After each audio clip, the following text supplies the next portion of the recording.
Everybody else, you're headed to the Adelaide Oval for Hawthorn and the Western Bulldogs. Throws it, goals it. Get your footy fix live and ad-free with ABC Listen. AFL, NRL, men's and women's. This season, don't let life get in the way of the footy. Hear it on ABC Listen. ABC Sport. We begin this broadcast by acknowledging the traditional custodians of the land on which this match will be played today and pay our respects to their elders past, present and emerging. We extend that respect to Aboriginal and Torres Strait Islander peoples listening. One state. And they will come from everywhere. 4 days. This will be special. 9 matches. The umpire holds the footy up. And all 18 clubs for a once-a-year festival of footy. Just cannot take your ears off this game. Oh, there's a bit to get inside of the net. I wouldn't want to be anywhere else on earth. On ABC Sport, this is the 2026 AFL Gather Round, live from South Australia. The celebrations as they come from everywhere. Gathers bursts away, kicks the goal, and the party continues. This is Gather Round. Back, relax, witness the greatest. Don't get better than this. From 45 and drives it all the way home. An ambitious effort, unbelievable. The left foot is a goal. Oh, yeah. See, 'cause it don't get better than this. Throws it, kicks on goal. The prancing pony. What a goal. He's off and running from 45 to get the party started. See, 'cause it don't get better than this. It's bouncing, it's through. Bailey Smith, he'll want the cameras on him right now. Light camera action, baby.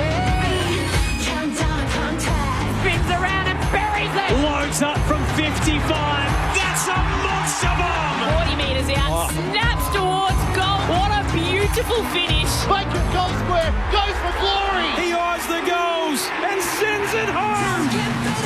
100% pure footy. This is AFL Gather Round. Runs into a dead end. Holding the ball. Big tackle. How loud is it out there? See, 'cause it don't get better than this. Kick on goal. Dribbles it through. What about that? Took them all on and said, I'll have some of this. Bailey pinches his pocket and bang, bang, bang.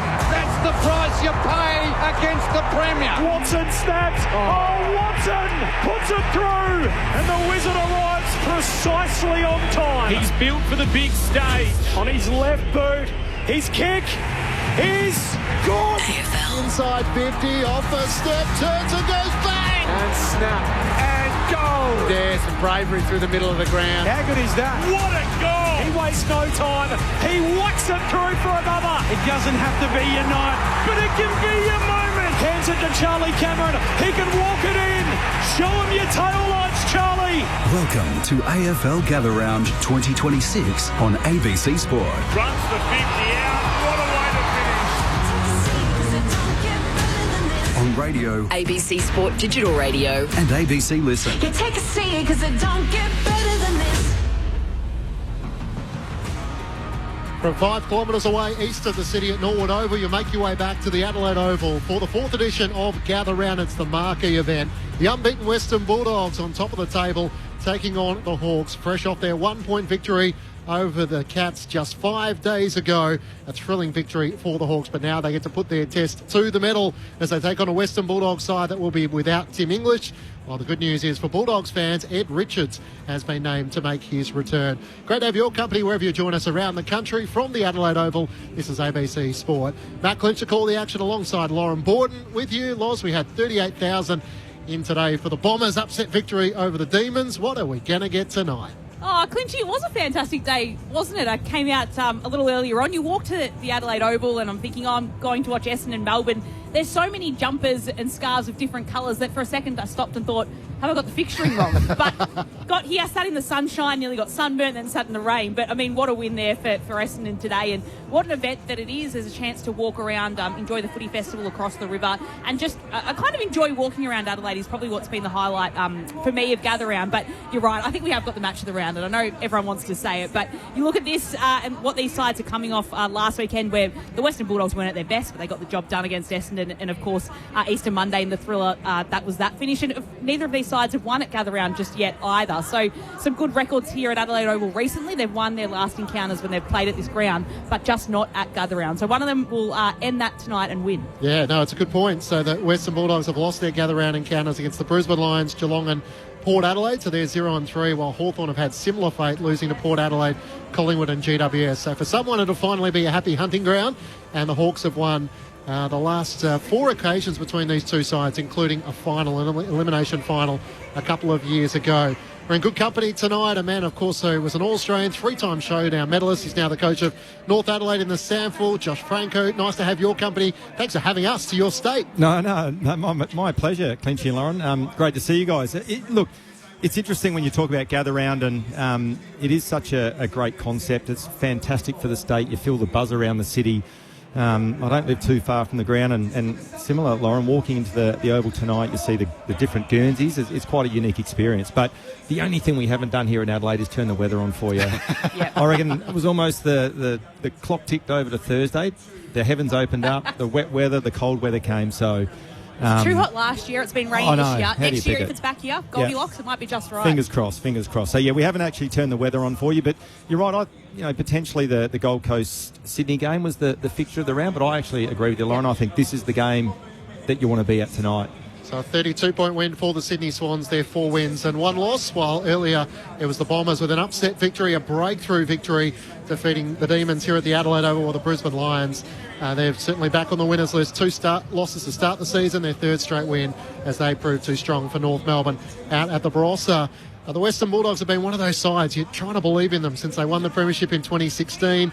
It's the first time they've been unbeaten as the last side in the AFL-VFL competition since 1961, and the quest for Luke Beveridge's side to be a top 4 side, Josh. So we come along tonight wanting to see if they are vulnerable. With a few injuries, can they push that to one side? And they might have the informed player in the competition in Marcus Bontempelli leading the way. How have you seen the Bulldogs in their start of the season? They had a thrilling win over the Brisbane Lions and a thrilling win here at the Adelaide Oval a couple of weeks ago. Well, as you said, since 16, and I was actually part of the Sydney Swans then when they came out and won the premiership back then. But they have a really balanced list now, I think. The exclusion of English, who's obviously injured tonight, that's a huge out. When you look at Hawthorn and their 2 rucks in Reeves, who's 210 centimetres, and Meek, 203. Louis Ebbett comes in for his debut, which is a massive task. 199 centimetres, almost being thrown to the Wolves tonight. So that will have a big bearing on the game potentially, and whether it can hold up or not. But just in terms of the Bulldogs, having coached against them when I was both at Sydney, Adelaide and even the Gold Coast, their strength is their ability to go from inside to out with their handball. And it's easier said than done, but if you can pressure them enough, I think they're vulnerable. But you talk about Bontempelli, he's a generational player. He's just an absolute superstar of the competition. Kennedy's complemented their midfield beautifully. Richards is playing tonight. So that may potentially offset the loss of English. But, at the end of the game, we'll probably see if they're the real deal or not. Ed Richards was laid out last week against Essendon. A bit of knee soreness. He did do the warm-up, but in the end got pulled out. Do you think he would have been brought back in so quickly if it wasn't Hawthorn and Tim English wasn't out? Look, I don't think so. I think these days they take the advice of the medical staff and also the individual player themselves, and they wouldn't put anyone at risk depending on who they're playing. And so, as you said, we've seen him in his warm-up kit, so you'd expect him to play tonight. For the Western Bulldogs, Aaron Norton leads the way with 14 goals for them. Sam Darcy plays his 50th game tonight, so 10 goals, 7 for the season for him, but it's the prospect as to what he might be once he gets some continuity in his game, and that threat of the double-pronged attack for the Western Bulldogs. That'll be the challenge for the Hawks tonight, but they are well set with Tom Barras and Josh Battles, so James Sicily as to what role he'll play tonight. It'll be interesting how the Hawks defence combat them. Well, it's interesting. You look at ahead of the ball for both teams. They're mouth-watering in terms of the firepower that both sides have got ahead of the footy, and like Joel Gunston's in career best form at 37 years. Is he 37? Is that right? He's 34, but 34, it might feel sorry. like 37. So I was thinking Zorko. Yeah. So he's getting a bit long in the tooth, but he's in absolute career best form. You've got Lewis that's a threat up there as well. So how do the Western Bulldogs manage those? But ahead of the ball for Darcy and Norton, Darcy again is going to be, I think, one of those generational players who's just going to be an absolute superstar of the competition. Only young, building into his career, but he's a huge threat ahead of the ball as well. And Norton almost plays second fiddle to him, but is just as threatening as well. So firepower for both sides. It'll be intriguing to see what matchups we get once the game starts, but also how that pans out. But the big thing for me in terms of the way the game unfolds, and I guess being a little bit biased, Clinchy and Lauren, being a previous midfielder, games are won and lost in the midfield. Yes. And the midfield, as I said, of the Western Bulldogs is jam-packed full of stars, led by Bontempelli. Hawthorn will have their work cut out, and that's why I keep going back to that, that ruck combination of Meek and Reeves. Will they be able to dominate the Louis Emmett and that match up and see how that unfolds in terms of what happens with the supply to the midfield group and what both midfields can do with ball in hand. Because Reeves did have that great moment last week where he tapped it down straight to Newcombe inside 50. Mitch Lewis ties the game. Yep. And that's got to give him himself confidence, given that he didn't play much in the AFL last year. I think he managed one game. He was in the VFL Team of the Year. Sam Mitchell wanted to keep him. And that has to be a moment that he'll look on and go, I belong here. I belong in this side. Absolutely. And the interesting thing as well is I reckon the 5-man, we spoke about it after the game, the Collingwood Fremantle game last night, the extra player on the bench, some sides are using the 2 rucks, a la Fremantle with Darcy and Jackson. Jackson, of course, last night. I watched the game last night. So some sides are doing it, some sides aren't. So it allows you to be a little bit more flexible in terms of what you do with that. Do you take a second ruck that can come in and really test the opposition out? But you're right, Reeves. He does threaten again in terms of how this game's going to unfold as a key player. Alongside Josh Franco tonight, it's great to have one of the stars of the women's game, the AFLW, Ebony Marinoff, a 3-time premiership player, 7-time All-Australian. She's been here, there, everywhere on Gather Round, so we are thrilled to say she's with you on ABC Sport tonight. Ebs, great to see you. No, it's great to be here. Yes, I have been here, there, everywhere. Nice to be at my last stop for the night here at Adelaide Oval. It's been awesome, Gather Round.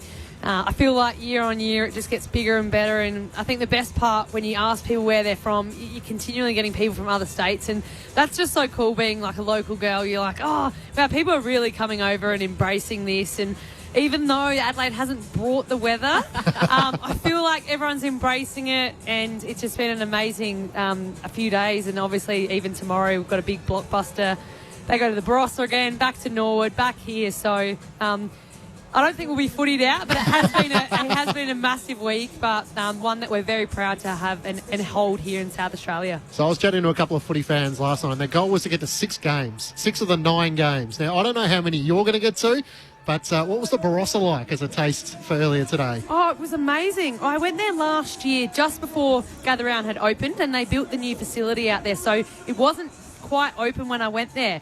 But yeah, standing there in the facility, to think that's Lingdot Football Club, that they get to use that week in, week out. I was in the function room. It was very bougie. It wasn't just a basic footy club. I feel like when the infrastructure that they put in, they were like, this is where Gather Round's kind of going to be held. So they really, put the money into it, but awesome. The wineries around that, even the little kids, they don't get AFL brought to them. They were running around with so much joy on their face, and yeah, it's an amazing spectacle, and I think if you're a South Australian, you know what the Barossa has to offer. So the fact that, you'd have tens of thousands of people kind of staying in and around that or travelling there, you don't probably go to the Barossa if you come to Adelaide. You're in the city, at Adelaide Oval, but now they get to see the best of both worlds, and they haven't even scratched the surface, South Australia. Yeah, no, there's certainly possibilities as to what it can grow into. We're just going to get the light show down below us in our commentary box here at the Adelaide Oval, which is great for those visually who are here, but for a radio audience it doesn't give you much. So we'll continue to chat away. We can hear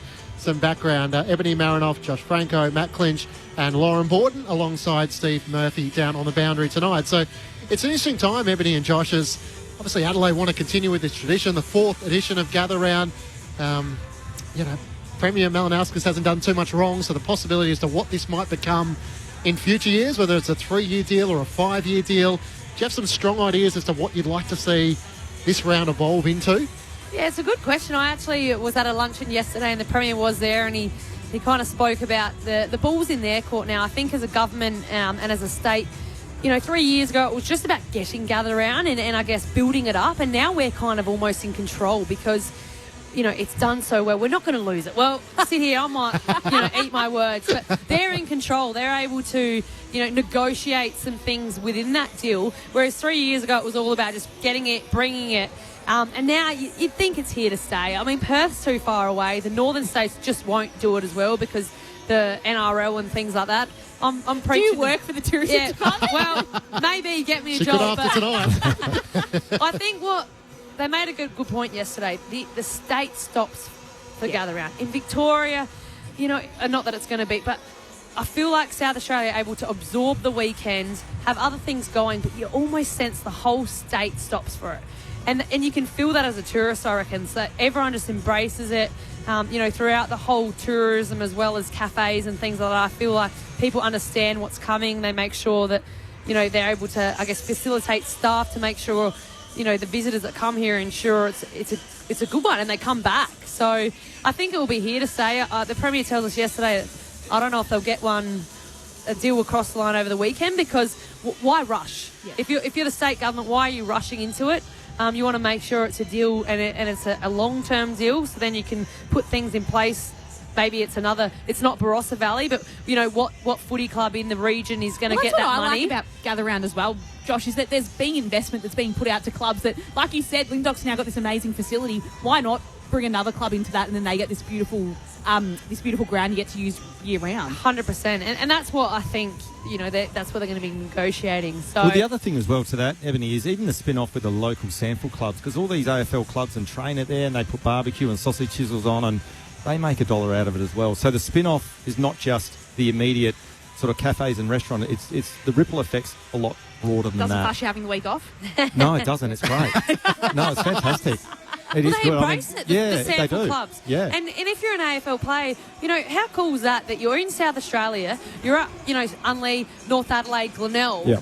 and you have these little fans coming up to you. You might be from Cult, but, that's cool because you don't always get to see that. You get your locals that come down to Icon Park. I think it's also a point of difference for the players within the industry. And that's been the interesting conversation. Having breakfast with a few families who had travelled over from Victoria to South Australia for the weekend, the idea of having the clubs training at the old suburban grounds for Sandford, the freebies that are offered at Elgar Park or next to the Adelaide Oval here.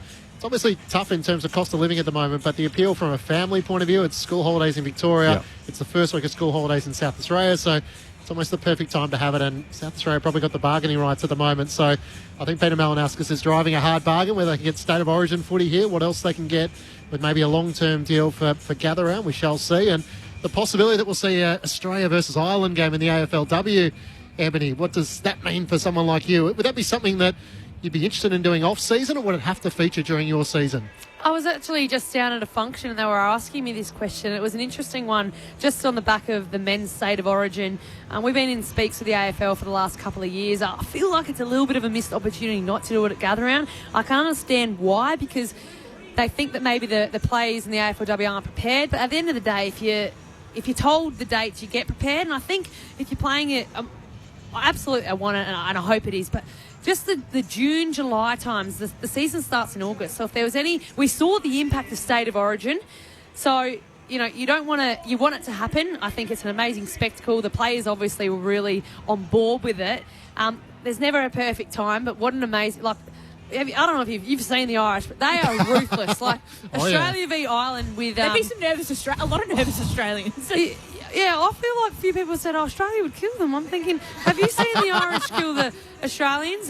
But no, something that the AFLW, I know that the women in that have been pushing just for, a spectacle game, that's got a little bit to it. So I think we're going to see it this year, apparently. So...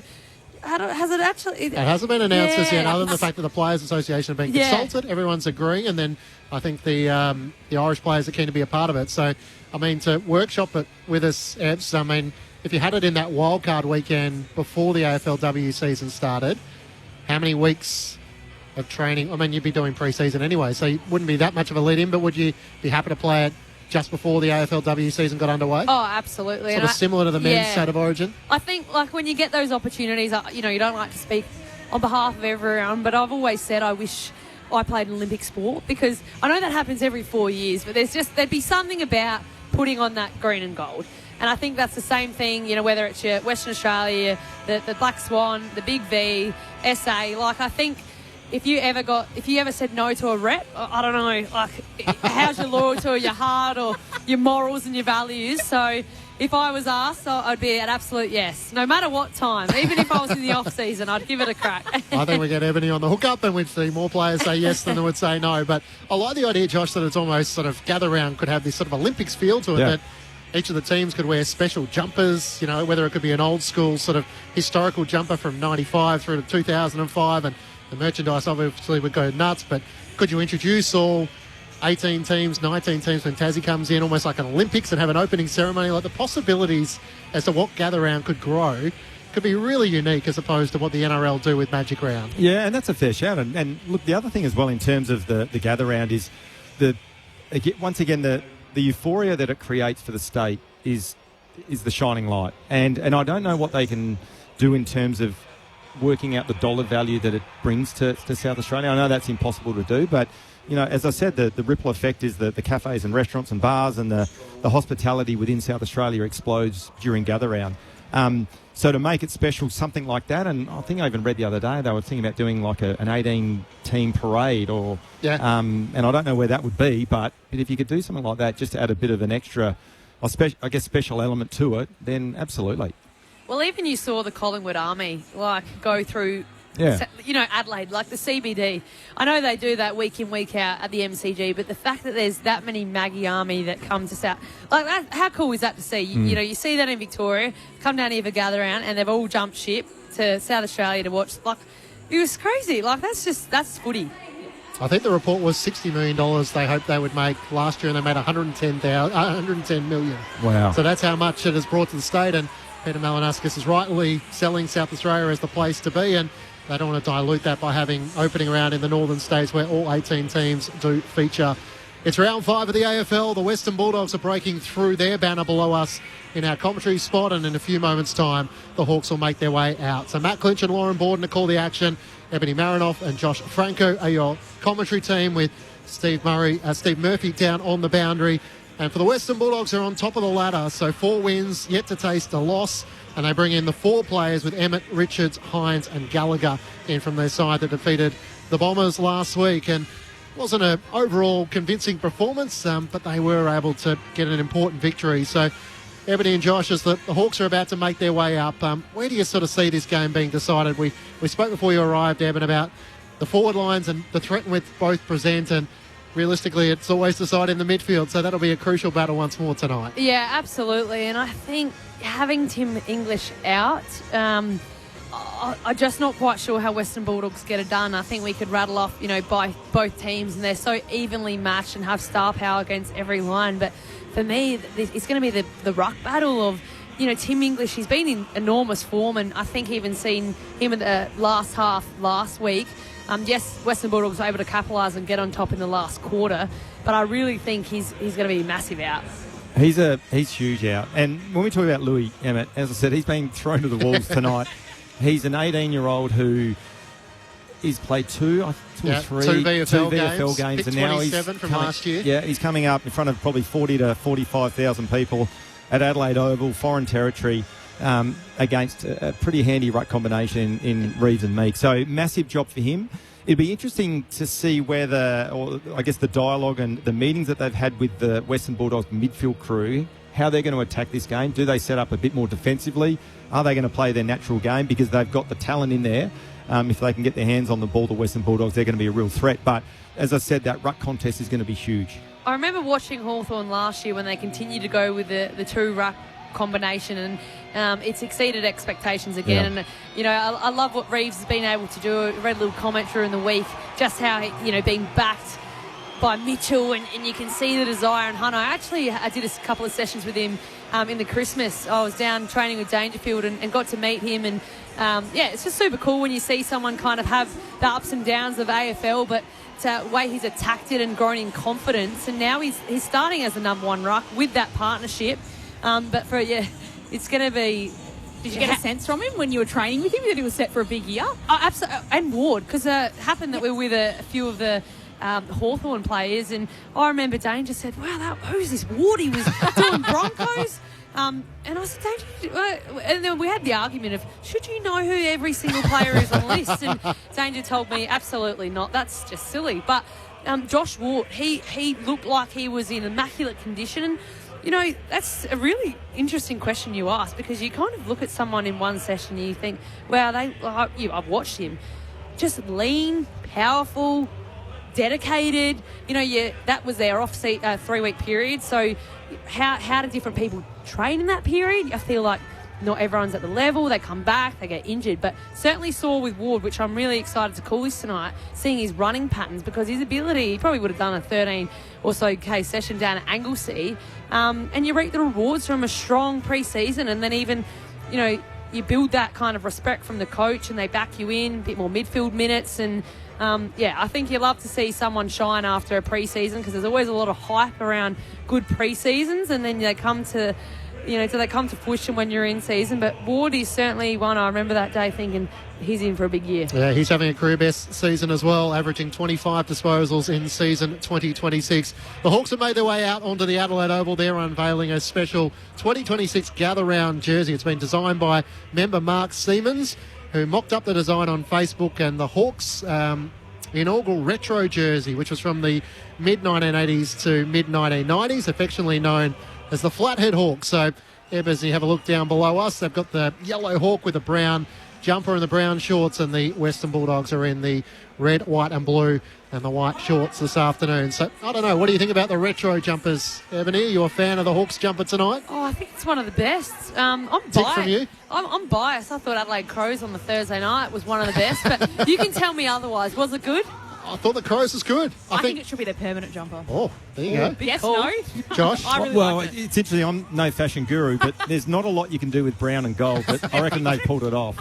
I didn't mind the Kangaroos one today in the Barossa. I thought that was a tick, although the brown shorts I'm not as sure about. But even you see AFL's cash in on opportunities to sell merch. Well, you've got the Gather Round scarf around in there. I didn't think too many people would be buying those, but they're quite popular. Got one of these from the function I was just at, so thank you, AFL.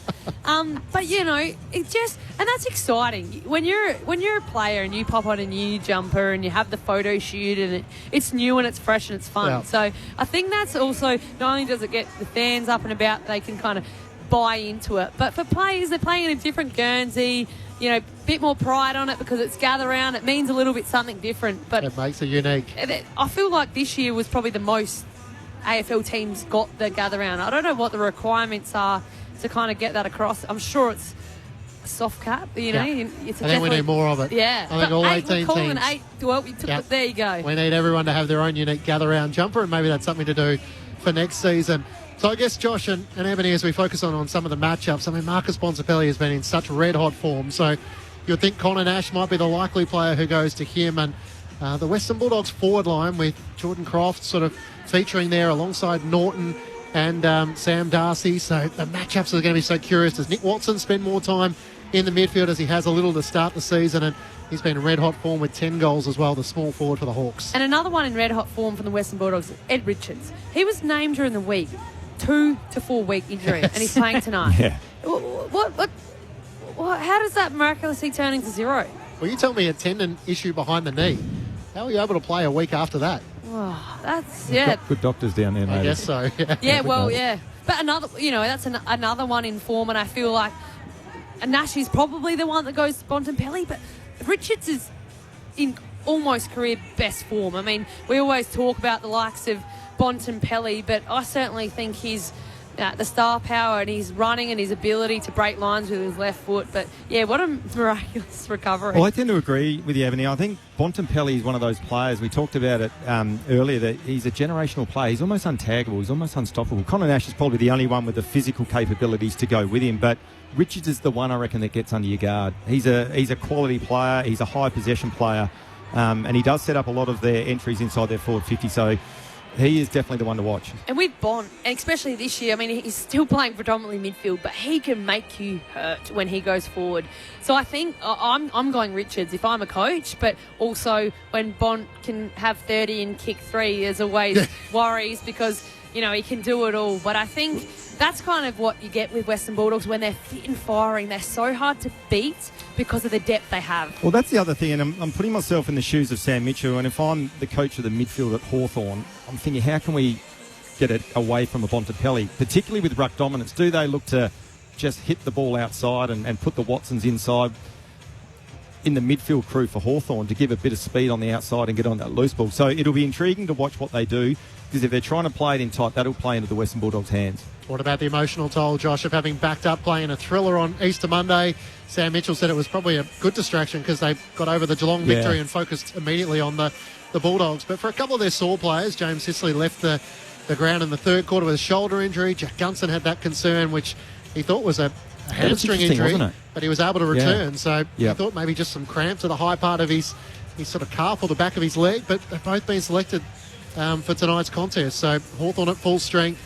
John Newcombe has carried so much of the load in the midfield and getting a bit more out of Jack Ginnivan up the ground as well. Yeah, and I reckon the 6-day break is significant, particularly off a massive win and a massive game as they came up against a Geelong and obviously had that 1-point victory. But they would have managed their group really well throughout the week. They would have done not a lot of training in terms of time on legs. So they would have freshened them up as best they can. So to your point, and I watched Sam Mitchell's press conference during the week, he did talk about it's probably a good thing they're playing the Western Bulldogs tonight because they had to move on. They just had to. They couldn't dwell on the win against Geelong, so they had to move on and prepare for this game tonight, which is going to be a thrilling contest.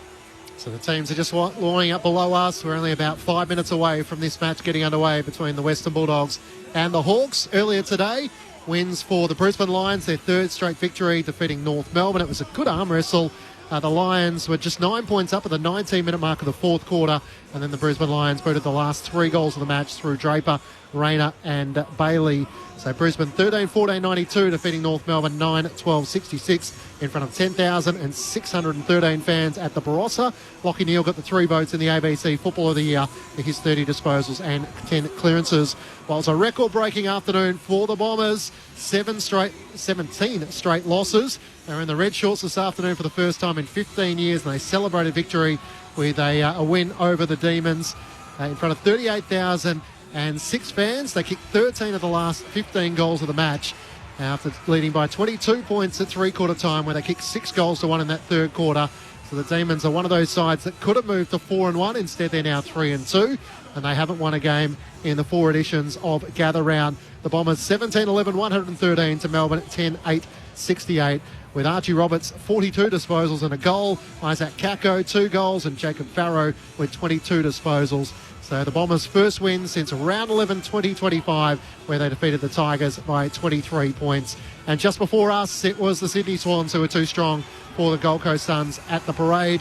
So the Swans winners by 32 points. Sydney booted 5 goals to 2 in the opening quarter. They led by 23 points at quarter time, got out by 29 points in the second quarter, and a 17-point lead at three-quarter time. So the Swans are 4-1.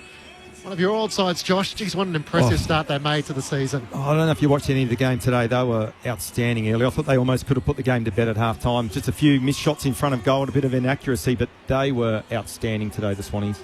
And they're doing it without Charlie Kerner really firing at the moment. Yep. He booted 3 behinds in the opening quarter. Tom Papley led the way with 3 goals.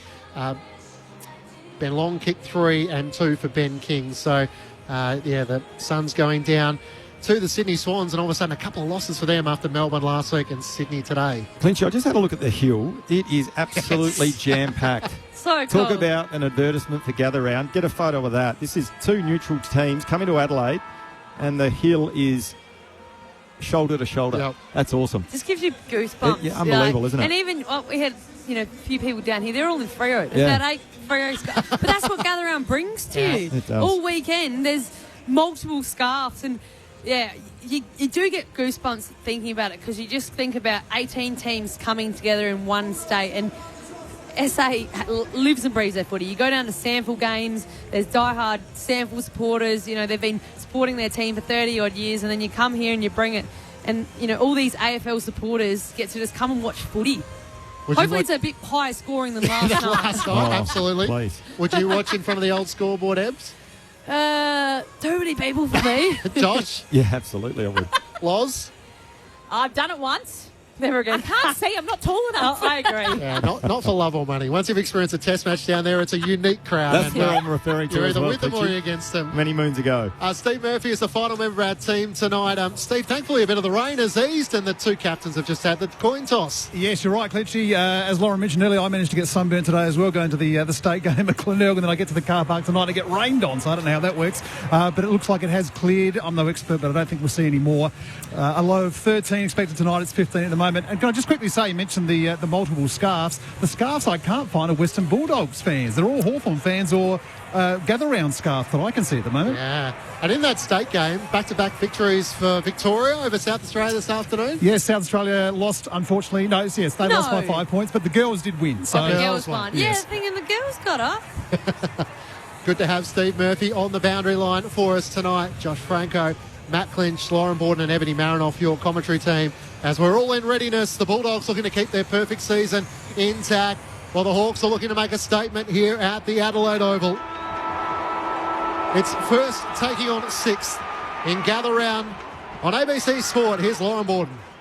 Neither of these two sides have won in Gather Round just yet as English palms it down straight to Richards. Returning from his knee injury, just clears it to the edge of the square where Fraser picks it up, is taken to the ground by Sicily, and Nash dives on top of him as well. And the umpire will slowly blow the whistle to put a little ball up as there's a little bit of pushing and shoving. Last time Fraser played here a couple of weeks ago, he had an almighty half. I reckon he had 20 disposals and 9 score involvements before half-time. The umpire tosses it up on the AFL logo. Hand pass from Kennedy to Edwards. Hand passes it across to McNeil, who pushes it backwards to Dale. He kicks over the top of the umpire's head. In the end, it's punched away by Butterick and will be the Hawks that pick up here. It's McDonald that puts a kick inside 50 for Hawthorn. Dale comes swiping in to save the day, and Bailey Dale intercepts the footy for the Dogs. Interesting as well, Rory Lobb actually started in the centre bounce. Emmett started forward and then flipped straight after, so we'll keep an eye on that ruck matchup. So Lobb competed in the first ruck battle and then slid back to centre half back. I'm not sure how that's going to work throughout the night. Massimo D'Ambrosio takes the intercepting mark from the Dale kick at left half forward for the Hawks. Sends him inside 50. Mubby on Joel in the pack. Can't take the mark. He's first back onto it though. Curls on his left towards goal. Gunston on the goal line. It's touched through for a minor score. Probably could have let it go He through. probably Gunston. could have, Clinchy, yeah. That's what Troll was able to do last Monday. Just compete. Even if he wasn't getting the goal or mark, he just competed all day. Another behind there for Jack Gunston then, a rush wave. Probably not what he was looking for at the start of the match as Bramble puts the kick out to the outer wing at Adelaide Oval, tapped down. Picked up by Williams. Hand passes to Sanders. Career best 34 touches last week against the Bombers. Hand pass to Bontempelli. Hand passes to Kennedy, who kicks defensively to Butterick. Kicks right to half back where Dale will mark. Hand pass across to Bramble. Flicks it to Bontempelli, and he'll put the Western Bulldogs inside 50. It's a kick into some space in the left forward pocket. There'll be a chase on. Battle goes after it. And that's not where Darcy wanted it, and he just points to the space where he wanted that kick to go. But it will be a throw-in inside forward 50 for the Doggies, kicking towards the Cathedral end in this first term. It's Hawthorn ahead by 1 point. It's almost the Doggies at their best, wasn't it? Their ability to handball, chain in the back half of the ground, and then that forward entry. Superb play. Thrown back in, Emmett in front, nudged out of it by Reeves, gets a hand pass into the pocket. Sanders races after it. Hardwick gets there first. Hand pass to Jai Newcomb. He tries to keep the ball in play, but stepped over the boundary line and a throw in. And that's one of the challenges for Hawthorn tonight. If they can apply enough pressure to that handball chain of the Western Bulldogs and cause turnovers, they'll give themselves a real chance to win this contest. Left forward pocket for the Western Bulldogs. Hawthorn one behind. The Bulldogs yet to score. 2.5 minutes on ABC Sport. Thrown in, Reeves in front position, knocks it down. Norton on the move, can't gather. Running onto it, Fraser. He's tackled by Hardwick. There's nowhere to go. And the umpire will ball it up. Still in the left forward pocket for the Western Bulldogs. Quickly tosses it up. It's palm down. Sanders picks it up. Hand pass to Kennedy, who swings around, tries to snap. His kick smothered by Barras, and it's D'Ambrosio with it for Hawthorn. Puts it on his left boot and flares it out very wide, very close to the boundary line. It will be taken over by McDonald. And that will be a throw-in out centre wing, outer side of the ground. Everyone holds their breath with those, don't Yeah. they? Yes. Was that insufficient intent? Or Well, he carried it over. Yeah, There it's was tough, a isn't it? clarification during the week, but it hasn't clarified things too much. It hasn't. Confuse it more. Hawthorn by a point. Emmett up against Reeves. It comes down to the front end. Richards. Herculean response as his hand pass is chopped off. Newcomb gathers it for the Hawks. Hand pass to the run of the Kinnaman. In the middle of the Adelaide Oval. Gunston leaning out. Marks on his chest. Just a bit too much leg rope against Buku Karmas, and that's what he does so well. Leading out from goal, directly in front, 45 metres out from goal. That was the pressure you were talking about, Josh. Just Newcombe in the middle of the ground, able to create that turnover. And Gunston, well, you can't catch him on the lead. He's just one of the best you've ever seen when he leads at the footy. Had 8 shots on goal last week for 3 goals 4, but the all-important point that gave them the lead. Jack Gunston, like a fine wine, from 50 metres out, kicks the opening goal of the match. Gets the Hawks up and running in gather round. They're 1-1-7 to the Bulldogs yet to score. 4 minutes gone in the opening term. You're Josh Franco and Ebony Marinoff on ABC Sport. Yeah, well, as you said, Ebony, the Western Bulldogs just a little bit guilty. I think it was Ed Richards in the scramble from the stoppage, just overusing it a little bit by hand. Potentially could have kicked it from the stoppage, didn't pay the price. And then Jack Ginnivan, quick on the turnover, unpressured kick inside 50. That's impossible to defend from the Western Bulldogs perspective. And Jack Gunston, you mentioned a Clinchy. Tell you what, imagine when he's 40 how good he's going to be. It's only in 3 years. Yeah, according to you, Josh. I know. I sold him short a couple of years. But no, look, he's just an absolute superstar. He complements Chol. He complements Lewis. Really dangerous ahead of the ball, particularly when there's speed on the ball and it's unpressured, as it was on that occasion. The ball's back in the middle and it's the Hawks ahead by 7 with a clearance as well. Newcombe hand passes it away to Watson, who can take a bounce as he's streaming out of the middle. Kicks inside 50, looking for Chol in the hot spot. 2 hands, can't quite take it. McDonald has a go, and in the end it's Williams that gathers to Karmas. And then back to Williams, and he'll clear out a defensive 50 for the Western Bulldogs. A big mark from Bontempelli. He rose over the top of Newcombe and takes the mark, still on his hands and knees. Hand passes it across to Richards, who's running down the western wing, kicks down to Norton. He can't take the mark either. Paddles it towards Gallagher, who's trying to bring it back into his possession. Eventually can gather it. Swings around on his right boot and puts the Western Bulldogs inside 50. Darcy brings it down. Taken by Dolan. He hand passes it away to West, who's close to the boundary line. He does keep it in. Hand passes it to Fraser and then gets it back. West kicks straight into Sicily's knee. Picked up by Watson. Little underground dribbler kick towards Ginnivan. And he'll go for a run as he's joined by Weddle in it. Right down the wing. 2 bounces from Weddle. Hand passes to Gunston. Quickly gets it back. This is just Weddle in prime form until the kick is an absolute shocker. Inside 50, picked up by Selwood. Hand pass to McDonald. Hand pass to Karmas. And Karmas from half-back heads the Bulldogs up the wing. Darcy in a 2-on-1. Hardwick in front. Barris couldn't get a hand to it, and Sam Darcy takes an impressive mark, beating 2 Hawthorn defenders. Just too tall, wasn't he? Oscar Baker's streaming past boundary side, chips it out in front of him. Kicked a memorable goal against the Crows a few weeks ago. Centering ball, looking for Kennedy, can't take the mark. Clears he and D'Ambrosio. Nash gets back first for the Hawks. Hand pass out in front of Perez. Second game for the Hawks, the former Kangaroo. Awkward hand pass out to Nash. Links up with Dylan Moore at left half back, and here go the Hawks. Hand passes inboard for Jarman Impey. Fires a hand pass back to D'Ambrosio. Links up with Moore, trying to find a way through the Bulldogs' defence. Turns it, comes inboard to McKenzie. No avenue forward, so gives it back to D'Ambrosio. A laser-like kick, too sharp for Ginnivan. It clears everyone. Karmas comes charging out from centre half back. Doesn't clear it. Ginnivan runs onto it. Kicks inside 50. Wider Weddle and Nick Watson. Getting back Selwood. Has to deal with it. Tackle, got a boot to it. Straight to Watson in the right forward pocket. Tries to curl it back. No wizardry on display this time. A minor score, but it's all the Hawks. They're 1-2-8 to the Bulldogs yet to score. Tell you what, it's some quick transition footy, isn't there? Particularly off turnover. Both sides not kicking the ball as they potentially would have liked, but once that ball's turned over, gee whiz, it's hard to stop. Checking with Steve Murphy on the boundary. Down to you, Steve. Even though Bontempelli won the toss for the Bulldogs, there's basically no advantage. There's only a slight breeze, and that's across the ground at the moment anyway. Thanks, Stephen. There's a turnover right on cue, so Ward took the intercept mark from the kick-in, chips it across to McDonald, and he'll have a shot at goal for Hawthorn from about 45 metres out, slightly more difficult than a 45-degree angle.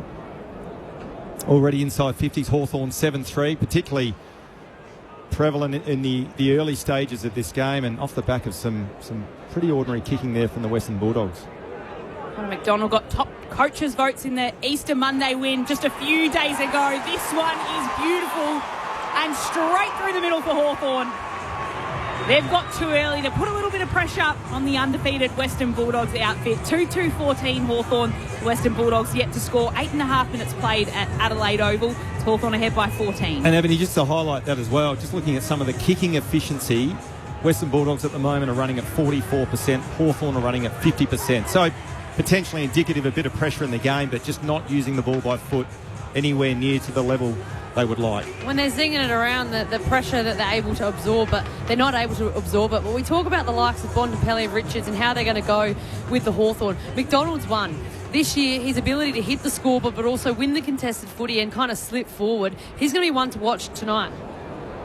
Ebony Marinoff and Josh Franco, your experts on ABC Sport. Back in the middle of the ground, Reeves up against Emmett. Emmett on debut, did well to follow up his ruck working. It's a clearance for the doggies. Hand pass away to Bontempelli. Long searching kick. Darcy presents, gets to the back. Was there a shove? Umpire says there was.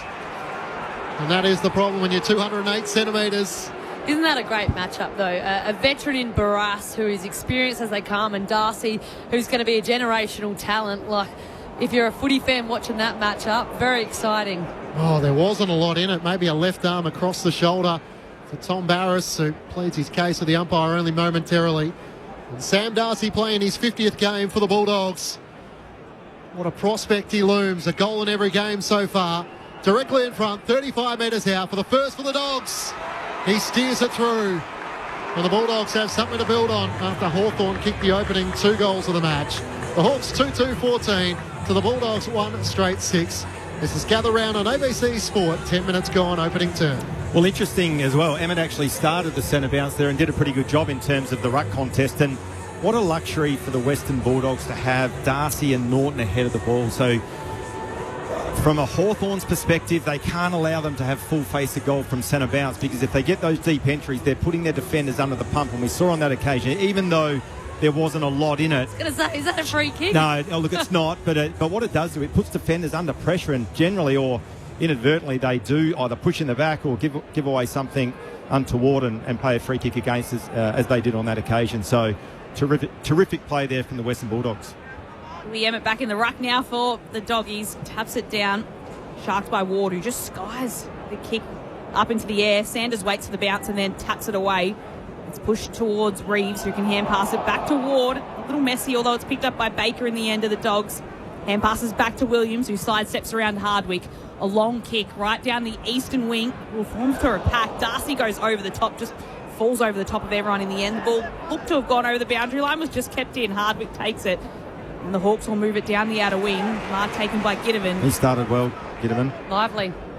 And from centre wing, you'll put the kick right to the top of the 50. It'll be a shallow entry. It'll work for Mitch Lewis, who marks the head of lob. He can take a set shot if he wants. He's got eyes just darting. It'll be a tough angle and a 50-metre kick. And you go to the other end of the ground. We just spoke about the Western Bulldogs' threats ahead of the ball. This bloke's one of them for Hawthorn as well. Lewis, you got Chol, Gunston as well, who's dangerous aerially. And he's also probably getting the third best defender. So, you know, when you're getting on top, makes it a little bit easier. I didn't get to see a lot of him last year coming back from an ACL, but now he's back fit. He kicks from 52 metres out for Hawthorn. It is straight as an arrow. And Mitch Lewis gets his name on the scoreboard early for Hawthorn. After a Western Bulldogs goal, they push the margin back out to 14 points. It's Hawthorn 3-2-20. The Western Bulldogs 1 straight 6. 12 minutes played in the opening term. It's Gather Round on ABC Sport. We're just looking at some of the numbers as well. Probably the only variant that's anyone to speak of is the tackle count. So it's 6-2 in favour of Hawthorn. Contested ball numbers, uncontested ball numbers pretty similar. Inside 50s, 8-4 Hawthorn's way. They're just a little bit more efficient with the ball. Even though they're running at 56% kicking efficiency, they're just a little bit more efficient ahead of the ball. And when they're taking or getting their opportunities, they're taking them in front of goal. The way that Hawthorn are going to beat Western Bulldogs is the pressure. So you'd probably think that was a message of Mitchell's tonight. You need to apply an enormous amount of pressure so then we can get the turnover and score, because we have the ability to score with our forwards. Back in the middle of the ground, McKenzie tries to bust away from the tap down. No chance to clear, and it spills away at Davidson for the Bulldogs. High up and under kick in the direction of Darcy. Barras works him underneath, gets to the back. West trying to get a quick hand pass away. Tackle by Hardwick. Still a chance here. Barras' hand pass straight to Baker. Kick is smothered though by Hardwick. Spills out to Sanders. 45 metres out to Fraser on the run. Long to the goal mouth. Sicily underneath it. Didn't complete the mark. Under the pressure of Kennedy. Gittivan runs onto it. One way, then the other. Needs support. Hand pass over the top to Perez. Back to Sicily. The captain out of defence to battle Dale just gets a kick away, although well set of the Bulldogs. Running onto it is Croft from 60 out, drives it long to the goal square. Darcy makes up ground and takes the mark. He had Blake Hardwick sitting in front of him and just came storming out from the goal square. That is an elite kick. Just allow Darcy, you do the work, put it out front, and you just, his leap is, he's a big specimen. He's almost unstoppable, isn't he, in On that the scenario? lead. Yeah. It's a bit like Gunston, really. It's too hard to defend. Yep. 3 goals last week. Here's a chance for a second in the opening quarter. And Sam Darcy looks to continue the fight back for the Bulldogs directly in front in game 50. He puts through his second goal. And the margin swings once more. A Hawthorn 8-point lead after a second goal from Sam Darcy. The Hawks 3-2-20 to the Bulldogs 2 straight 12. Josh Franco and Ebony Marinoff, your experts on ABC Sport. Well, Ebony, Hawthorn just paying the price for just lacking a little bit of composure coming out of their back 50. Jack Gitterman, he was down deep in their D50. He's already had an influence on this game with 5 disposals, but that exit just didn't hit the mark, did it? Straight to the Western Bulldogs turnover, and as you said, the kick inside 50 to the advantage of Darcy was superb. It was a smart handball from Ginnivan. It was because he didn't want to exit with a dump kick, but it was the one after that was that dump kick, and Western Bulldogs able to counteract inside 50. So now it's Croft that's gone into the ruck for the Western Bulldogs, rotating through their tools tonight with no Tim English. It's palmed down though by Meek. Sanders picks it up for the Dogs. Hand pass to Fraser. Hand pass across to Williams. His hand pass goes out wide, but Bramble can collect. He's almost getting chased down by Chol. Gets the hand pass away anyway. Croft takes it. He's brought to the turf. It's a pile-on. And the umpire will ball it up. Marbia Chol, take a bow. That chase down pressure, outstanding. He's a boy, he makes the hard look easy and sometimes the easy look hard, but that was superb You from took Chol. the words out my mouth. Yeah. For a big man to just run down 20 metres, he's quick. So Fraser from the stoppage. Hand passes it backwards across to Gallagher. It's the turnover. D'Ambrosio takes it for the Hawks and he spears the pass across to McDonald. Marks it half forward for Hawthorn and wants to get play moving quickly. Inside 50 will go. Lob had front position on Chol. Couple of hands, palms and down to hit the ground. Lewis, though, can pick it up. Hand pass it backwards towards Butler, who kicks towards goal. And, of course, it's Bailey Dale standing back on the last line of defence. Can intercept for the Western Bulldogs. Doggies trailing Hawthorn by 8.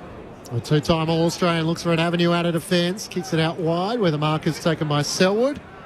Michael Selwood, the 22-year-old mature age recruit, sends it long up the wing. Darcy the target.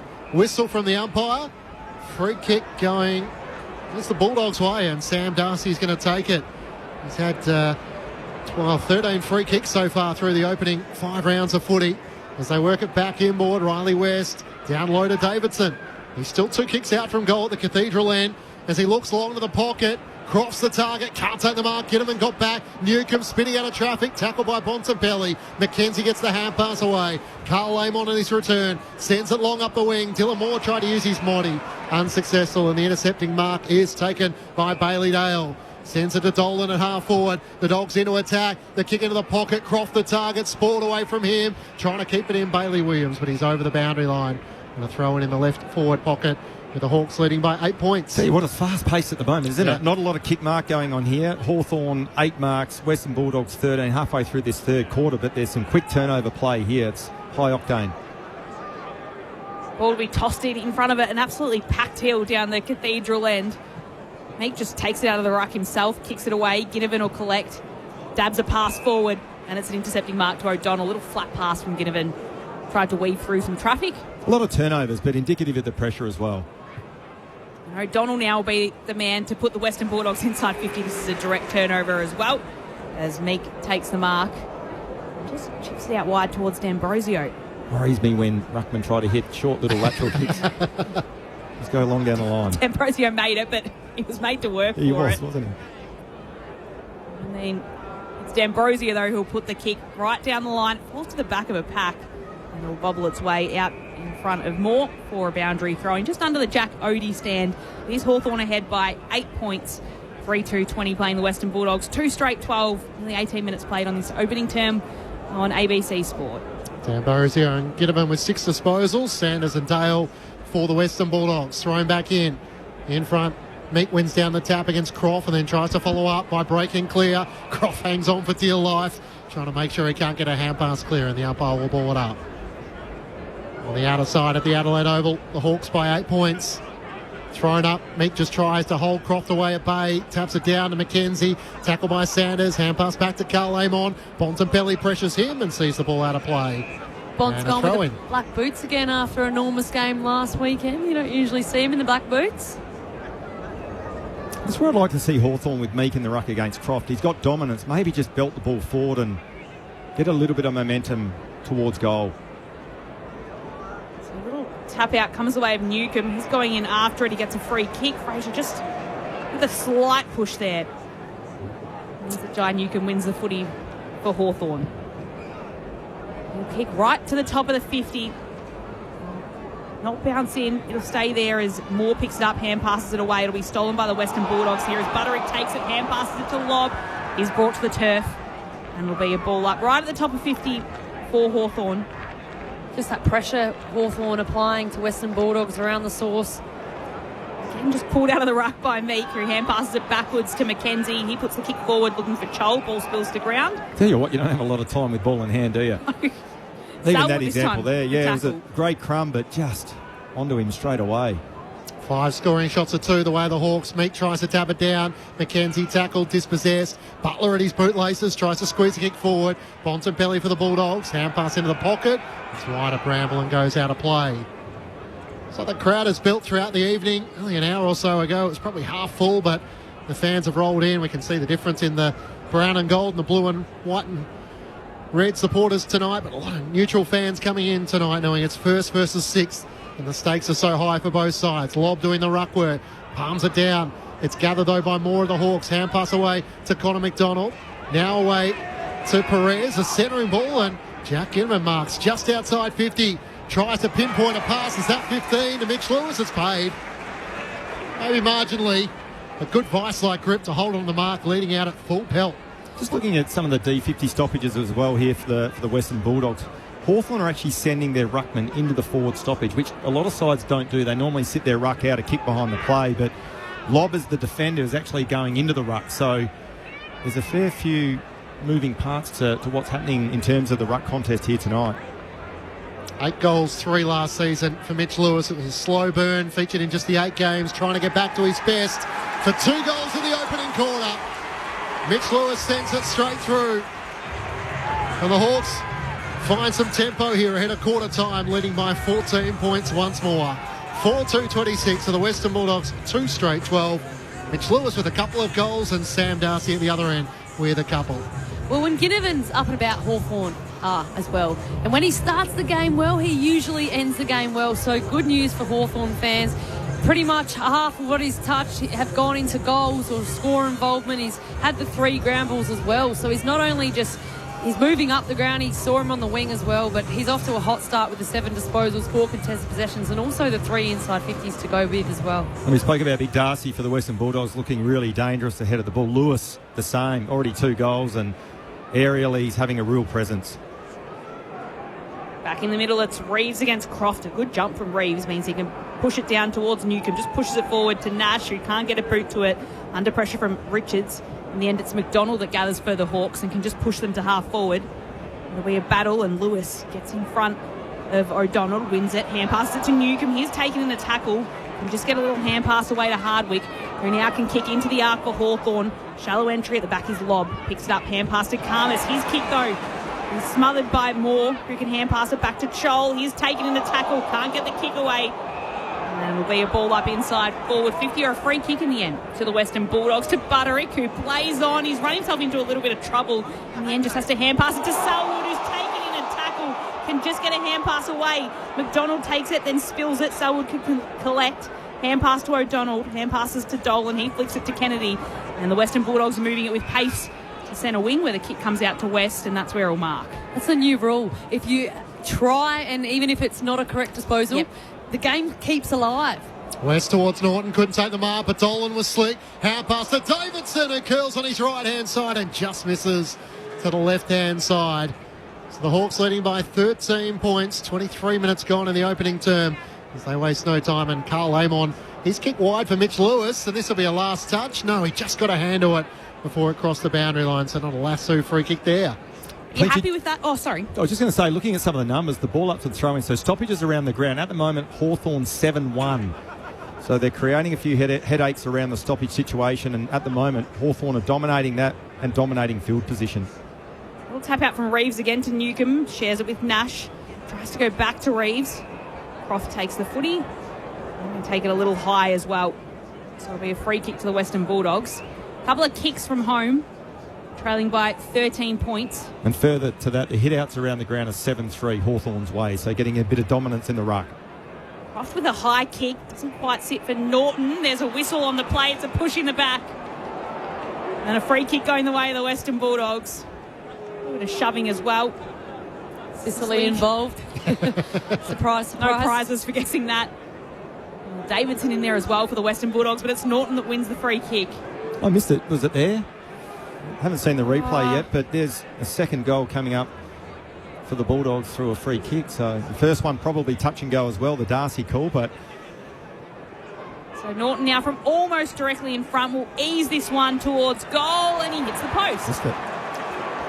Slams it into the right goal post, so just a behind for the Western Bulldogs. They don't capitalise on that free kick. And it's 12 points Hawthorn's lead.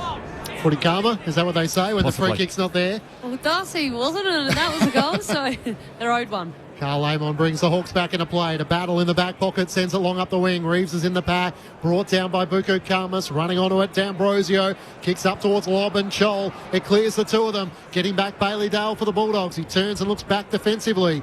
Inside the defensive 50, and Bailey Williams marks. Hawthorn by 12 points. As the Bulldogs come through the middle of the ground, Butterick marks. Now spots up Gallagher. He gets his first opportunity in 2026.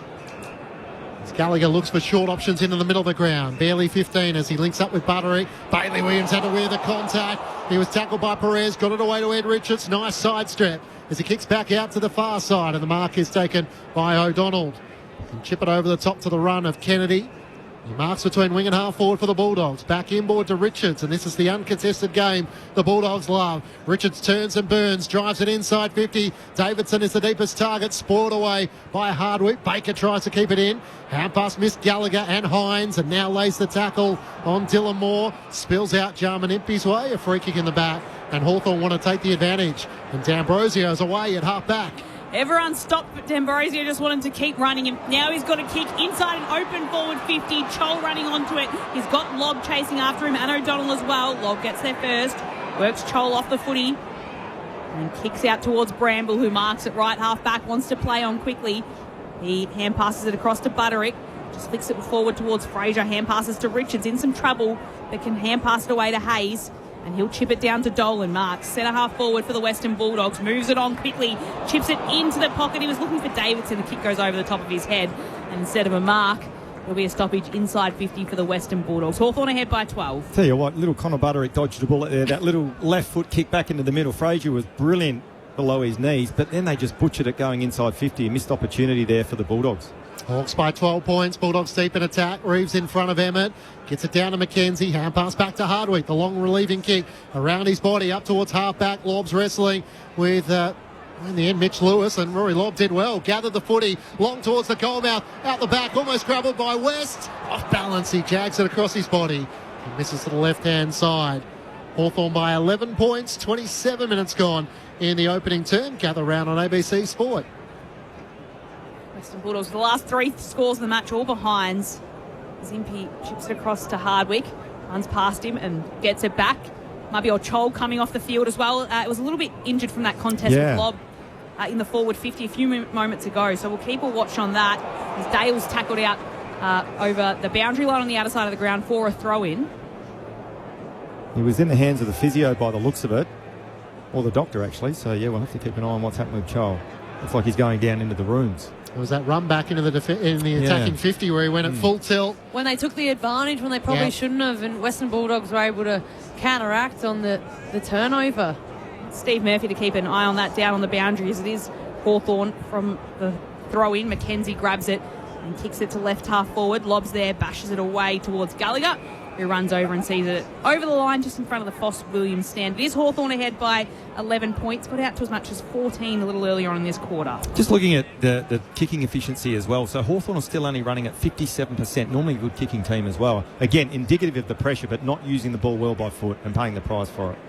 Going back in, Hawthorn leading by 11 points. Reeves taps it down to the front.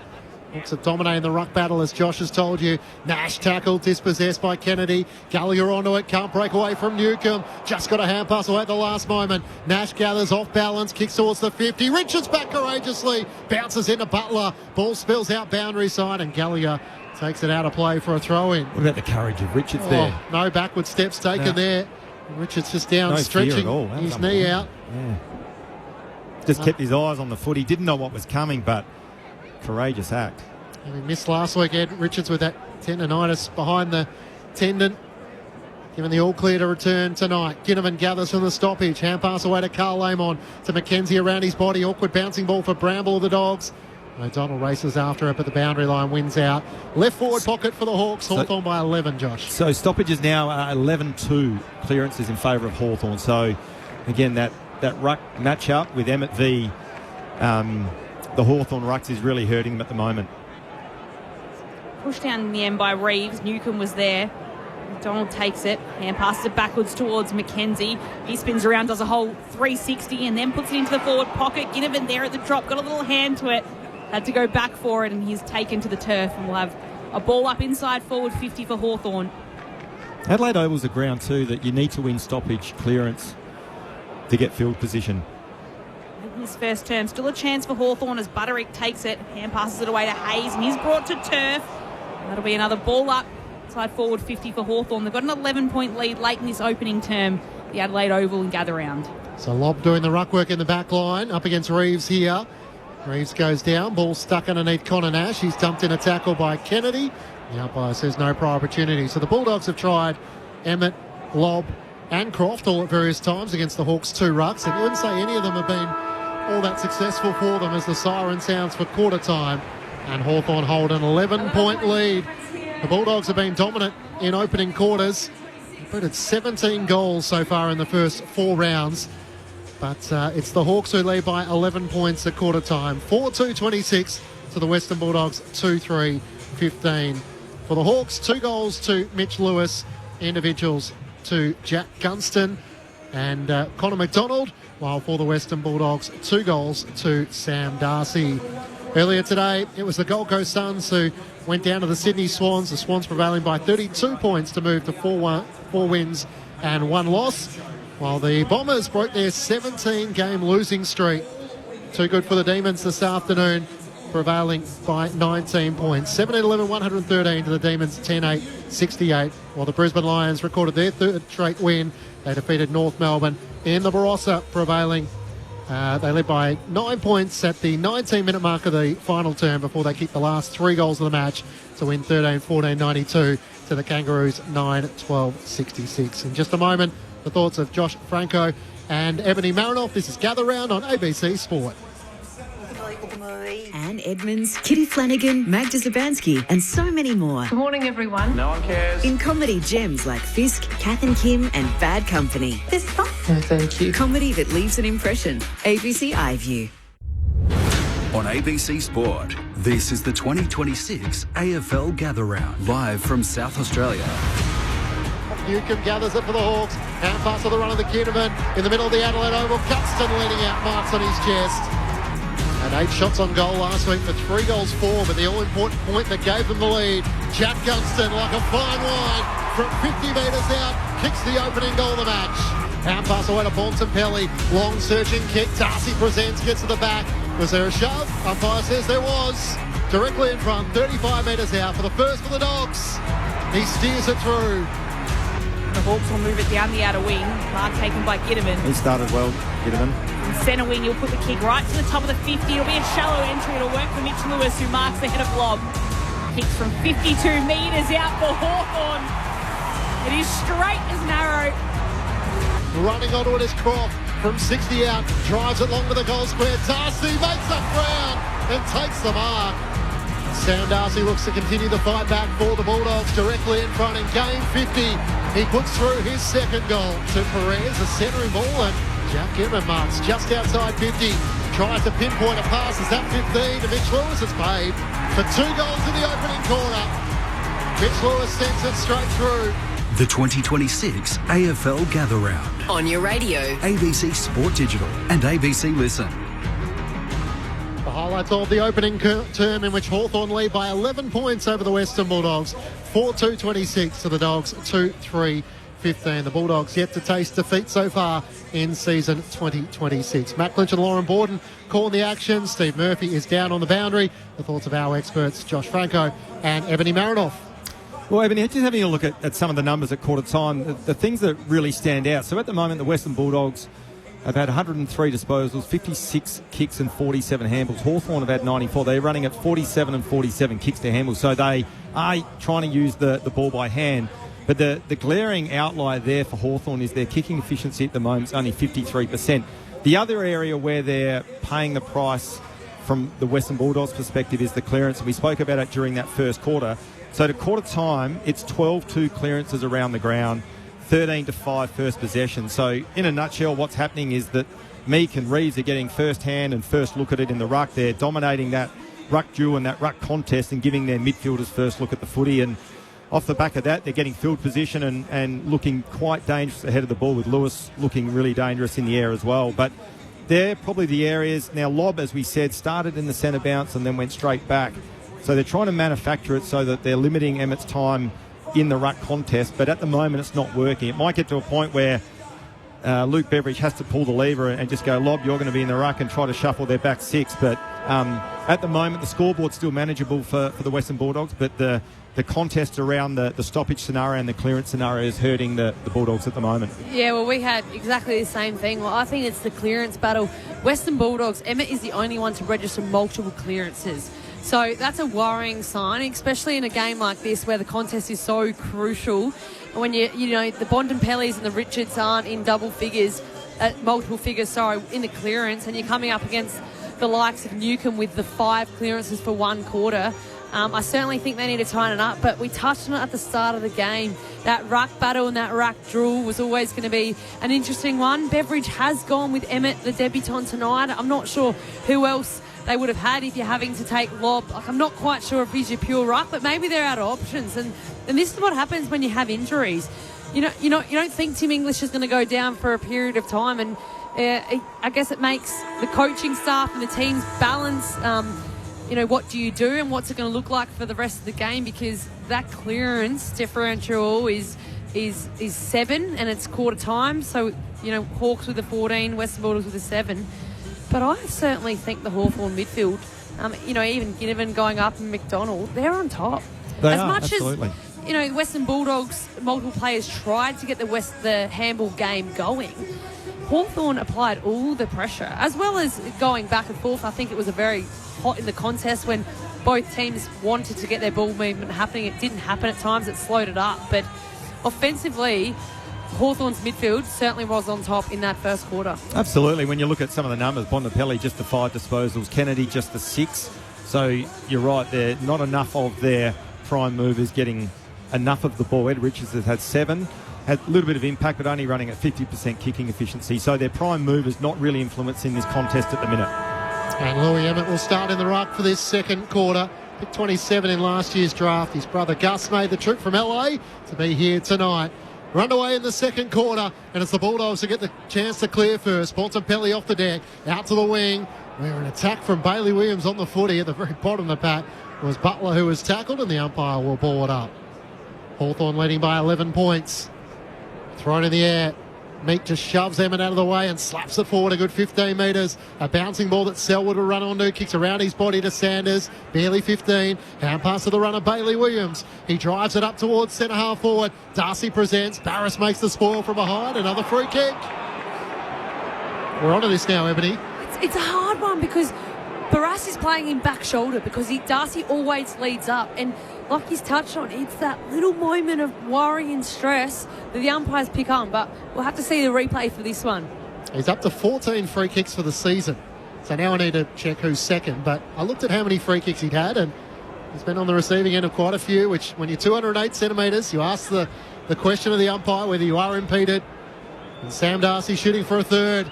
He's outside 50, gets in rhythm, got close to the man of the mark. It's out to the right. Sicily nudges his opponent underneath. And takes the mark against Croft. He's hard against the boundary line. In the left back pocket, Hawthorn by 11.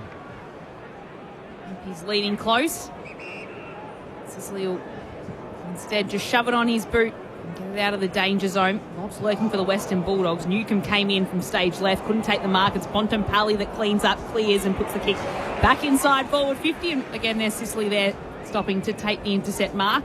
And checking with Steve Murphy on the boundary. Yeah, Mabior Joel, whilst he did limp back onto the ground during that quarter-time break, the Hawthorn doctor has told me he won't be taking any further part in the game at all tonight, thanks to a tight hamstring. Big loss for Mabior Joel. He's kicked at least a goal in every game this season so far, and like you both said, you never know what you're going to get from him.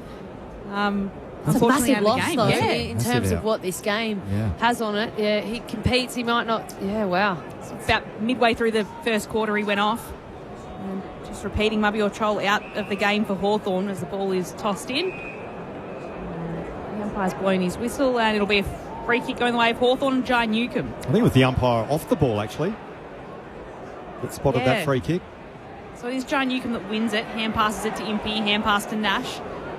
Shares it with Meek, who looks to hand pass and then puts it on his boot. It's a wobbly kick to the top of the 50. Lob punches it away through the hands of Selwood. Moore's there to collect for Hawthorn. Hand pass to D'Ambrosio. Curls the kick towards the top of the goal square. Falls to the back of a pack. Williams is there to pick it up for the Western Bulldogs. He'll get tackled. It'll be a ball-up, dangerous zone for the Western Bulldogs defenders. Hawthorn leading by 11 points early in this second term. That's a great win by Lewis there to, just outmark Karmas and create a contest. They've got another forward 50 opportunity here. Lob one down the tap. Ginnivan was quick onto it. Snaps it across his body. Misses across the face of goal.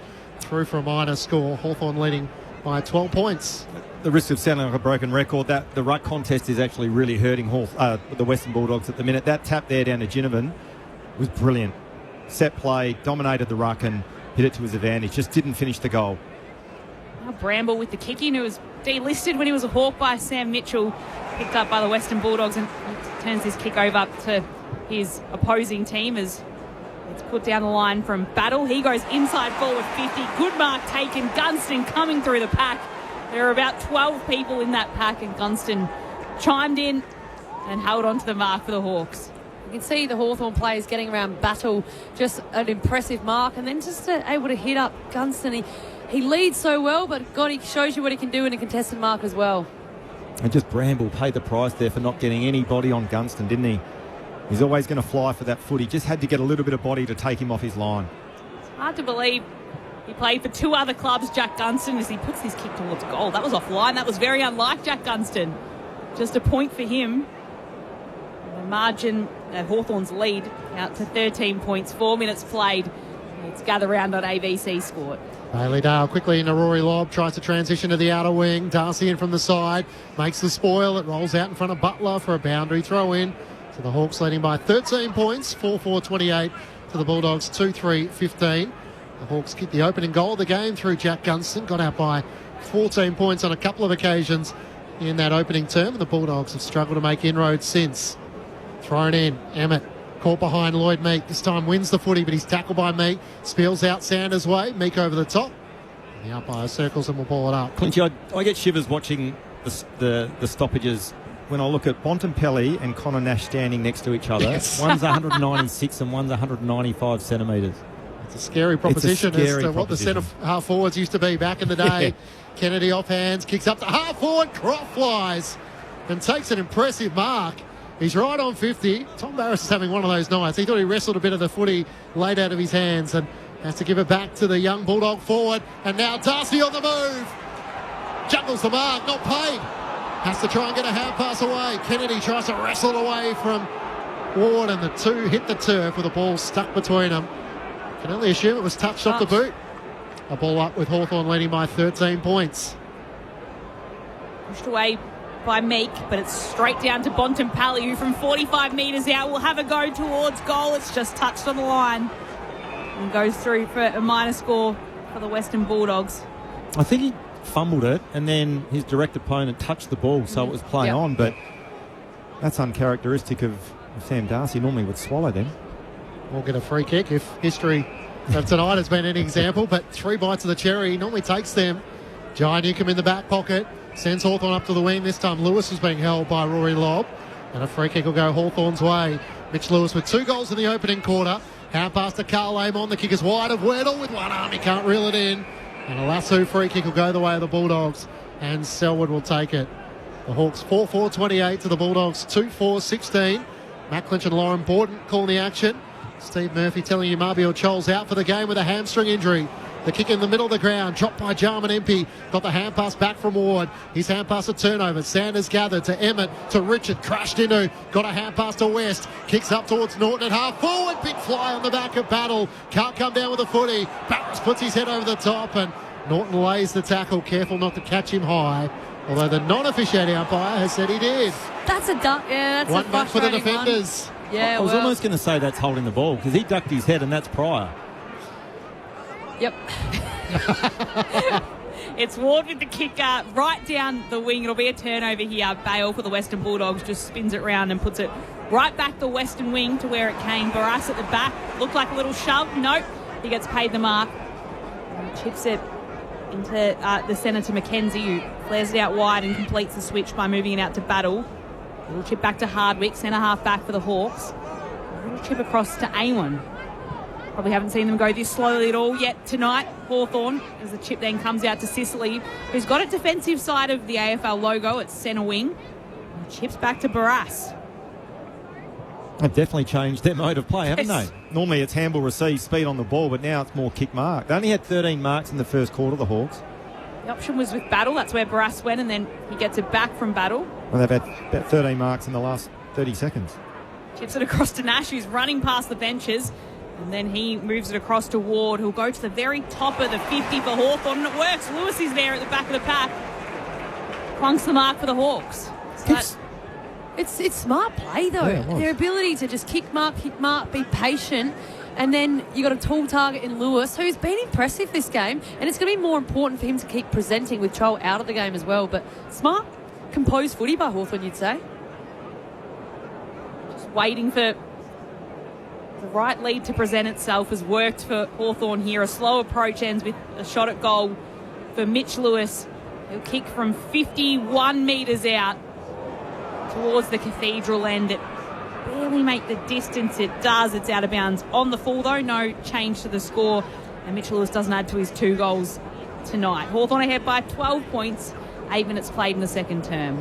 Louis Emmett up against the left behind post, kicks long up towards half back, big fly from Perez on the back of Bontempelli, if you don't mind. Bailey Williams squeezed the kick forward, got it to Hines, tackle, dispossessed, holding the ball. Hawthorn will take it back at right half forward, and it's Blake Hardwick. He'll get the free kick for the Hawks. Hawthorn by 12 points, just the 2 behinds to 1, the way of the Hawks in this second quarter. Hardwick long to the teeth of goal, Puku Karmas in the back. Weddle went early, Karmas kept his eyes on the ball. Comes down with an impressive mark, the ever-growing defender. Back to Rory Lobb, his fellow key, tall in defence, and now short. And the mark is taken by Selwood. He's in the back pocket for the Bulldogs, trailing by 12 points. There's not a lot of movement for the Dogs at the moment. So Selwood has to kick as long as he can up the wing. Darcy sets himself, Barras in from the side, it clears everyone, and Sicily marks at the back for the Hawks. Little kick inboard finds Mackenzie back into the side. He hand passes back to Perez, who darts the kick to Gittivan. Mark centre half forward, and then just wants to go short as well to Gunston, who was on a lead against Karmas. He's marked about 50 metres out from goal. Tell you what, that kick from Perez was outstanding, wasn't it? Would you have seen him in his Sturt days? Played a couple of years at Sturt after being delisted by North Melbourne and then getting another opportunity. Well, the interesting thing as well is when you go inside 50, you want the ball in the good users. And that kick was outstanding. So Gunston from 52 metres out. That is a Jack Gunston specialty. And he puts it through the middle. In front of the fans on the hill. Jack Gunston with his second tonight. And Hawthorn's lead extends to a game high 18 points. It's the Hawks 5-4-34, the Doggies 2-4-16. 10 minutes played in the second term. It's Gather Round on ABC Sport. It was interesting as well, just looking at some of the numbers in this quarter. Looks like Hawthorn are starting to really wrestle momentum of the game. They've gone back into more of a kick mark style of play instead of the fast play. They've had 21 marks already in this second quarter. They're winning contested ball. They're winning the uncontested ball. They're winning the clearance count around the ground. And at the moment, they're looking pretty ominous, and the ball's been played in their front half. Jack Gunston with 2 goals tonight, up to 18 goals for the season. Behind Ben King. He kicked a couple for the Suns today. Back in the middle of the ground, Reeves one down the tap. Watson on the move. Left it behind. Free kick for a hold, and it's going the way of the Western Bulldogs. And Louis Emmett on debut tonight. The 19-year-old, 199 centimetres. He veers out to the left. Sends a high kick in the direction of Darcy and Norton, who flew from behind. Crashed the pack. Baker in front. He's a little slow to rise, Norton as well. It's gathered by Perez. Gets it away to Kinnaman. A clearing kick up the wing for the Hawks, and Mitch Lewis comes charging out.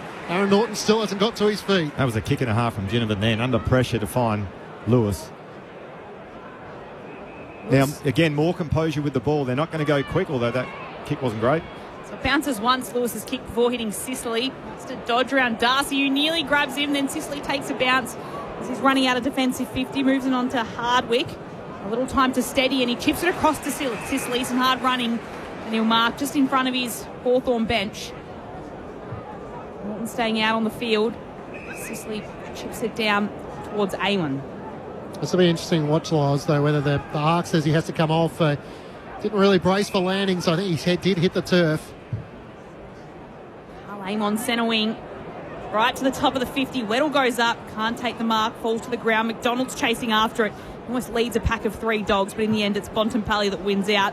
Hacks it away on his boot towards Williams, who can collect. Hand pass to Emmett. Flicks it across to Hayes, who moves it to Sanders. And a little chip kick will steady things for the Western Bulldogs as he's able to find Riley West. And Steve Murphy just in front of you. Aaron Norton has come to the bench, but all for some running repairs at the moment.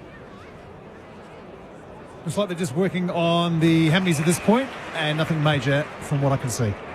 Keep an eye whether he has to do a concussion test. A turnover for the Hawks at half-back. Ginnivan's been lively up the ground and swings the ball to the outer side, where Connor McDonald takes the mark. He runs the wing and kicks up to Mitch Lewis, who's uncontested. Looks around, has Dylan Moore running past him. Gets to 55, goes for home. Weddle's in the goal square against Butterick and takes the mark. It wasn't the matchup Bulldogs fans wanted. And Butterick, despite his endeavours, couldn't really make much of a battle in the air against Josh Weddle. You talk about their different modes of play. The first quarter they had 14 marks, and we're halfway through this second quarter. They've already had 29 marks, Hawthorn. So their ability to change their modes from fast to slow and more methodical has been outstanding. Josh Weddle on a 45-degree angle, only about 10 metres out. He slams it through. The goal umpire went racing to the left, but the all clear is given. 2 goals to none so far the way of the Hawks in this second quarter. They've kicked the last 3 goals in the match, and it's as wide as it's been.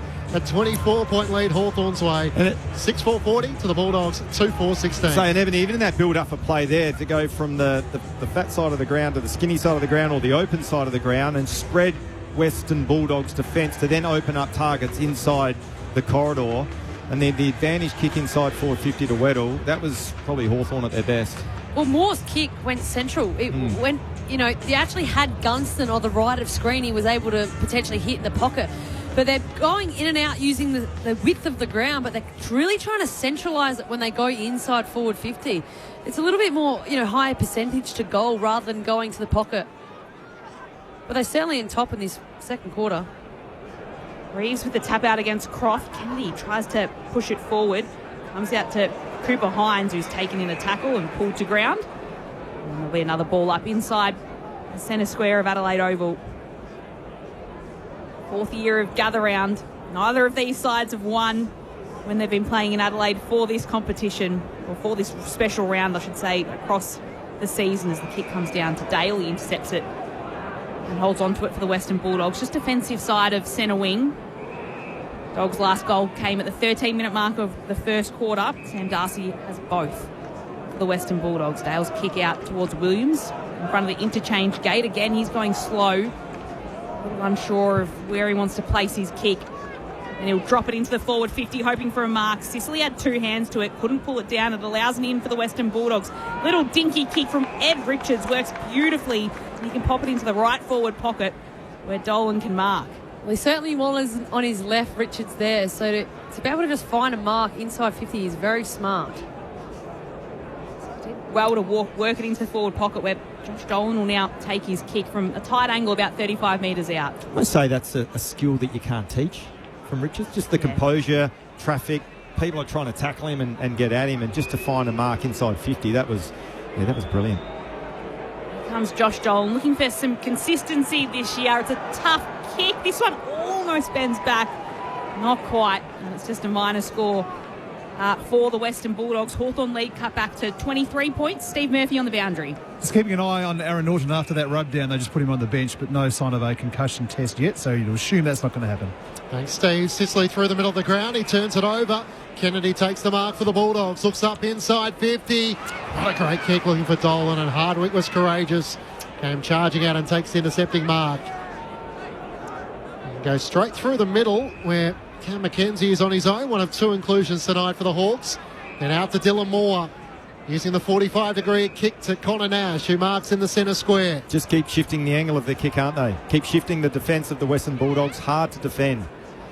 Now back to Josh Battle as Richards comes charging in here. Out to Ginnivan on the wing. Just taking the free passes that are on offer. And Jarman Impey's all on his own in the middle of the Adelaide Oval. The footy mecca for the week. As it's gathered by Battle, gives it back to Impey. Hacks a kick inside 50. Reeves presents, can't take the mark. Brought down by Dale in front. Kennedy tries to toe poke it forward. Nash picks it up. He's tackled by Kennedy. And the umpire will ball it up 45 metres out from the Hawthorn goal. Almost as well as if Hawthorn very patient with ball in hand. They're just looking for that little opening to open up, as it did on that occasion to Impey in the middle of the ground. Reeves with a tap out was looking for McDonald. The ground, it's Haynes though, who pushes it away by foot. Newcomb collects for Hawthorn. He just pushes it out wide into the forward pocket, where in the end the bounce favours Selwood, and it's the Western Bulldogs defenders that can work it away to Williams, who slipped over and goes over the boundary.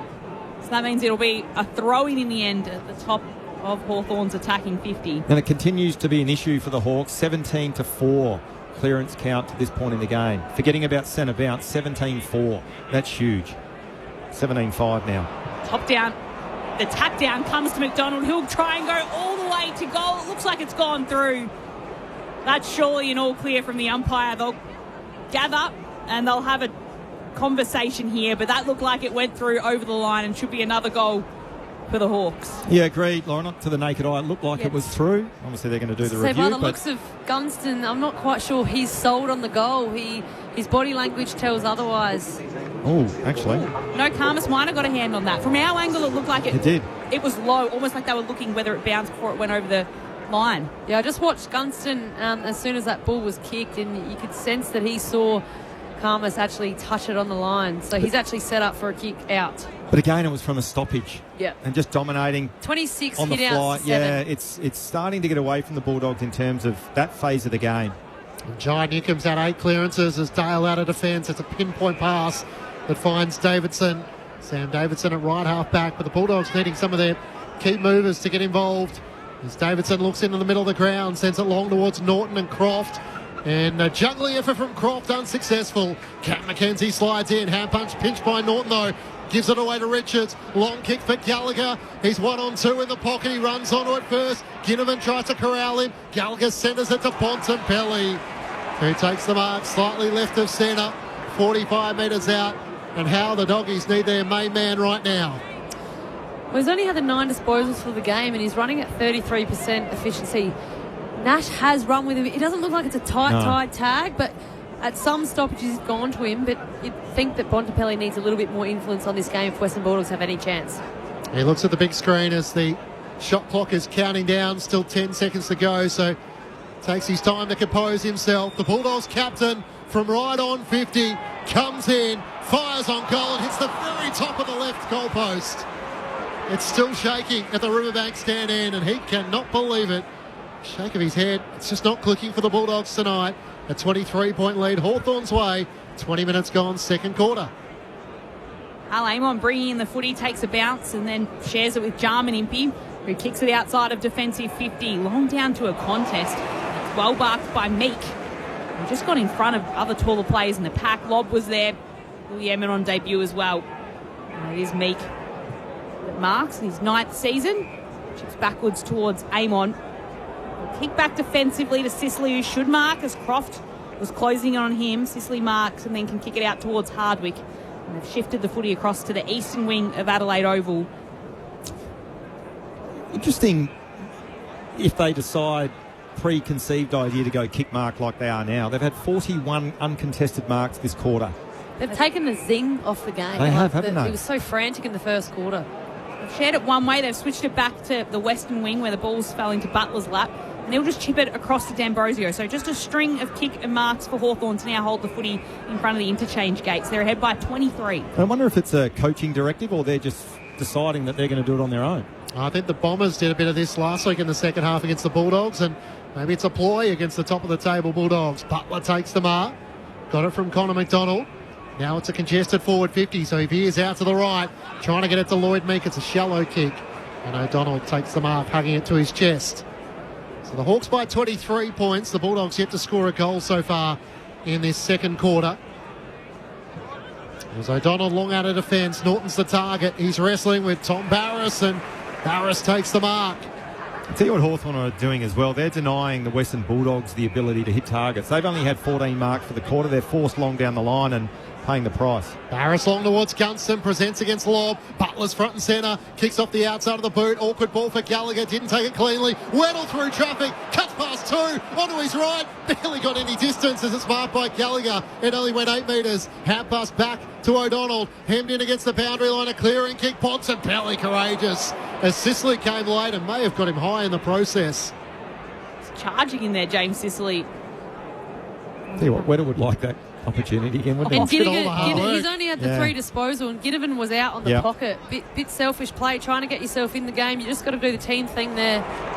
Pelly's kick a turnover on the wing, but then Hardwick's kick is smothered by West, and it forces a ball in right at centre wing on the outer side of the ground. 23 minutes played in this second term. It's Hawthorn leading by 23 points. Led since the very beginning of the match. The Bond's had 8 kicks and he's running at 25% disposal officially. That's pretty low for the Bond. From the stoppage, it's Ward takes it, hand passes it away. Ginnivan with the footy. Oh, wow. Just dribbles the kick along to D'Ambrosio. If he can chase after this one, Hawthorn could be out here at left half forward. D'Ambrosio will put the kick to Weddle. Front position, 2 hands. Can't pull in the mark. Bramble comes charging in for the Western Bulldogs. Weddle tackles him to the ground. The hand pass can still come out to Bontempelli. Hand passes to Lobb, who goes backwards towards Karmas. He's in all sorts of trouble. He's tackled to the ground, and the umpire says, "I'll ball it up." I said, oh, wow, because that kick from Ginnivan, that was intentional. The little dribble kick back into the middle of the ground. He was under all sorts of pressure. Yeah, he has. Love him or hate him, he's very footy IQ. When he touches the ball, he does some things that other players can't. The Bulldogs are feeling the pressure at the moment. A ball up at the top of the goal square. This worries me here for the Bulldogs. Hawthorn have been so dominant in the ruck. Tap down to Nash. Tackled by Bontempelli. This time it's the Bont.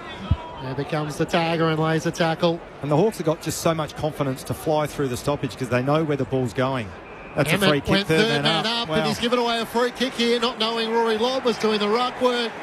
Oh, it's a terrible mistake by the Bulldogs bigs, and it gives Lloyd Meek a shot on goal from directly in front, 10 metres out. Oh, you feel for Emmett, don't you? First game, he's under siege at the moment, getting dominated in the ruck in terms of his physicality, and unfortunately paid the price there. Just a bit of a brain fade there from the young fella. And if you're wondering how much the Dogs are missing Tim English tonight, there's your example. Lloyd Meek on the long run up here at the Adelaide Oval, slams it into the fans behind the goals at the Cathedral end. And the Hawks, with the last 4 goals of the match, 3 in this second quarter, they lead by 29 points. And their bigs are having a dominant impact. 7-5-47 to the Bulldogs, 2-6-18. We've played 25 minutes in the second quarter. Gather round on ABC Sport with Ebony Marinoff and Josh Franco. One thing I would have liked to have seen, and maybe they are talking to him, but a few more of the Western Bulldogs players getting around young Emmett just to say, don't worry about it. It was just a brain fade, move on and get on with the next contest. But once again, it's the clearance differential. It's 20-4. And again, I'm ignoring centre bounce. Western Bulldogs are going okay in the centre bounce. They're leading 7-2, but around the ground, it's 20-4. So that's a cricket score in terms of differential. 16 to Hawthorn, and again off the back of that they've got confidence as a midfield group to get on the fly and get in field position. back in the middle, Louis Emmett. Debut out of the Glen Iris Gladiators in Melbourne. Can get a tap down towards Ed Richards, who just streams away, takes a bounce, runs, and again, it's a beautiful pass from Ed Richards. He saw Darcy's lead, he hits him on the chest. And Darcy will have a set shot at goal from the right forward pocket. And that's the only time the Bulldogs look threatening around the stoppage scenario is centre bounce, and at the moment they're leading 8-2 and looking dangerous, particularly when they win it and they've got full face of goal and the leading forward in Darcy. Great connect. Just needs to finish this in terms of scoreboard. Keep it under control. He's the only player who's scored a goal for Western Bulldogs tonight. He's got both of their goals as he lines this one up. It's shanked off the boot, stays right the whole way. And he can't convert, which means that it's still a long time since Western Bulldogs' last goal was the 13-minute mark of the first quarter. Hawthorn's lead now 28 points. 4 behinds for the Bulldogs in this second quarter. Bontempelli hit the post. Long clearing kick by the Hawks. Sicily up to half-back. Intercepting mark taken by O'Donnell. Turns to his left. High kick inside 50. Sicily can't juggle the mark. Newcomb beautifully crumbs it. Hand pass away to Battle. And the Hawks are out of defence. Hand pass to D'Ambrosio, who kicks up the outer wing. And it's wide of Dylan Moore as the siren sounds for half-time. And concern for the Bulldogs with Jordan Croft down on his haunches in the forward 50. So Mabior Chol out of the match with a hamstring injury.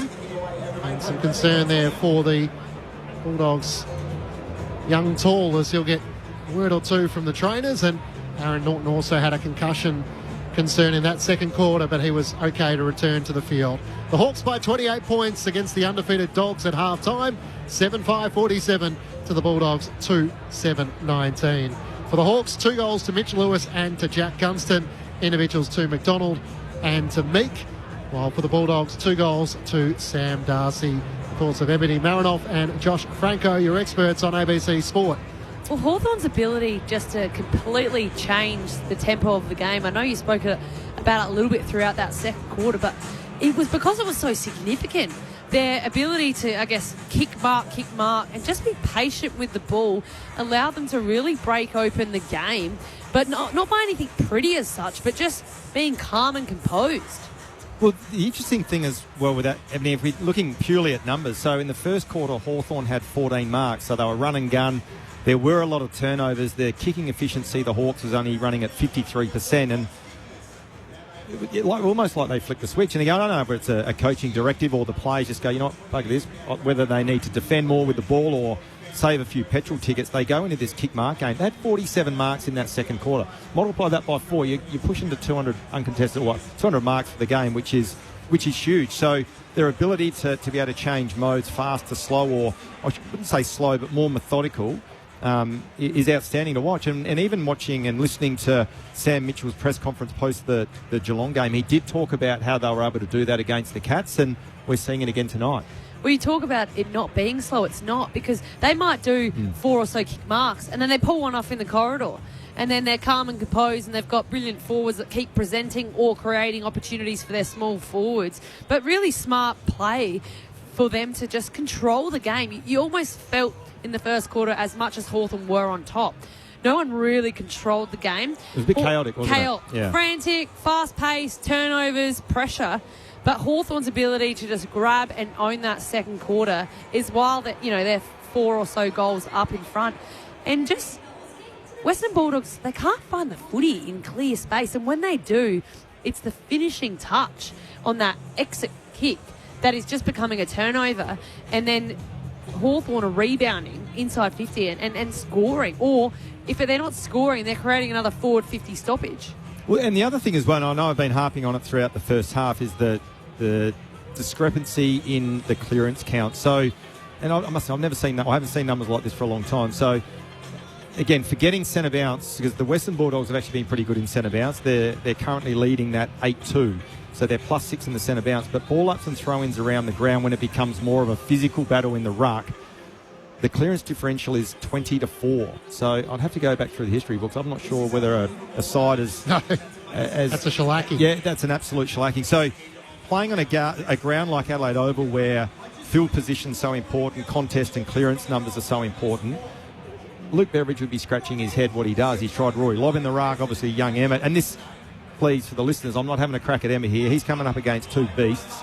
It's his first game. He's played 2 VFL games, and he's trying his best, but nothing's working. So the flow-on effect to that is, if you're a midfielder, if you're a Marcus Bontempelli, you've got absolute no confidence to hit through the stoppage and get the game on your terms where he's so dangerous. Admittedly, he's had 12 disposals. You mentioned, Ebony, that his disposal efficiency at the moment by foot is only running at 25%, so not having a massive impact on the game, but you can almost see the Western Bulldogs mids, they almost retreat into their shell.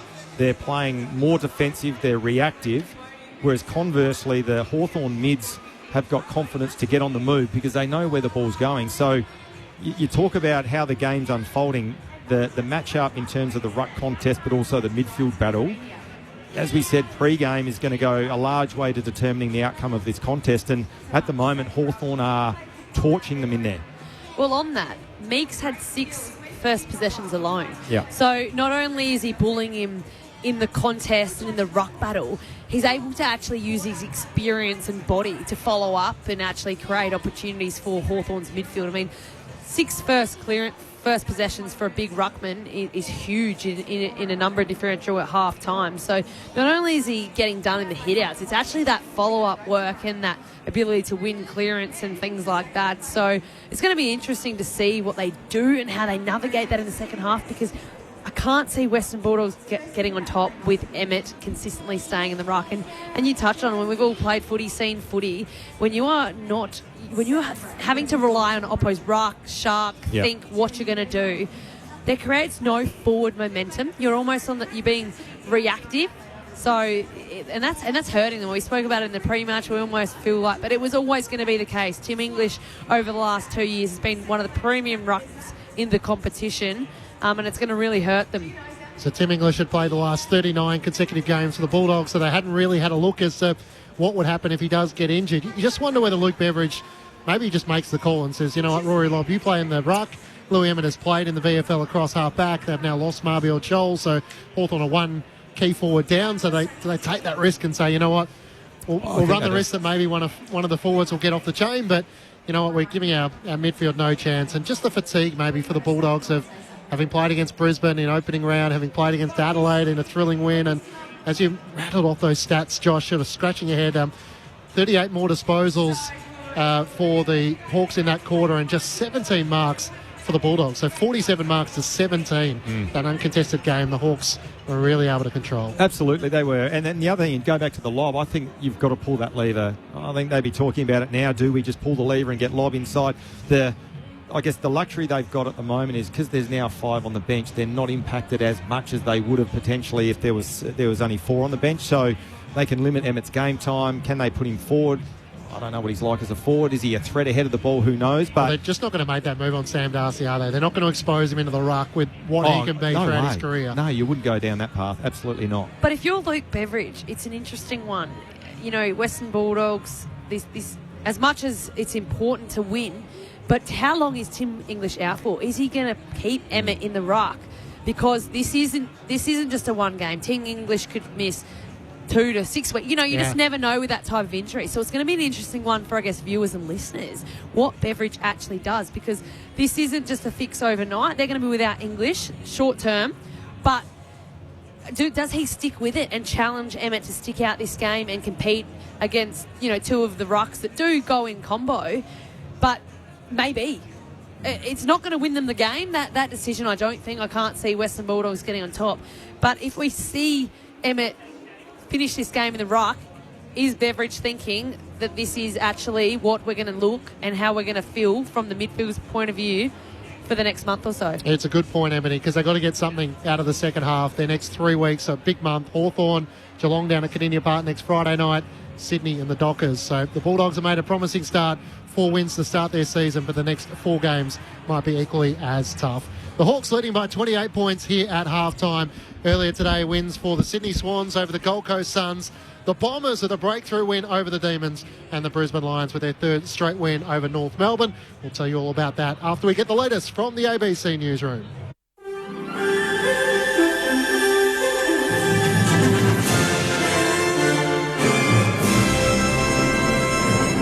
Hello, this is ABC News with David Rowlands. US Vice President J.D. Vance has arrived in Pakistan's capital Islamabad ahead of peace talks due to be held with a high-level Iranian delegation amid a fragile 2-week ceasefire. Larry Buttrose has the details. The talks are aimed at ending the war launched by the US and Israel at the end of February, despite the US claiming the massive joint aerial campaign has all but destroyed Iran's military capability. Iranian attacks on Gulf states, and especially its closure of the vital oil artery of the Strait of Hormuz, have sent shockwaves through the global economy. The Iranian delegation is already in Pakistan for the talks, but says before they begin, preconditions must be met, including a ceasefire in Lebanon. J.D. Vance has cautioned the Iranians against what he terms trying to play us, but says he expects a positive outcome from the negotiations. Energy Minister Chris Bowen has confirmed Australia's reserves for petrol and jet fuel have fallen. Providing his daily update, Mr Bowen says the nation has 38 days' worth of petrol, 31 days' worth of diesel and 28 days' worth of jet fuel in reserve, a decrease of 1 day for petrol and 2 days for jet fuel. The reserve for diesel has risen by 2 days. The Energy Minister has assured that Australia is as well placed as possible amid the ongoing oil crisis. They are figures in reserve. It's not the amount of fuel that we have that's a countdown. It is added to by fuel that comes in, and of course it doesn't count the fuel that's in cars and is in service stations right around Australia. NASA has declared its Artemis 2 mission a success after the first crewed journey around the moon in more than 50 years returned safely to Earth. The Orion spacecraft splashed down off the coast of Southern California, completing a 10-day mission that saw astronauts travel more than 1.1 million kilometres. Orion reached speeds of over 40,000 kilometres an hour before re-entry, and after safely splashing down, its 4 crew members were flown to a US aircraft carrier for medical checks. NASA Entry Flight Director Rick Henfling says the return to Earth hit its marks. We hit our flight path angle target within 0.4%. We flew an entry range of 1,957 miles, and we landed within less than a mile of our target. What a tremendous day.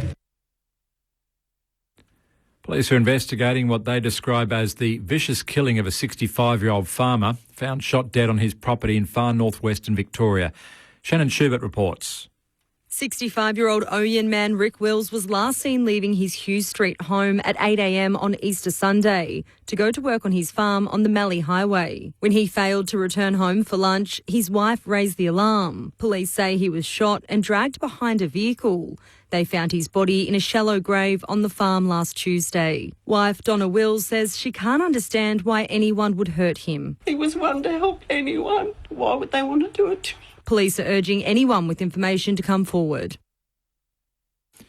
A manhunt is underway for a prisoner who escaped a low-security correctional facility in Queensland's Scenic Rim. 35-year-old Corey Leslie escaped the Palling Creek low-security correctional facility at Rathdowney this morning.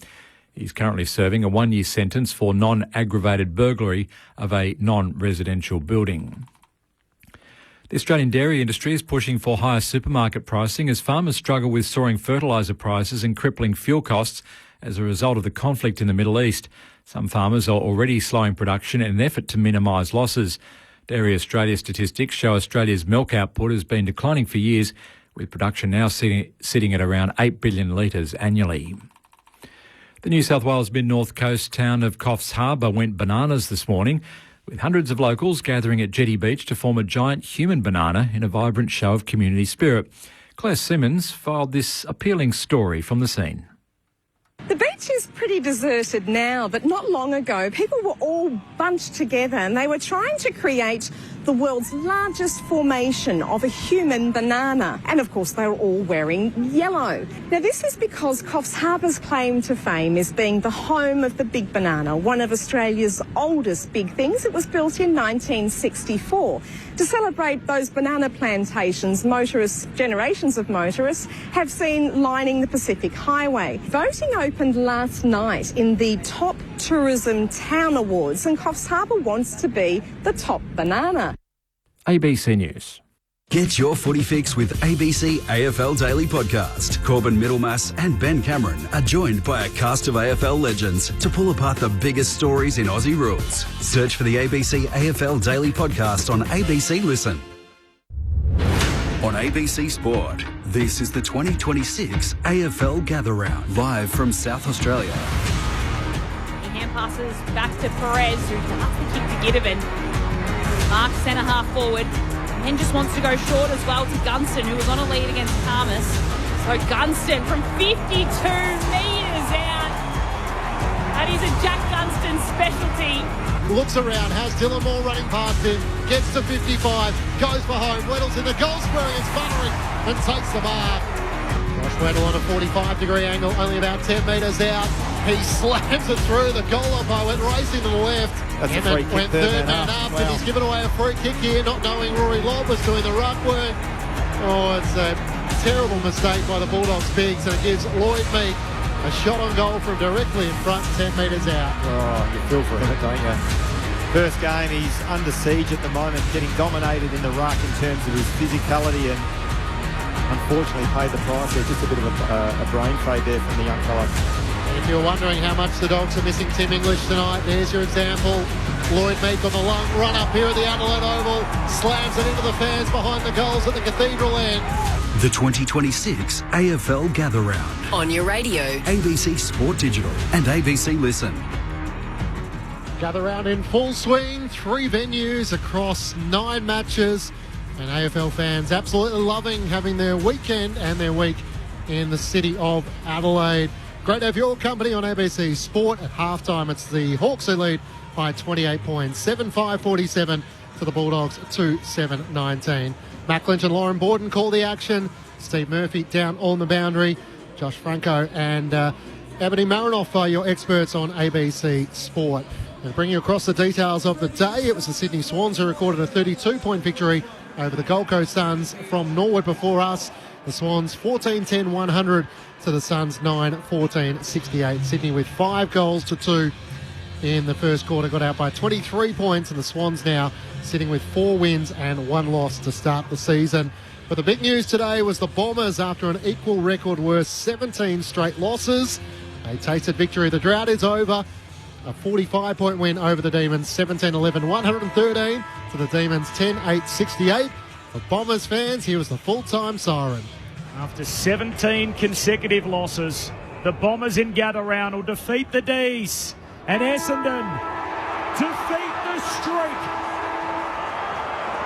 Nobody beats the Dons 18 times in a row. The streak ends at 17. The Dons by 45. And I think that was even sweeter for Corby getting to call that. 323 days, Josh, or 11 months for those that were keeping track. So their last victory against the Tigers back in round 11, 2025. It's a long time in footy, and it's a relief for Brad Scott. Oh, absolutely. God, he looked stressed a couple of times throughout the course of the game. But what it does show is that, and I know, you hear the narrative about it, the players and the coaches talk about anyone on any given day, if you're not 100% switched on, you get stung, and Melbourne got stung today because they were impressive last week against the Gold Coast. They certainly were. And they were poor this afternoon. Yeah, a reminder that you can be brought back to earth pretty quickly in this game. And Ebony Marinoff was in the Barossa, where I'm heading tomorrow, and Loz as well, to watch the Giants taking on the Tigers. Brisbane a 3rd straight win, so too good for North Melbourne. The Roos sort of threatened in that final quarter. It got back to 9 points at the 19-minute mark, but the last 3 goals of the match, the way of the Brisbane Lions, and they're an imposing threat as they start to click with Oscar Allen in the forward 50 and Sam Draper in the ruck. And that was kind of the question around Brisbane Lions at the start of the season. I think you forget how rusty you can be coming off a premiership. I think we saw at Collingwood a couple of years ago. We've got Cal Archie at the footy club, but you get a bit of an understanding when you chat because you go so long into the season and you have the finals. It's not a hangover, but you have to celebrate. And your best and fairest and everything else is delayed. Your surgeries are delayed. Your pre-season's shorter. So I think we always tend to judge, but when you have a little bit of a thought process on why they started slow, you understand. And Oscar Allen's last fortnight has been super impressive, and reminding all footy fans of just how good he was. He obviously only played the start of the season last year and missed, but I thought North Melbourne not only threatened in the last quarter, but it was the way they started. Yeah. I think you you're not disappointed if you're a North Melbourne fan today. I don't think so.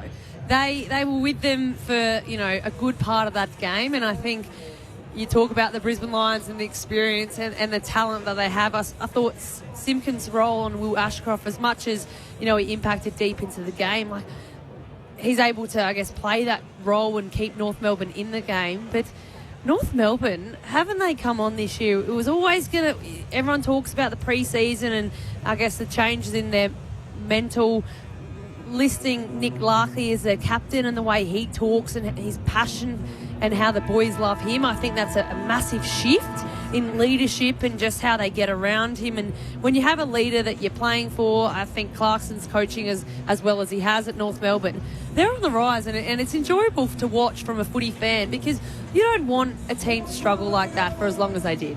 No, so the Roos going down this afternoon, the Brisbane Lions. Players are in position, but some athletics news. Georgia Harris from Queensland has won the 100 final of the women's in 11.50 seconds, and Lockie Kennedy from Queensland has won the men's 100-metre final in 9.96 seconds. Rory McIlroy's taken the lead by 6 shots at the Masters. All that, of course, is available on abc.net.au/sport if you want to keep across all the latest sporting news.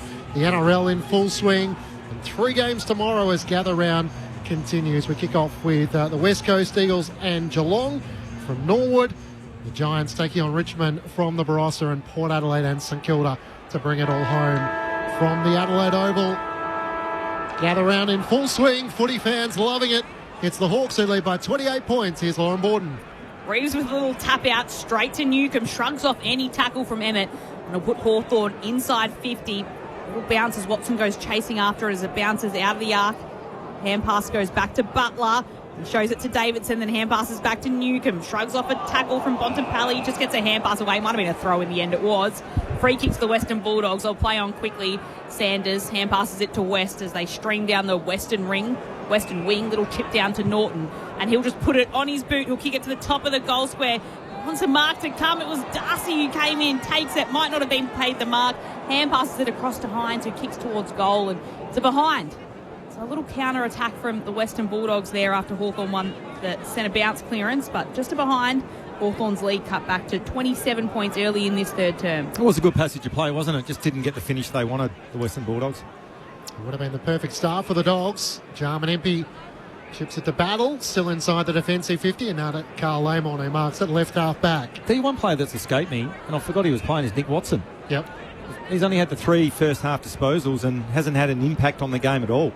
Very quiet in what was a dominant Hawthorn half. That's a positive for the Hawks. Kick up the wing is spoiled away, and Butterick spoils it into the second row. One of the fans gets a touch of the footy, hands in the air as he's wearing a Port Adelaide hat. And that's the beauty of Gather Round, is all 18 teams are often represented in the crowd, even if your team may not be playing. Reeves wins down the tap against Emmett. Bontempelli onto it. Cuts back on his left-hand side. High kick over Norton's head. Darcy tries to bring it down with one arm. Barris slides in. They wrestle for the footy. It falls clear. Trying to knock it away. Carl Lamon out towards Sicily. He shepherds for D'Ambrosio. Wrestled away by Sanders for the Dogs. Hand pass to Riley West. Long kick. Davidson leaves it for Fraser. Into the open goal. And the Dogs' first goal since the opening quarter. That was through Sam Darcy at the 14-minute mark of the first quarter. It comes just 2 minutes into the third. They're starting to make some inroads. Hawthorn 7-5-47 to the Dogs 3-8-26. Well, I'll tell you where it came off. It came off the back of that stoppage win to the Western Bulldogs. I think it was Fraser that actually got the clearance, and then once you get clearance, you get field position, you get the ball going forward, you get some even numbers ahead of the ball, and you start to look dangerous. So all off the back of that clearance on the wing, that boundary throw-in, where the Western Bulldogs have been really poor in that area in the first half, but came to life in that last play. Well, allows you to get separation from your defender. Even with Davison there running that wing roll, you just get 2-3 metres away from your opponent. He's able to actually create a shepherd for Fraser. Shot on goal, but they started with all momentum, even with around the contest. Western Bulldogs looking lively. Reeves in the ruck, pushes it down to Nash. Hand passes it away to Watson, who gets a touch early in this third term. Flicks it back to Ginnivan. He puts the kick out to right half forward to a leading Lewis. That clearance is actually okay, though, from the Western Bulldogs, because it is wide. Even though they lost it, at least they forced the Hawks wide. Just a couple of metres in from the boundary line, Mitch Lewis, who chips out towards Hardwick. So forced to concede just a little bit of territory here as Hardwick kicks to a leading Newcombe, who's marked right where Mitch Lewis had it a few moments earlier. That's 75 metres away from goal. Nash short, but in the end, Newcombe will heave this one on his boot and kick it to the top of the goal square. Reeves came in, 2 hands, couldn't take the mark. Bontempelli had a go at it. Gunston came in, tried to soccer it towards goal. Dangerous. Karmas runs it through for a rush behind for the Western Bulldogs. Hawthorn's lead just pushed out to 22 points. 7-6-48 the Hawks, the Doggies 3-8-26. 3 minutes played in the third term.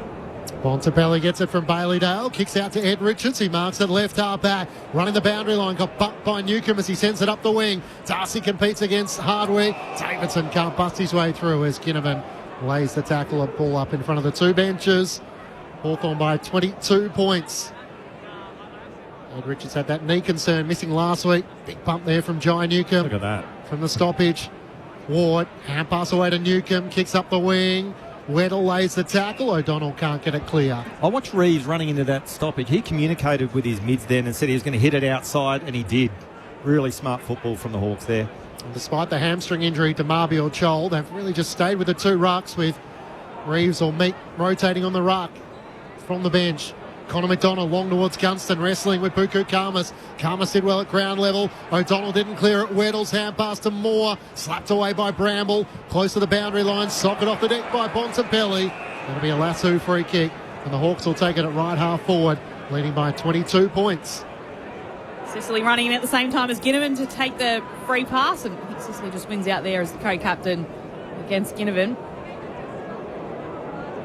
Sicily will take it. A couple of kicks from home for Hawthorn. Pops it to a hot spot. Weddle goes up, front position, brings it down. Fraser takes it. He's taken by Nash, locks him up. We'll have a ball up about 35 metres out from goals for the Hawks. Towards the Riverbank stand in this third term. Tap out, comes the way across to McDonald. He tries to kick towards goal. His kick is a smother. Ricochets out to Bontempelli. He puts a long kick down the wing. And it's centre wing where Norton will be at the front. At the back is Barras. Well worked. And it is Tom Barras that wins the footy for Hawthorn. Centres it to Jarman MP. He can move it laterally if he wants out to the wing where D'Ambrosio's in space. It's 5 or 6 metres on Bailey Williams, and Hawthorn back to their uncontested game. Out to Giant Newcombe. It's a bit frustrating to defend, I reckon, as well. That kick mark. Tough to defend and frustrating for the Western Bulldogs. It's fatiguing. It's tiring. Was his long kick inside 50. Weddle couldn't get hands to it. Buku Karmas drops the mark, and Josh Weddle lays the tackle 45 metres out from Hawthorn's goal. It's the Hawks who lead by 22 points. And this is where they're dangerous. Reeves against Emmett. He should get first look at it. Front position, they both almost get a hand to it to tap it out. Spills along the ground towards Bontempelli. Second attempt can pick it up. He gets dispossessed of it. Spills out the back again. Sanders can take it. Hand pass it to Williams, and he'll clear it away for the Western Bulldogs. Looking for Norton, who couldn't take it cleanly. Davidson had to go. In the end, it's Ginnivan that picks it up for the Hawks. His kick, a turnover as Fraser takes it. Hand passes it away to Richards. They're trying to get a run on here. Hand pass to Sanders. He's forced to hand pass backwards towards Williams, who in the end flicks it down to Butterick, and he'll put it on his boot. He misses all his targets. And there's Tom Barras sitting back there again for Hawthorn, who easily mops up this one and can turn it over for the Hawks. Chip out towards Ward, centre wing outer side of the ground. He flicks it across to Nash, and it'll be Nash that puts the Hawks inside forward 50. He's looking for Gunston, but was behind O'Donnell. Weddle can win it out, hand pass it across to Watson. Not in a lot of space, he'll kick for goal. And he just squeezes it through for a minor score, Nick Watson. It's a behind for the Hawks, the margin out to 23 points. 7-7 playing the Western Bulldogs, 3-8 in this third term. Well, Tails kick out of defence. Miss Fraser, Mitch Lewis might have caught one high in the process, and the free kick's going to go the Hawks' way at right half forward. Just some uncharacteristic mistakes from senior Bulldogs players. Short to Connor McDonald, right on 50. I was just going to say as well, some of Hawthorn's, they're dominating field position in the early stages of this quarter. He gives the hand pass away to Mitch Lewis. What's he doing? Gets to 50, fires on goal, and he misses to the right-hand side. So what's that? 3 behinds for the Hawks in this third quarter. So the Bulldogs 1-1. Hawthorn leading by 24 points. Just some of their entries, their decisions or skill execution has been pretty poor to start this third quarter for the Hawks. On a Butterick to bring in the footy for the Western Bulldogs. Chips it out to Sanders. Still in defensive 50. They'll be able to push it out wide towards Norton. That was an awful kick. And ends up hitting the advertising hoardings and going out of bounds on the full. So that's just the Western Bulldogs handing back the footy to Hawthorn and Hardwick, who kicks backwards towards Impey. And here they go again, the Hawks. Yep, chips it across to Sicily, back edge of the centre square. Happy to concede some space as he's running back before going with a long hand pass to Jarman Impey. He's out wide to Hardwick, and they've got it back defensive side of centre wing. Really patient with the ball, looking for gaps and holes to open up. Little chip to Barris, little chip to D'Ambrosio. They're only going forward at 20-metre increments. And then D'Ambrosio again happy to concede space and go backwards. So not quite the same footy we saw on Easter Monday as he chips towards Hardwick. Moves this forward towards Impey, and Impey this time will bomb it on his boot. Inside forward 50. Weddle flies again. Can't take the mark. At the back, it's able to be gathered by Bramble, who can then kick out wide. And he was looking for Cooper Haynes, but it bobbles its way out of bounds. It'll be a throwing now, this time deep inside forward 50 for the Hawks. Holding on to a 24-point lead, 9 minutes in the third. Again, if you're Hawthorn, you're taking that. Like, it's another forward 50 stoppage. Impey, he's happy to kick at 50 metres and create a contest because they're continuing getting forward 50 stoppages. 20-5 the marks Hawthorn's way. Ebbs in this third quarter from the throw-in. Richards can't get a clean disposal away. Spills out his way, and this time he's going to be penalised. Holding the ball, McKenzie, Connor McDonald, both laid the tackle, and it's going to be Cam McKenzie who'll get the shot on goal in the right forward pocket. That's a good decision, I reckon, from the umpire. Well, it's the difference to the brass one. I know he was owed one with the free kick called on Darcy that probably wasn't there. But when you have prior opportunity and you drive into the tackle, like, you're asking for that. That's a great call because you don't often see those, Josh, be paid. So Cam McKenzie starts out to the right. Looking to try and extend Hawthorn's lead. He leans back on this and misses to the right-hand side. So a couple of chances in this third quarter. 4 behinds to the Bulldogs 1-1. The margin sits at 25 points. Hawthorn's way, 10 minutes gone. Third quarter. Gather round on ABC Sport. And all this field position dominance, 8-3 inside 50s, dominating contested, uncontested possessions, and the mark count as well, the way Hawthorn are playing. They've got to capitalise on the scoreboard. Bailey Dale kicks out towards right half back. Kennedy marks, little chip towards Williams. He's at centre half back for the Dogs, little unsure of what he wants to do with it, and then kicks towards Baker, who had to leave for something he probably wasn't intentionally doing at the start, and drops the mark. Eamon can pick it up and chip it out to Mitch Lewis. Centre wing, right in front of the Max Bashir stand at Adelaide Oval. Will take his time before taking his kick. Puts plenty on it as well. He'll get it into the left forward pocket. Karmas flew, and so did O'Donnell, and they're able to punch it out of bounds and force a throw-in inside forward 50 for Hawthorn. Another throw-in for them there. They're leading by 25 points, but it's Western Bulldogs with the only goal of this third term. The Bulldogs look all at sea at the moment with their ball movement. They got no confidence. They can't get their hands on the footy around the stoppage or scramble scenario, and they just look a shell of a team at the moment. Look flat at the moment from the stoppage. Pump forward. Watson on the move. Plays the tackle. And a bone-rattling tackle as he chased down a player that's a little slow to rise. Just trying to...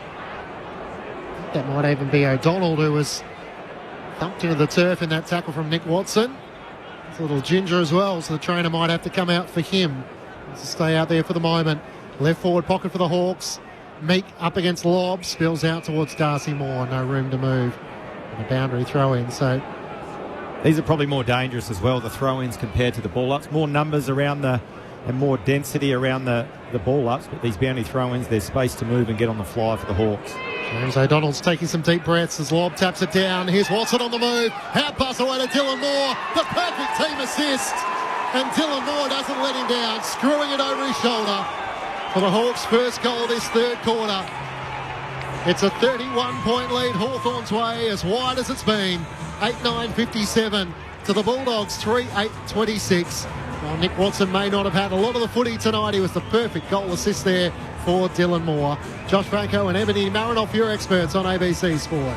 Again, just another stoppage inside 50 for Hawthorn. They've got all numbers and crummers around the stoppage. Their smalls are getting involved. A neat finish. But, like, Bulldogs have no momentum, and when they get the ball, they're under so much siege from Hawthorn because they're set so well.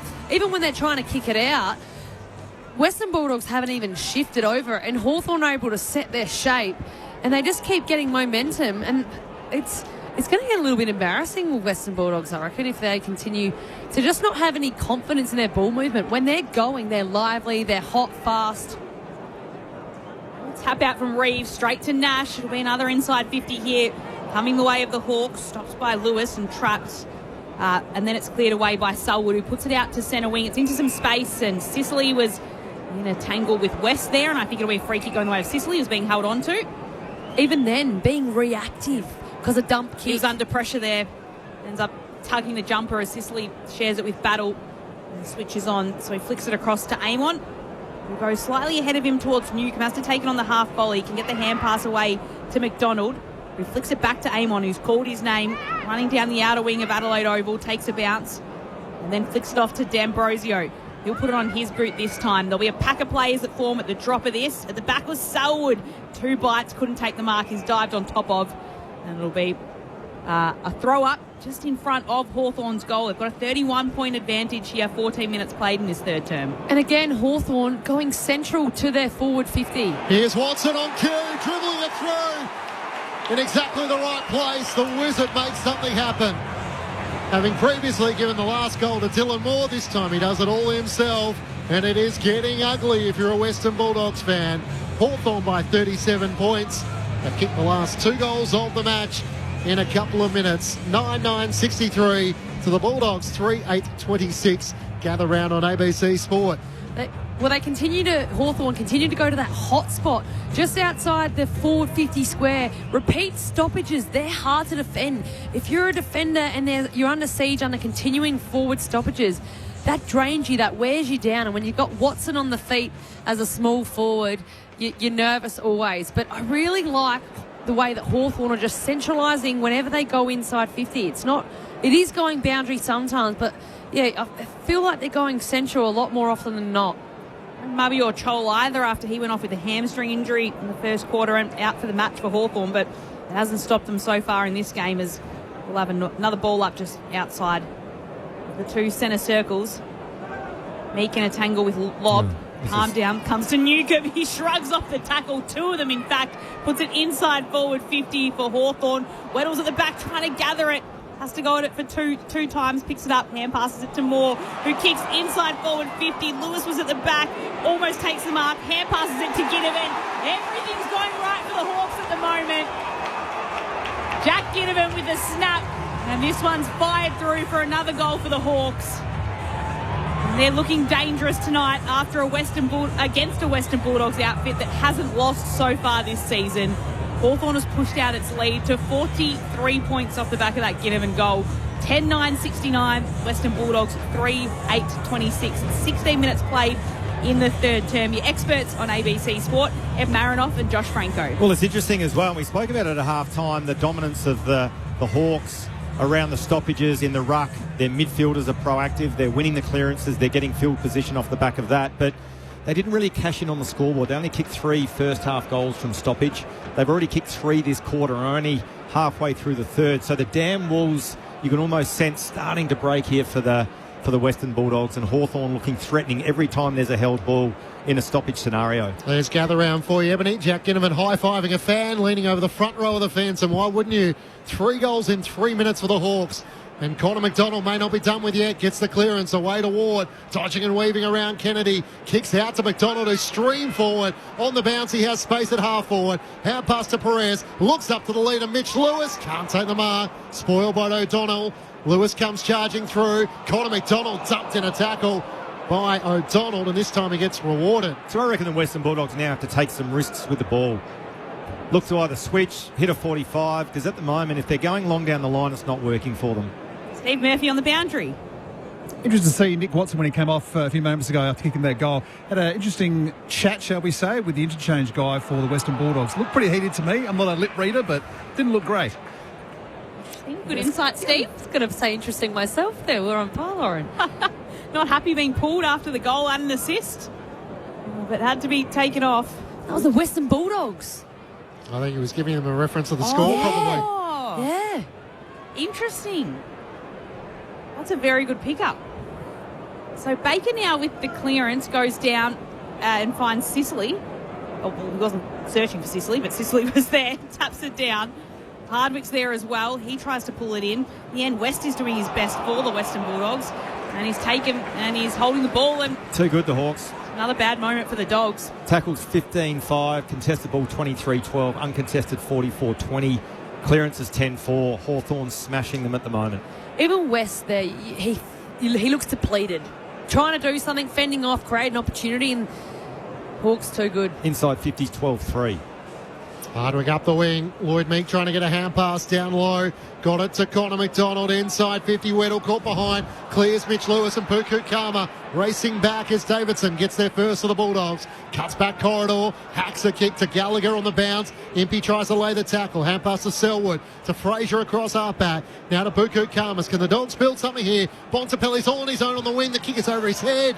And Battle knocks it towards the boundary line. The Bont still scraps on. Hand pass into the corridor. Selwood one way. Kinnaman slit. Hand pass to Moore. Here go the Hawks again. To Perez. Hand pass to Battle. Centering kick over the head of McKenzie on the bounce. Connor McDonald breaks the tackle. Hand pass to Dylan Moore. Steadies from 45. And misses to the right-hand side. That would have just about broke Bulldogs' hearts. 3 goals, 5 in this quarter, the Hawks. They lead by 44 points. 19 gone third quarter. Just with the battle of Bontempelli, Nash has had 3 clearances this quarter. So not only is he taking care of Bontempelli in terms of his impact of the game, but he's getting his hands dirty. Ale to Davidson, who kicks out towards Williams. It's just backwards to the Hawthorn bench. Loads up on this kick just to try and get it as far down Adelaide Oval as he can. No mark can be taken by Croft. Spills down to Norton. There's no one ahead of him. He just has to kick towards the goal square, and Ward's there to pick it up and mop it up easily for Hawthorn. Ooh, chip kick to Sicily. And James Sicily will mark in the right back pocket. Sorry, Lauren, just got to force Hawthorn down the line here. Look at Sicily looking to switch the ball. This actually isn't a bad result. Yep, so he did look left, and then he realised he had to kick it down to a pack. That's what he does, and this might work now for the Western Bulldogs as Gallagher takes it. He's taken high by Nash. It'll be a free kick going the Western Bulldogs' way as Nash gives Gallagher a little shove as well as he gets up. Harvey Gallagher pushes back behind his mark. Bulldogs with just the 1 goal since the opening quarter. As Gallagher veers out to the right, looks into the pocket. Norton presents. Darcy in front. In fact, it was Croft who flew in front. Couldn't complete the mark. Hand pass away to Hines. Opens up the angle. Dolan dribbles it through. In fact, volleys it through. And boy, the Bulldogs needed that. Just their 2nd goal this third quarter. And their 2nd goal since the 14-minute mark of the opening quarter. Hawthorn's lead cut back to 38 points. The Hawks 10-10-70 to the Bulldogs 4-8-32. 21 minutes gone, third quarter. Gather round on ABC Sport with Josh Franco and Ebony Marinoff. Well, Ebony, it was one of the few times that Western Bulldogs have been able to force Hawthorn to kick long down the line. They've been playing that kick mark game, looking to go lateral, looking to switch the ball and then spread the ground in offence. But that was actually really well defended by the Western Bulldogs there. And funnily enough, they end up getting the free kick, going back inside 50 and getting a major. So I guess one of the good bits of play there for the Western Bulldogs in terms of both phases of the game with their defence, but then turning that into offence and hitting the scoreboard. Bevo's come down to the bench. He's seen enough. You don't often see Bevo down on the bench, but you're right, there he is. He might be putting the boots on. Get in the ruck. I sense an Adam Kingsley 3-quarter-time spray potentially coming. Reckon? Possibly. That's probably all that's left at this stage. He wasn't happy with their second half against Essendon, and it's continued on to this match as it's palmed down towards Butterick, and he just pushes it forward for the Western Bulldogs. Tapped away by Sicily. Croft's there to gather for the Doggies again. Hand passes it across to Hines. Hand pass to Richards. Little dinky kick forward. Can find Gallagher, who'll go for home himself. He's got it. And the Western Bulldogs have strung a couple of goals together here as they try and mount a fight back. There's 22 minutes played in this third quarter, and they've got the margin back to 32 points Hawthorn's way. It's the Western Bulldogs 5-8-38, Hawthorn 10-10-70, 22 and a half minutes played in the third term. It's Gather Round Footy on ABC Sport. Well, again, Ebony, I was just going to say that came off the back of a stoppage/clearance win for the Western Bulldogs. Yeah, I think it was Big Meat trying to belt the ball forward, and the Bullies were set up pretty well behind the stoppage and then were able to launch their attack off the back of winning that clearance. So once again, a good win and a good result. I was about to say as well, Richards hasn't really had a massive impact. How hampered is he not? But involved again. When Richards is involved, Western Bulldogs are up and about.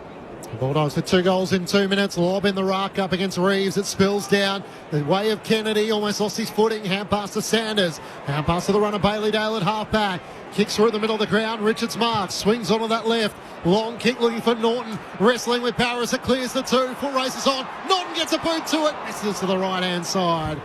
There's a heartbeat. Starting to build. Yep. There's a heartbeat. 31 points. The Hawks lead. Sense the momentum shift and the energy from Western Bulldogs, not looking like they don't want to take the game on. It's been a complete shift in the last couple of minutes. Battle chips it in to Sicily. Once again, forced them long down the line, defended it well, the Bulldogs. And that's what he'll do. Absolutely thumps it on his boot to get it as far away as he can. Meek was there, just pushed it down, but it's the Doggies that will emerge with the footy again. As Gallagher moved it on, a kick inside 50 will come. It's got to a pack, punched away. Ginnivan's there to collect. Hand pass to Amon, and he'll put it on his boot. Goes over the top of Meek. Lob was there. It's Selwood that collects for the Western Bulldogs, and he'll just pump them back inside forward 50. Barris coming through. Can't take the mark. Ball spills to ground. Amon's there again. Tackled by Norton. He gets dispossessed to West. Davidson takes this one, tries to curl it through. It's another behind for the Western Bulldogs, but it is another opportunity for him. And Hawthorn's lead is cut back to 5 straight goals. 5-10-40, the Dogs playing with the Hawks 10-10-70. Not sure that was the option to kick the check side there. Yeah, Baker on the other side possibly didn't see him, but at least now the Bulldogs are starting to get some repeat entries. 30-point lead Hawthorn's way. Jarman Empey with a kick to half-back and courageously back with the flight. Nick Watson takes the mark. He's come alive too.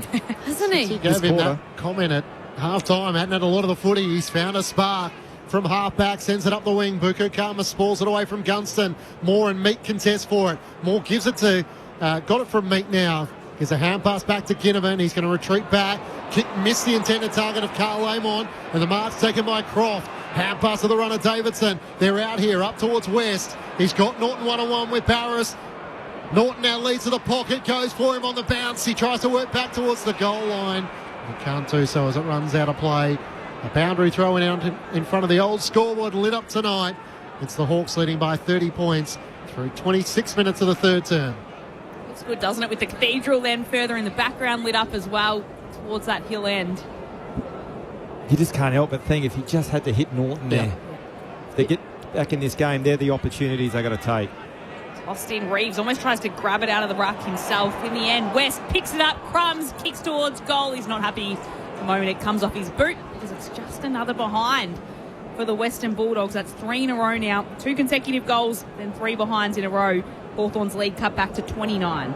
So booted 3 goals for the Bulldogs in this quarter to Hawthorn's 3-5.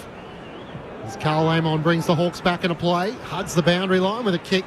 Looking for Lloyd Meek, it never got to him, and Selwood takes the intercepting mark for the Bulldogs. Good signs for the Bulldogs. It's now played in their front half and they're getting looks ahead of the ball. Can they jag one late here? A high up and under kick into the pocket, looking for Norton. He competes. It spills to the front. Richards' hand pass. Kennedy off a step into the pocket, looking for Selwood. Can't take the mark. It's Hines. Sills, cuts and goals. Game on. Something from nothing at the top of the goal square. And Cooper Hines was just able to control his balance and curl it through for a goal. The last 3 goals of the match, the way of the Western Bulldogs, and the margin is back to 23 points. Hawthorn's way, 10-10-70 to the Dogs, 6-11-47, 27 minutes gone, third quarter. Gather round on ABC Sport. Well, Josh, you said it about the forward 50 momentum that Western Bulldogs, even when Hawthorn look like they want to exit, Western Bulldogs are pressuring them into turnovers and they're getting repeat inside 50s, and it's much easier to play the football inside your forward half rather than having to defend and just be under siege what they were in the second quarter and the start of the third. And 10 minutes ago, the Western Bulldogs, we were looking for a defibrillator to get a heartbeat. Now we found one. The margin's only, I haven't got my glasses, what's that, 23 points? That's nothing in the modern game. And they've found some mojo, the Bulldogs. It's 44 points 8 minutes ago. As again, it's Ed Richards from the middle. What can he produce for the Western Bulldogs here? It's inside 50 he goes. Was looking for Norton. Barris just chimes in, cuts in front, takes the intercept mark. Chips it across to Nash. He puts it in front of Ginnivan. Marks left half back for Hawthorn. This kick will be last touch out of bounds. There's a couple from Ginnivan, a couple of turnovers that have hurt them in the last few minutes. The pressure, the scoreboard pressure that's putting on Hawthorn. I know they're still in front, but it does create more pressure. Bramble to take the free kick. Chips it backwards towards Butterick. Little kick towards O'Donnell. They'll switch across to the western wing of the Adelaide Oval. The kick will come out towards Selwood. He marks, but he wants to keep running on with it. A hurried kick forward into the left forward pocket. Needed a mark. And Darcy was there. Running straight to where the kick was put. It's a mark to Sam Darcy, and he'll kick from 35 metres out, a tight angle. But geez, the Western Bulldogs are starting to make a comeback. Tell you what, you talk about score assist or goal assist. That kick from, I think it was O'Donnell coming out. Yep. Of across the back, to Selwood. Yeah, across the Selwood. That was unbelievable. Vision and then execution to set up this forward entry and mark to Darcy.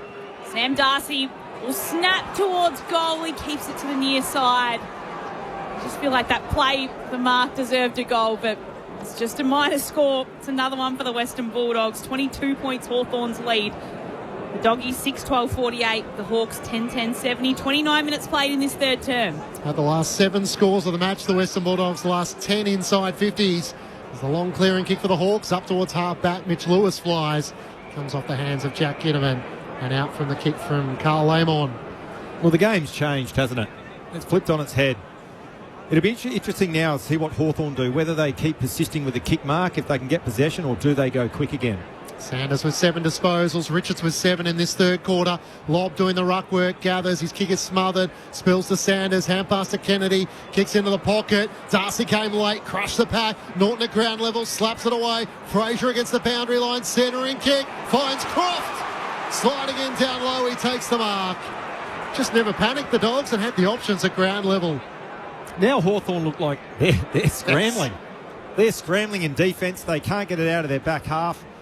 The Bulldogs are dominating field position, getting repeat entries, and they're getting looks ahead of the ball. And that kick from, was it Fraser? Yep, centering kick. Wow, kick. composure and then execution again, outstanding. The game's turned.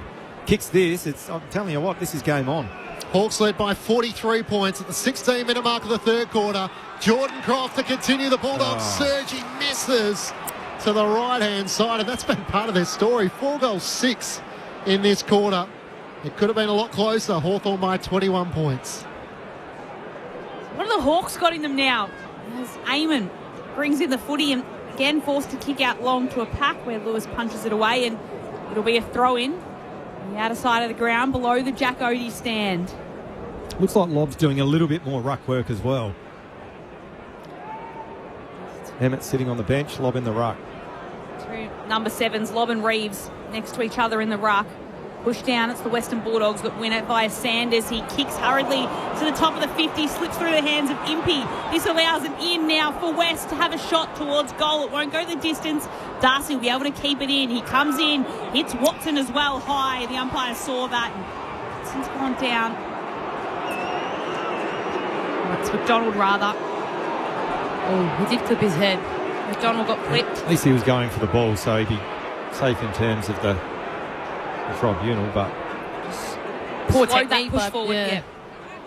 And that's McDonald that'll send a clearing kick out of defensive 50 to the pack. Lobb rises through the back, punches it down. It might work for Gallagher here, so he'll curl the ball inside forward 50. And it's Impey now that'll mark for the Hawks defensively.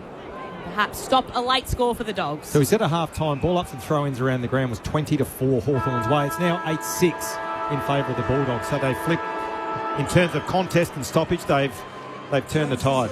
The Bulldogs come to life in that third quarter.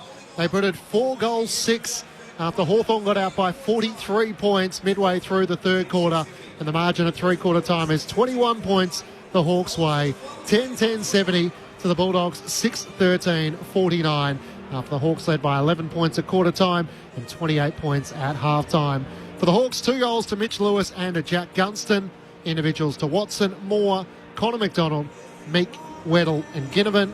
While for the Western Bulldogs, their goals have come through. 2 to Sam Darcy and individuals to Gallagher, Dolan and Fraser.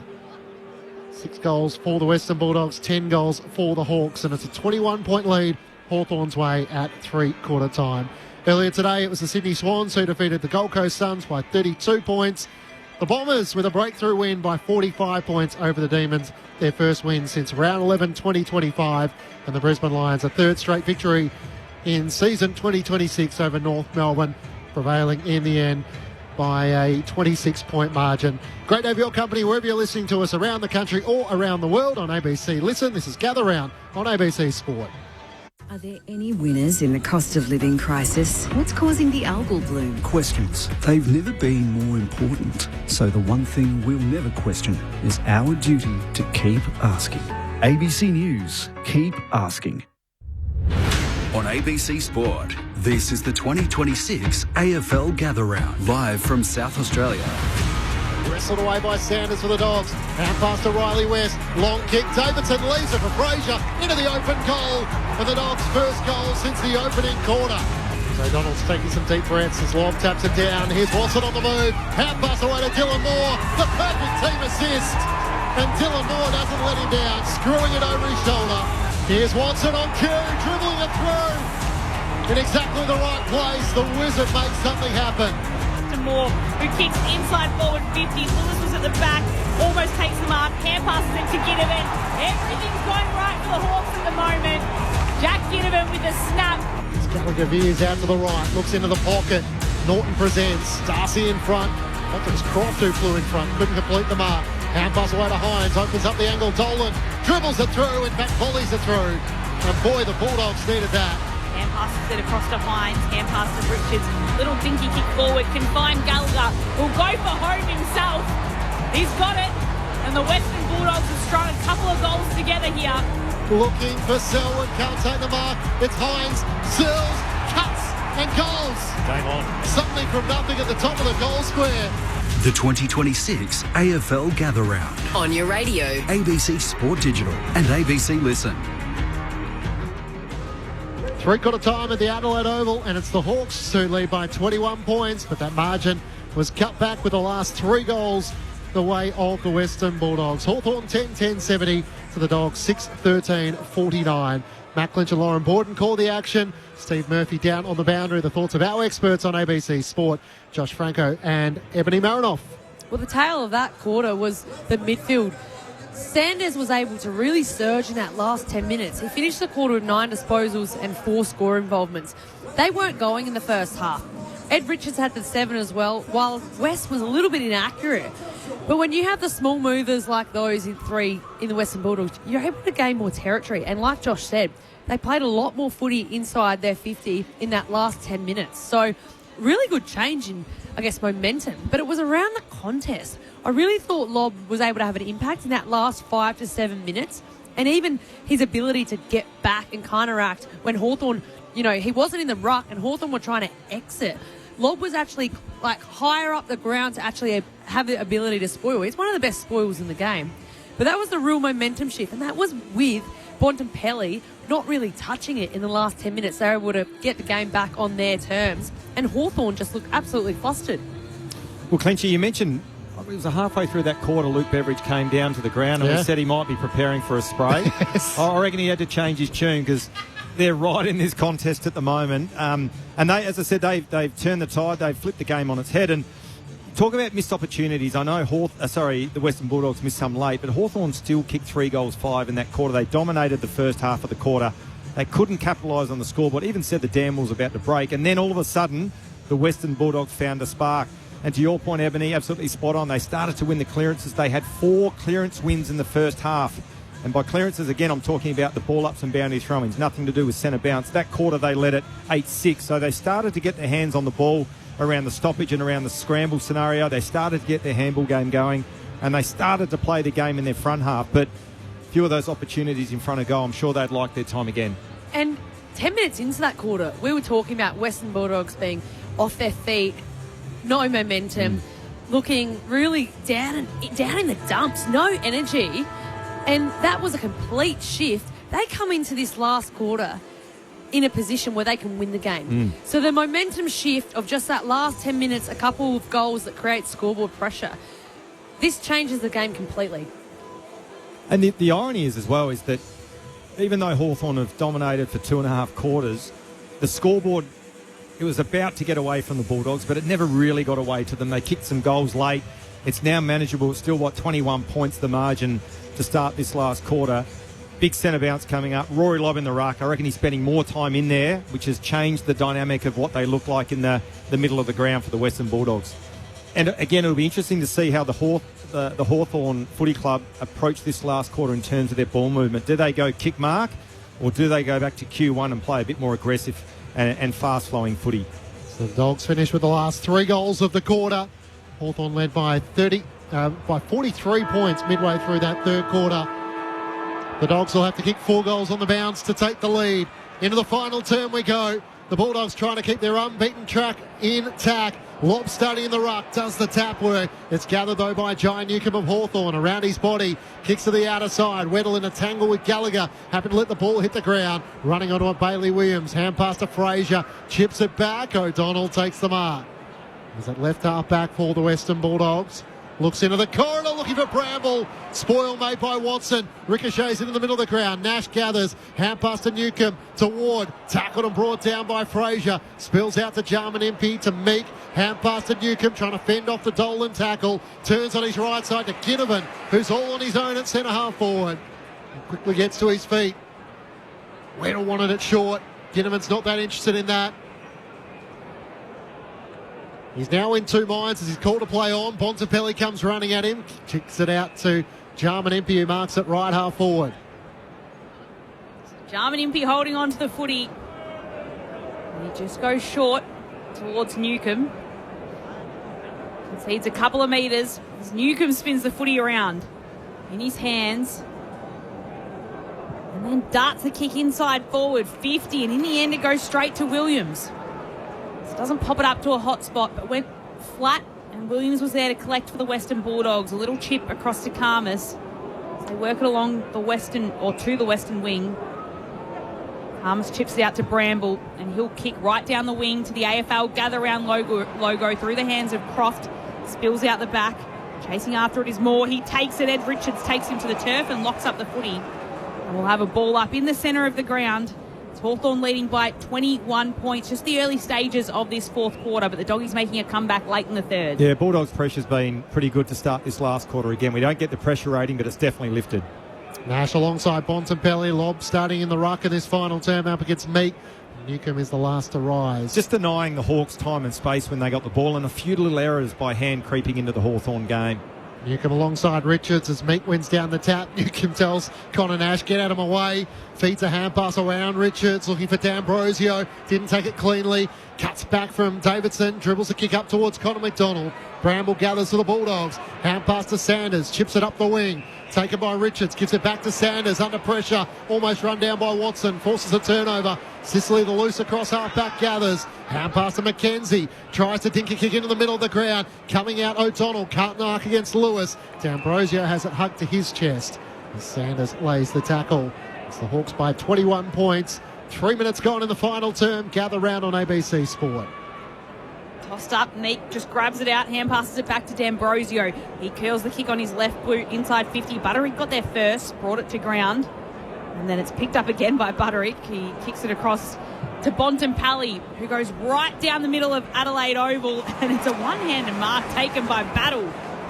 Good mark from the Hawthorn defender. He puts it out wide to Weddle, who's got some space to run onto it, and he just chips it towards Amon. Centre wing. Eamon waits and hand passes it to Sicily, who's still running down the outer wing. He puts it inside 50 here towards Lewis, who grabs it. Plunks the mark. It's almost lackadaisically he pulled it in, but he was able to collect it, and he'll have a shot at goal. And this is one the Hawks need to stem the flow from the Western Bulldogs. That came from Weedle's kick inboard. He was out on the far wing and he just brought it back inboard, which is what they've done when they're up and about. They've come corridor. Mitch Lewis kicked 2 goals in the first quarter when Hawthorn was in a hurry to build a lead in this game.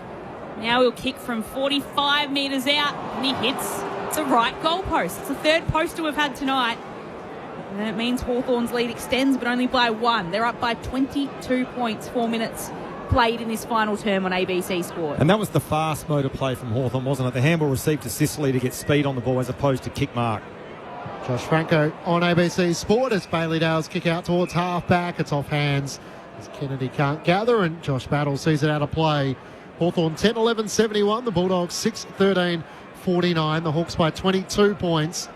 Well, they just have to win some of these stoppages. Yeah, 4.5 minutes gone, final term. Meek wins the tap against Lobb, spills the way of Richards, brought down by McKenzie, holding the ball. D'Ambrosio takes the advantage, kicks inside 50, Gunston in wrestle, was Karmas, contact high it was, and he's back to the footy. His right arm just drifted into the face of Jack Gunston, and the umpire spotted that. Talk about critical moments in the game as well. Bulldogs, Ed Richards had possession of the ball, a great tackle. Who was it? Was it down here in front of us? Who was the tackler in that stoppage? It was just awesome, holding the footy, and once again, that fast play inside forward 50 puts the defenders under the pump. After Mitch Lewis hit the post, Jack Gunston looking for his third. He hits the post. That's 4. Into the left-hand goal post. And the Hawks cannot finish the Bulldogs off here. A 23-point lead. 5 minutes gone in the final term. It's the first time the left goalpost on that side's been hit, but yeah, you're right, at 4 tonight as Dale brings it back in. It'll bobble its way out to Weddle again, who's there to mop it up for Hawthorn. He might just go all the way himself from long range. It's touched. And it's through for a minor score. Hawthorn's lead now 24 points. Nearly 6 minutes played in this final term. Dogs hanging in there by the skin of their teeth at the moment as Bailey Dale kicks into the back pocket. Off to the run of Fraser, dodging and weaving away from Ginnivan. Kick landed short of Kennedy, and he's tucked into the turf by Perez, and a ball up 45 metres out from the Hawthorn goal at the Cathedral end. The Hawks by 24 points. Just pinned in their back half at the moment. The Bulldogs can't find a way out. Meek wins the tap against Lobb, but straight to Fraser. Clearing kick towards Dolan, slick hand pass to Richards, and here he goes, running through half-back, kicks a driving ball over the head of Darcy, have a go at that, wrestling with Barras, ball gets in the back, Barras kept his footing, Darcy lost his, the defender wins the day, hand pass to Battle, clearing kick up towards Weddle, who takes the mark against Gallagher, and they're away, quick 1-2 with Moore, Weddle breaks through a tackle, hand pass to Perez, back over the top to Dylan Moore. And Moore has it, wants to run away with it, has to get a hand pass away. It's Richards that collects though. Hand passes to Dale, hand passes to Bontempelli. The Western Bulldogs win out here with an inside 50 that goes over the top of the pack. Hardwick's first to the footy for the Hawks. Wins it, kicks it out wide. There's a free kick that's been paid to the Hawks. Oh, that's But advantage will be played, so right down the wing, everyone stopped for a moment, but Moore had it. Hand pass to Ginnivan, hemmed in against the boundary line, kicks it to right half forward for Hawthorn. Gunston might have got a little shove from Karmas. Umpire says play on. Watson wins the footy, takes the bounce. He can hand pass over the top to the goal square. Mitch Lewis goes. Lewis just waited that extra second to wait for his defender to move out of his way. And he slammed it through for a steadier for the Hawks. They've been needing that for a while. And finally Hawthorn push out its lead. Back to 30 points, 5 straight goals after the Western Bulldogs were pushing and got it down to 21. And Mitch Lewis kicks his third goal for Hawthorn's lead to go out to 30 points. Hawthorn 11-13-79, Western Bulldogs 6-13-49. 7.5 minutes played in the final term. It was excellent transition footy from Hawthorn. It was a silly mistake on West. He actually gave away a free kick. Hawthorn were able to take the momentum and the advantage just to play fast, quick footy. And isn't the Wizard quick? And how unselfish is that? He had all right to kick that goal with pressure coming and able to execute the handball to Lewis. And Lewis thought his way through that too really well, didn't he? Just a little sidestep and snap goal. You cannot give Nick Watson an inch because you're not going to catch him. Back in the middle of the ground. Emmett into the ruck, trying to knock it clear to Bontempelli. Through the middle of the Adelaide Oval. Driving kick inside 50. Croft worked underneath. And a mark taken by Hawthorn as Battle bounces out of defence. Runs away from Dolan. Hand pass over the top to Perez. Gives it back to Carl Amon at right half back. He takes the bounce. Looks through the middle of the ground on a dodging and weaving run. He switches it back to the western side. D'Ambrosio takes the mark. They are playing all acres of the Adelaide Oval here, stretching the Bulldogs as Butler runs into space. He marks it left half forward. Chips it over the top to McDonald. He has it 2 kicks out from goal. He sends it long towards Lloyd Meek. He's wrestling with Karmas. Mitch Lewis flew from behind. Front and centre, Moore runs onto it. Sanders tackles him. Bailey Williams with a kick off the outside of the boot. It's straight to the boundary line. Getting a hand on it was Bailey Dale, and off hands it goes out of play 50 metres out from the Hawthorn goal. The Hawks by 30 points. 9 minutes gone. Final term on ABC Sport. Hawthorn looking dominant again, leading contested possessions. The uncontested, the inside 50s are 7-3. Clearance is 4-2. All tossed in at the Cathedral end of the ground, pushed down. Newcomb just scoops it out, hand passes it away. Sanders is there to collect. He was taken high by Nash. And it's a Western Bulldogs free kick. The umpire calls play on. Bontempelli with a rare error. Hand pass it away. It's a turnover. In comes Dylan Moore for his second of tonight. And now the Hawks are back on top. And that was off the back of a rare Marcus Bontempelli error. But Hawthorn push out to a 36-point lead.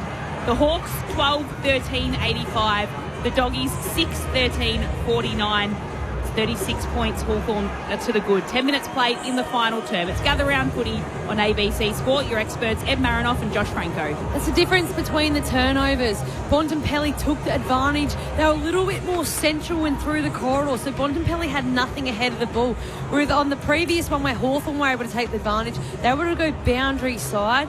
And Bontempelli there, I would have loved to seen him get to Sanders there, but just walked away with his head down. Own the moment as your skipper. Your team needs you to lift and kind of own those moments. But yeah, he's certainly not had his best night. The Hawks are challenged at three-quarter time. They've responded in this final term. Reeves wins down the tap, but it's gathered by Fraser. Has to get a hand pass forward to half forward. Hines to the run of West from 52. He misses to the left-hand side. A 35-point lead. Hawthorn's way at the 11-minute mark of the final term. Brought in by Josh Battle. Just load up on the kick towards the broadcast side of the ground. Reeves was front position. Mitch Lewis was in there for the Hawks. It gets pushed away.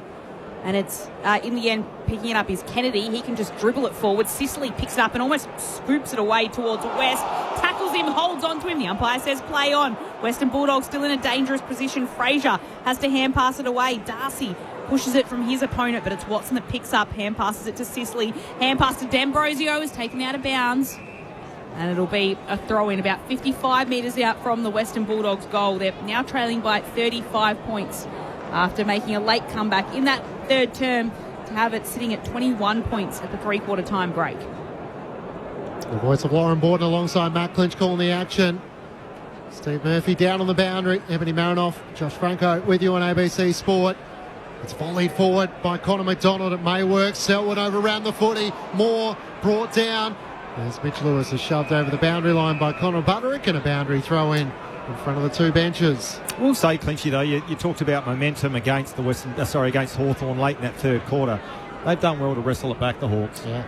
Sign of a mature side. They've done really well because they were under siege in the latter part of that third. 2 goals to start this final quarter has seen off the contest. As Kennedy, sound pass to Baker for the Bulldogs, up the wing. Darcy comes flying from 3D. Almost controlled the mark with his back to the footy. Lost it at the last moment. Taken by Carl Lamont. Sends Hawthorn to half forward. Lewis against 2. What a mark.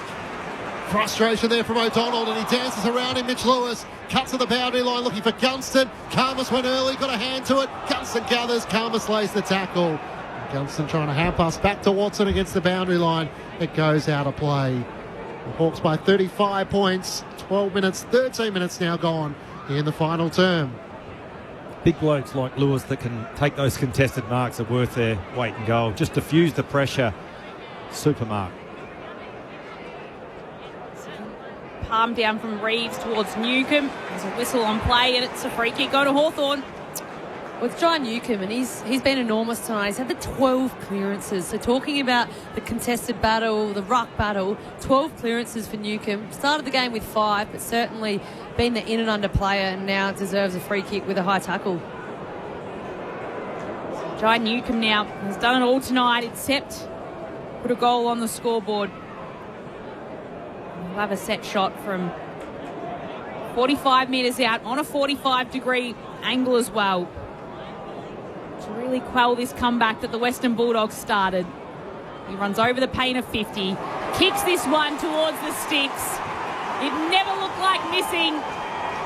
And Newcomb goes and high-fives his teammates, and quite a few come towards him as well to celebrate this goal. He staved off the charge from the Western Bulldogs, and it's now 41 points Hawthorn's lead. It's almost out to their game high of 44.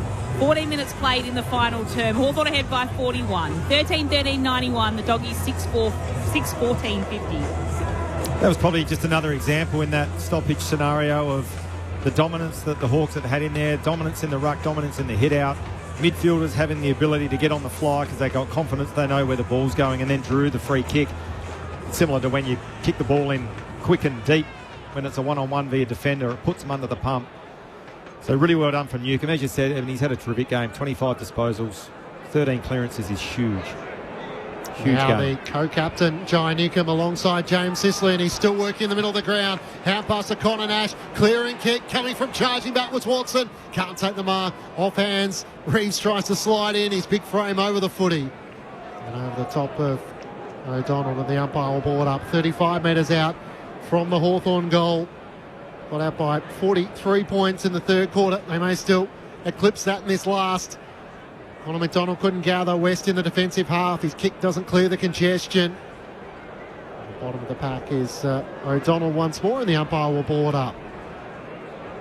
Also try to get numbers back in the defensive half to help out as Emmett taps it down.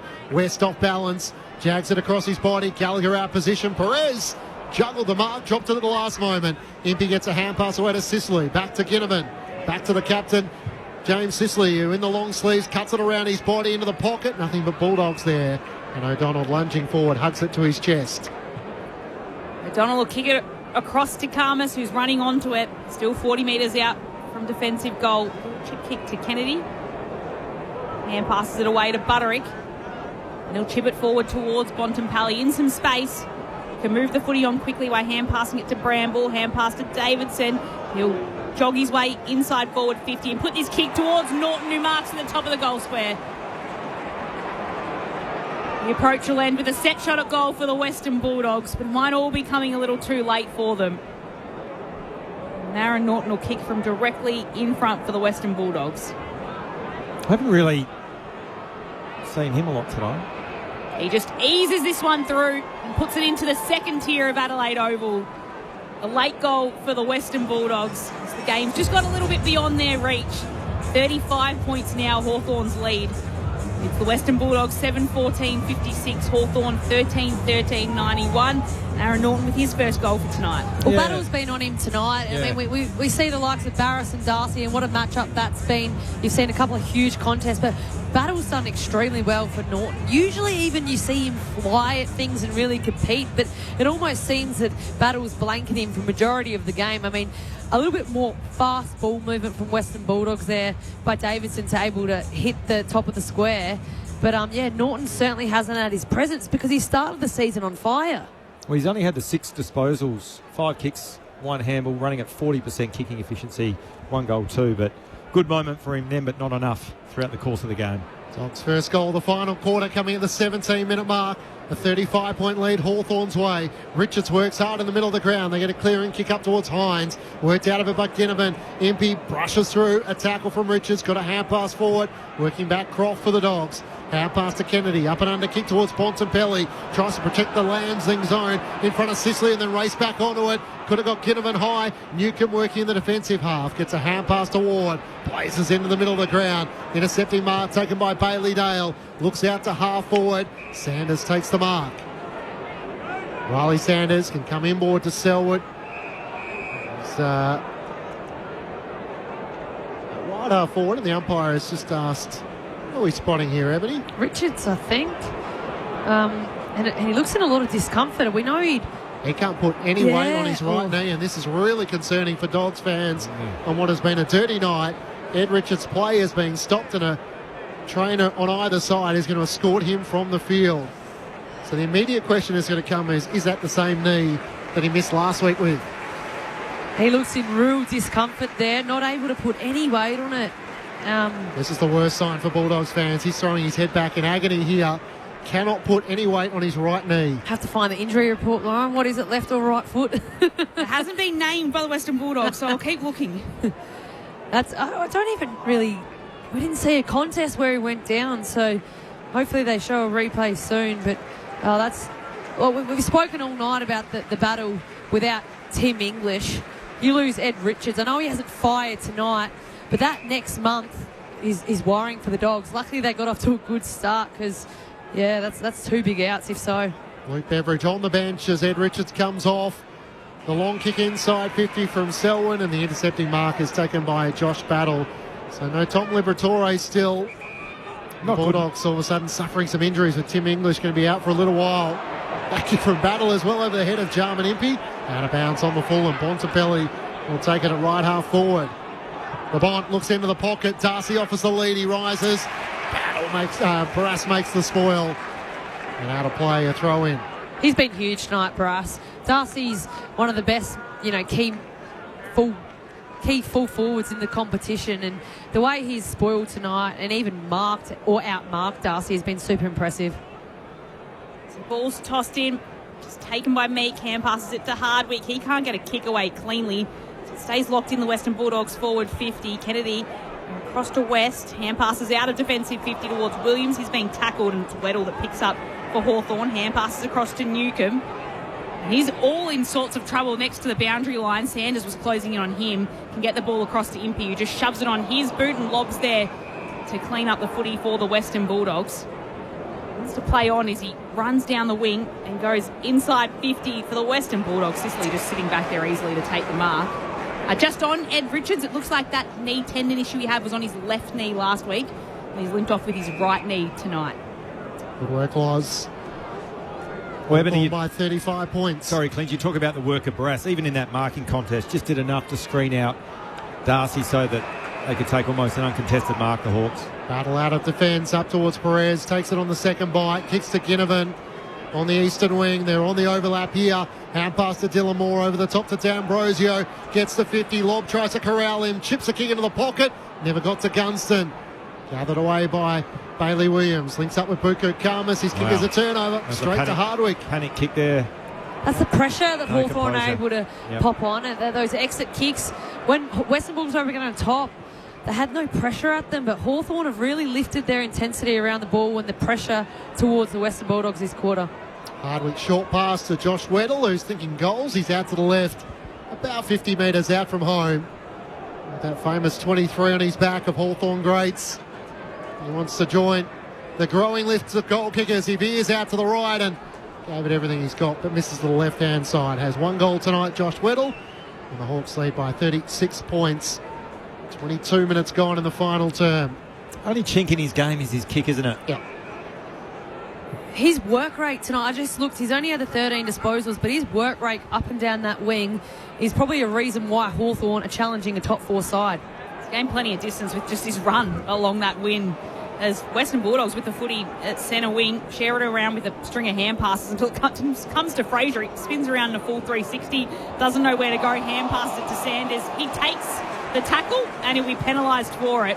And here is Josh Weddle, part of the tackling duo of him and Hardwick. Wins the footy, chips backwards to Sicily, flicks it across to Ginnivan, strolling through Rundle Mall today. Takes his kick, puts it inside 50. That is a beautiful pass to Gunston on the lead. And he hits him on the chest.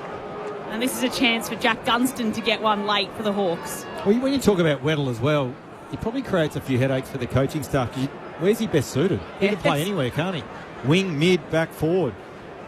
He's such a versatile player. And once again, you talk about good ball users. Jack Ginnivan, that connect inside 50. Superb. Here's Gunston with a couple tonight. Puts this one towards goal. And that goes over the top of the umpire's hat. Jack Gunston has 3 tonight. And Hawthorn's lead is now out to 42 points. 14-14-98. They've left a couple out there as well. The Western Bulldogs 7-14-56. 23 minutes played in this final term. Hawthorn out to a 42-point break. Just ahead of Josh and Ebony. I don't know, Steve, can you see, has Ed Richards come back from the rooms in front of you?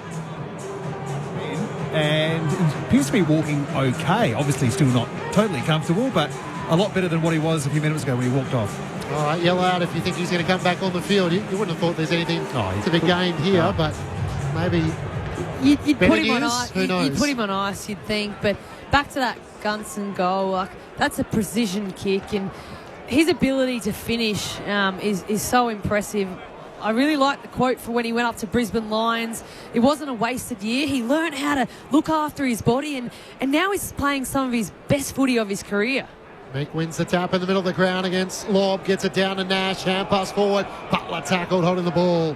And Sanders will take it back at halfback for the Dogs. So the Hawks, their eyes forward to Port Adelaide at Docklands next Saturday in the twilight. And the Giants and Collingwood to come. Intercepting mark taken by Jarman Impey from the kick of Dolan. Up to Butler at left half forward. He's got Mitch Lewis deepest. And no real intent to move it quickly. Decides to chip it back up the wing to Jarman Impey. Hawthorn by 42 points and now back across half-back. Josh Battle, Tom Barras, James Sicily. What a impressive defensive half showing they've had against the three key tools for the Bulldogs. Hardwick sends it out to the eastern wing. And it's marked by D'Ambrosio. Back to Hardwick. Kick mark. They're toiling with them now, aren't they, really? Showing the Bulldogs, if you don't want to man up, we'll take all the loose kicks all the way back to Carl Lamon inside the 50, defensive 50, and now out to Jarman Impey. Jarman Impey spent plenty of time out on this field playing for Port Adelaide. Kicks it long down the wing, back with Sicily. He left it in the end for Butler, who could pick it up, hand pass it to McKenzie. His hand pass, though, stolen by Bontempelli. A little dinky kick forward. He's able to find Hines, who puts the kick inside forward 50. There's West, who takes the mark. He can dab it out to Darcy, who's just moved into the right forward pocket. Marks. Tough angle. Wants to chip it to Croft and centre the footy for another shot at goal for the Doggies late to Croft. Just we're able to work it to a better position so Jordan Croft can have it. Just a slight angle to the right, kicking from about 35 metres out. AFL Premiership player with the Western Bulldogs. He puts this one towards goal, and it's a perfect kick. It goes right into the Hawthorn cheer squad. They won't mind that one, as their lead is still at 36 points. The Hawks, Western Bulldogs 8-14-62, Hawthorn 14-14-98. 26 minutes played in this final term. The Hawks have done it all without Mabior Chol, who was out with a hamstring issue in the first quarter. Of course, Ed Richards with a knee injury in this last term means he's off for the Western Bulldogs. But this Hawthorn leading by 36 points. Well, Lauren, I was just about to say exactly the same thing. They've done this a really consummate performance from Hawthorn without Chol, one of their key forwards. Now, they're not always going to get the game on their terms around the stoppages and in the ruck as they have tonight, but it's been a really classy, workmanlike performance from Hawthorn. Super. They were threatened for probably 10 minutes of that third quarter. Other than that, they've controlled the tempo, they've controlled the game. 36 points is the margin, back in the middle of the ground. Croft got it down to the advantage of Kennedy. And they put on a couple quick late here, long towards Norton, and the efforts of Darcy off hands at Sport out of play. Barras punches it towards the boundary line. Dolan tries to keep it alive, and Jarman Impey with an aggressive tackle in the end on Riley West as he's taken out of play. Throwing in the left forward pocket. Pole driver. Yep, free kicks going West's way. Steve Murphy on the boundary. It's actually not his knee that Ed Richards has done, it's his ankle. Right. Well, that's good news for Western Bulldogs fans and the injury report, because they brought him back with that. Well, the way he hobbled off the ground where he couldn't put any weight on his left leg, it looked like a knee. As Riley West tries to curl it around the corner, he misses to the left-hand side. And the Bulldogs 2-2 in this final term to the Hawks 4-4. The margin is 35 points. The Hawks' way, 28 minutes gone in the final term. James Sicily shoves it on his boot and will get it almost to centre wing at the back. It'll be a marker taken by Lloyd Beak, who was the tallest player there, and stood up and took a mark as he chips out towards Watson. He's a man mountain, that Beak, isn't he? He really is. He is huge. I know the joke's been made about his surname, but it's true, isn't it? He's the complete opposite. Got it out to Watson, who kicks down the line. It's taken by Butler, and he's tackled by a couple. And it's a ball up now at half forward for the Hawks. His arms are bigger than my legs. He's massive. There's a few players you mentioned you might be a bit intimidated by if you were playing these days. I'm glad I'm up here. And passes it away to Weddle. Puts the kick inside forward 50. It'll drop out the back. McDonald can run onto it. He's in the right forward pocket. Tries to do the unselfish thing and centre it. Davidson overruns the footy in the end. Ginnivan will come in. Will get mobbed by Bramble and Lobb. And there'll be a stoppage at the top of the goal square for Hawthorn. 35 points to the good against the Western Bulldogs. 29 minutes played in front of 48,451 people at Adelaide Oval. So plus 38,000 here this afternoon as Reeves out of the ruck does it single-handedly. Insult to injury for the Western Bulldogs doing the ruck work against Croft. And another one for the Hawthorn big men tonight. 41 points the lead, 15-14, 104 to the Bulldogs, 8-15, 63. And Ned Reeves joins Lloyd Meek as goal kickers tonight.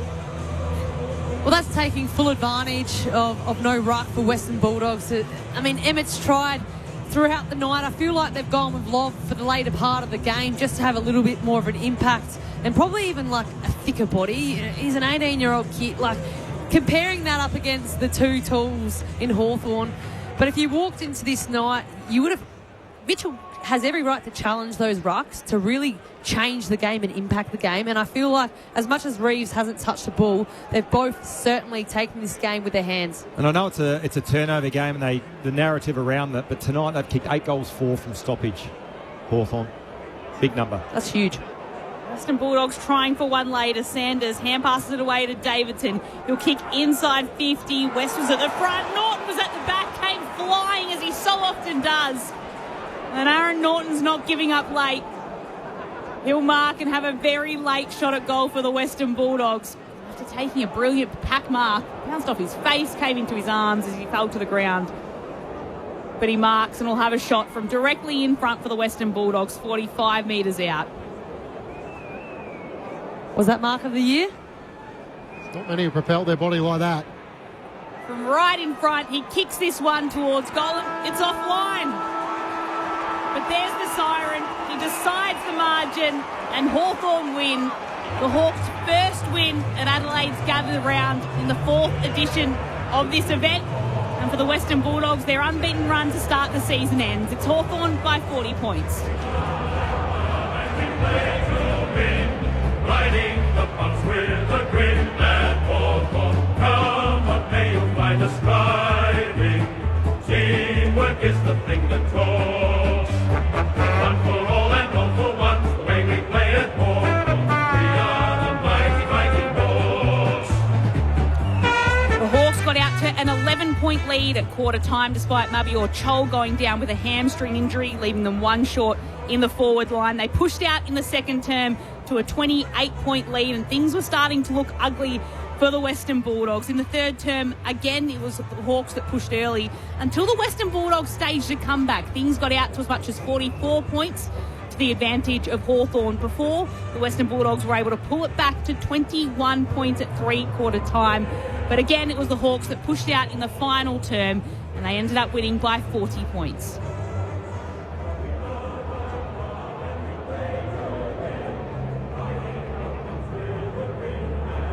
So Hawthorn winners by 40 points. They make it 4 wins on the trot and they make a big statement in Gather Round, handing the Western Bulldogs their first loss of the season. To rub insult to injury, there's now 4 teams who are locked on 4 wins and 1 loss. Sydney, Fremantle, Hawthorn, and now the Western Bulldogs slide to 4th position. The thoughts of Josh Franco alongside Ebony Marinoff for the Hawks' dominant 40-point win here at the Adelaide Oval. Well, Evan, it was a really impressive performance, I thought, from Hawthorn.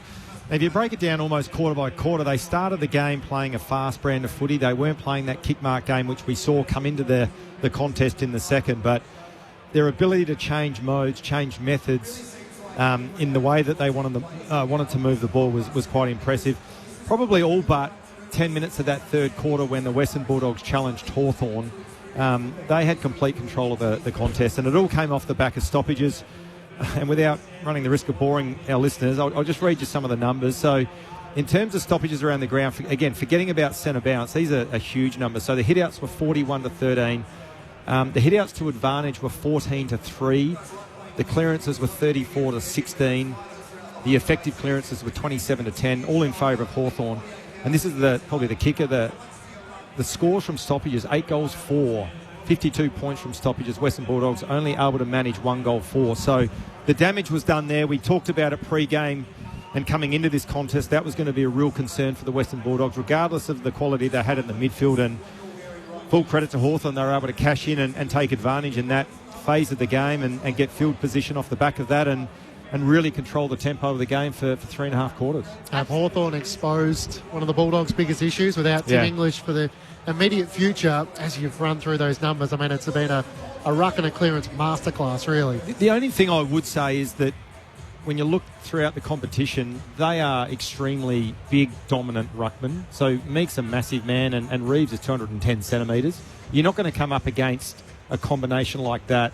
I don't know who the Western Bulldogs play next week, but... Geelong next week, so they'll have Mitch Edwards and Mark Blitzavs maybe. Blitzavs rested for the game against West Coast tomorrow. But Blitzavs he's not a really big physical type player, so you'd imagine someone like an Emmett would hopefully get the game a little bit more in the balance rather than come up against these two monsters of Hawthorn in Meek and Reeves tonight. So, you wouldn't imagine that that Hawthorn are going to get the dominance they had around the source and around the stoppage and around the scramble that they did tonight, but it was a very, very impressive performance from Hawthorn.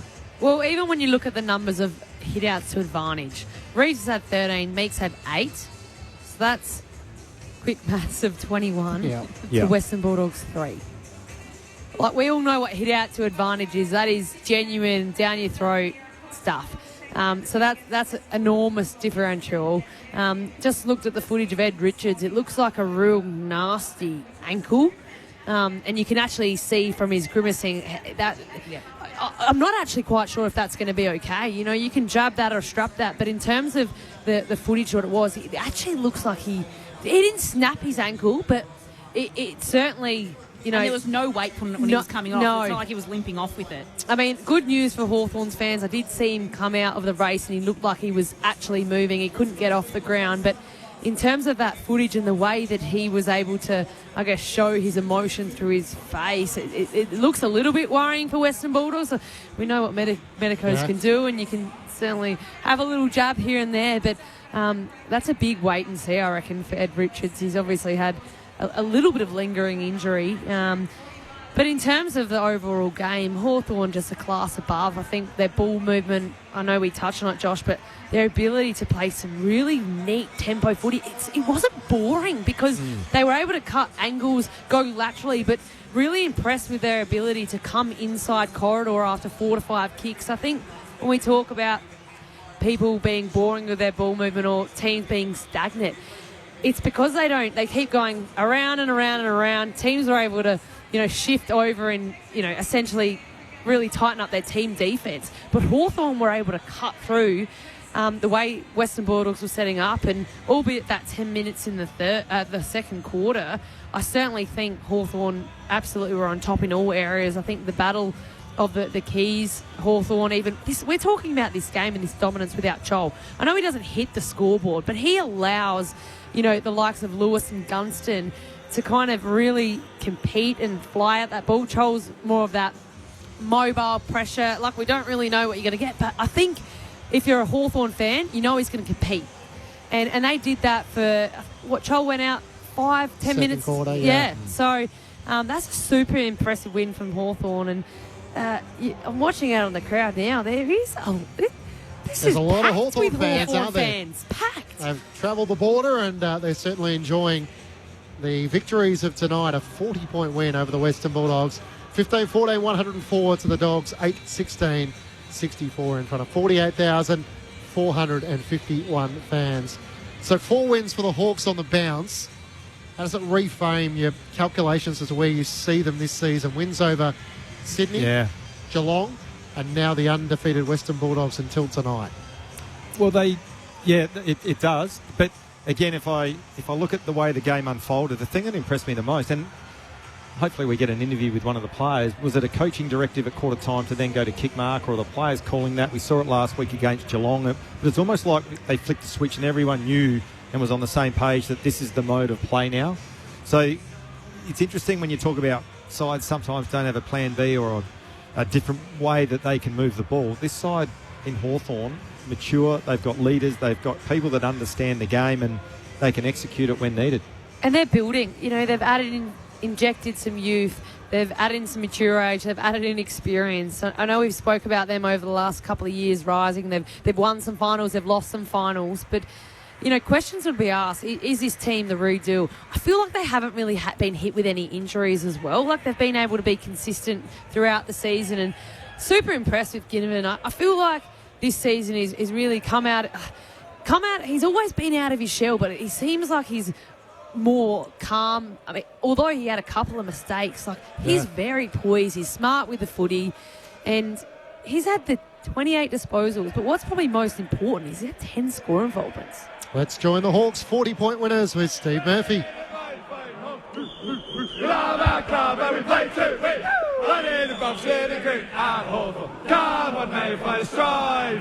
Same kids, so 4, 3, 2, 1 for all and all for one. Where we are, Hawthorn. We are the mighty five Hawks. Very good. Not surprisingly, some pretty happy players down here at the chart led by actually, which I thought was a nice little touch.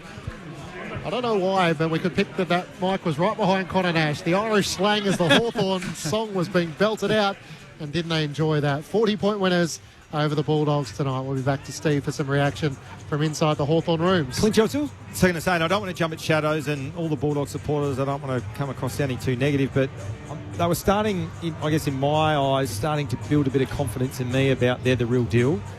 They've gone back a few pegs tonight. I just don't... You talk about being, I guess, one-dimensional, or you lose an English and potentially a Richards. How do they win? And I've always said with the Western Bulldogs, if you can shut their handball game down and don't let them get the game on their terms, I'm not sure what other mode and method they've got to win games of footy. And as we said, halfway through that third quarter, they found the spark. They were able to get the game on their terms. Hawthorn was scrambling in defence, but over the course of the 4 quarters, they looked at sea a lot of the times. And when I say at sea in terms of defensively, they couldn't shut Hawthorn's kick mark down. And with their ball movement, they lack confidence, they lack direction. And I know that can happen when sides zap confidence out of you when you're not getting hold of it. But they just look a little bit lost in terms of how they want to move the ball, particularly when they're under siege.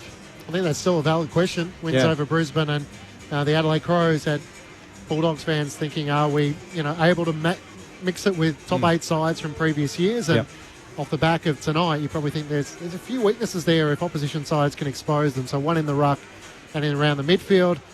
Their backline still has some questions. They have 2 key defenders, and if Rory Lobb has to help out in the ruck, then that basically exposes their backline as well. So unless their midfield gets back to help out, they are a little vulnerable there as well. So it's going to be a fascinating month. As we mentioned, Geelong at Cardinia Park next Friday night, Sydney and Fremantle. So the next month is going to teach us so much about the Dogs. And it's interesting, Sam Mitchell came down to the bench at 3/4 time. He was quite animated, as Loz may mention. The Bulldogs had kicked 3 goals heading into 3/4 time. The margin was 23 points. And after what was a pretty impressive win against Geelong, winning by a point on Easter Monday, a 6-day turnaround, they found what they needed in that final term, which only enhances Hawthorn fans' belief. Just looking at some stats here, it was only 1 inside 50 differential. So, if you look at this game and you watched it, you'd probably be thinking, well, that would be a lot different, I think. Yeah. So it's not how deep those entries for Western Bulldogs were is probably a question, but to have 54 inside 50s Hawthorn and 53 for Western Bulldogs, I really don't think that tells the tale of the game, because the differential was a lot bigger until that last 10 minutes of the third quarter, where the Doggies started peppering and just scored behinds and weren't able to get any scoreboard pressure, but deflating as well, because they did score those 3 goals and you almost sensed they were in the game. They were. It was 4 goals. Yeah. And then, the first couple of minutes of Western Bulldogs in the fourth had a couple of good contests, but weren't able to put any more scoreboard pressure on. And then Hawthorn get their mojo back and get the game essentially back on their terms, and were able to kick away. Even when you see Norton kick the goal, the game's over. It's deflating. You can't win. But I guess moving forward, how do you finish the game? But a very deflating game for Western Bulldogs, because essentially, other than that 10 minutes, they were behind the 8 ball the whole game. And is there a slight concern too when you look at what happened against Essendon, where their first half they run amok, they do what you think they're going to do to Essendon, and then they dropped off a lot in that third and fourth quarter. And Bevo mentioned he wasn't happy with it, that they deviated from the way they were meant to be playing, and it's turned into another game. Well, the interesting thing about Bevo's comments post the Essendon game was that he said, almost put his hand up and said, we didn't deal with their pressure well.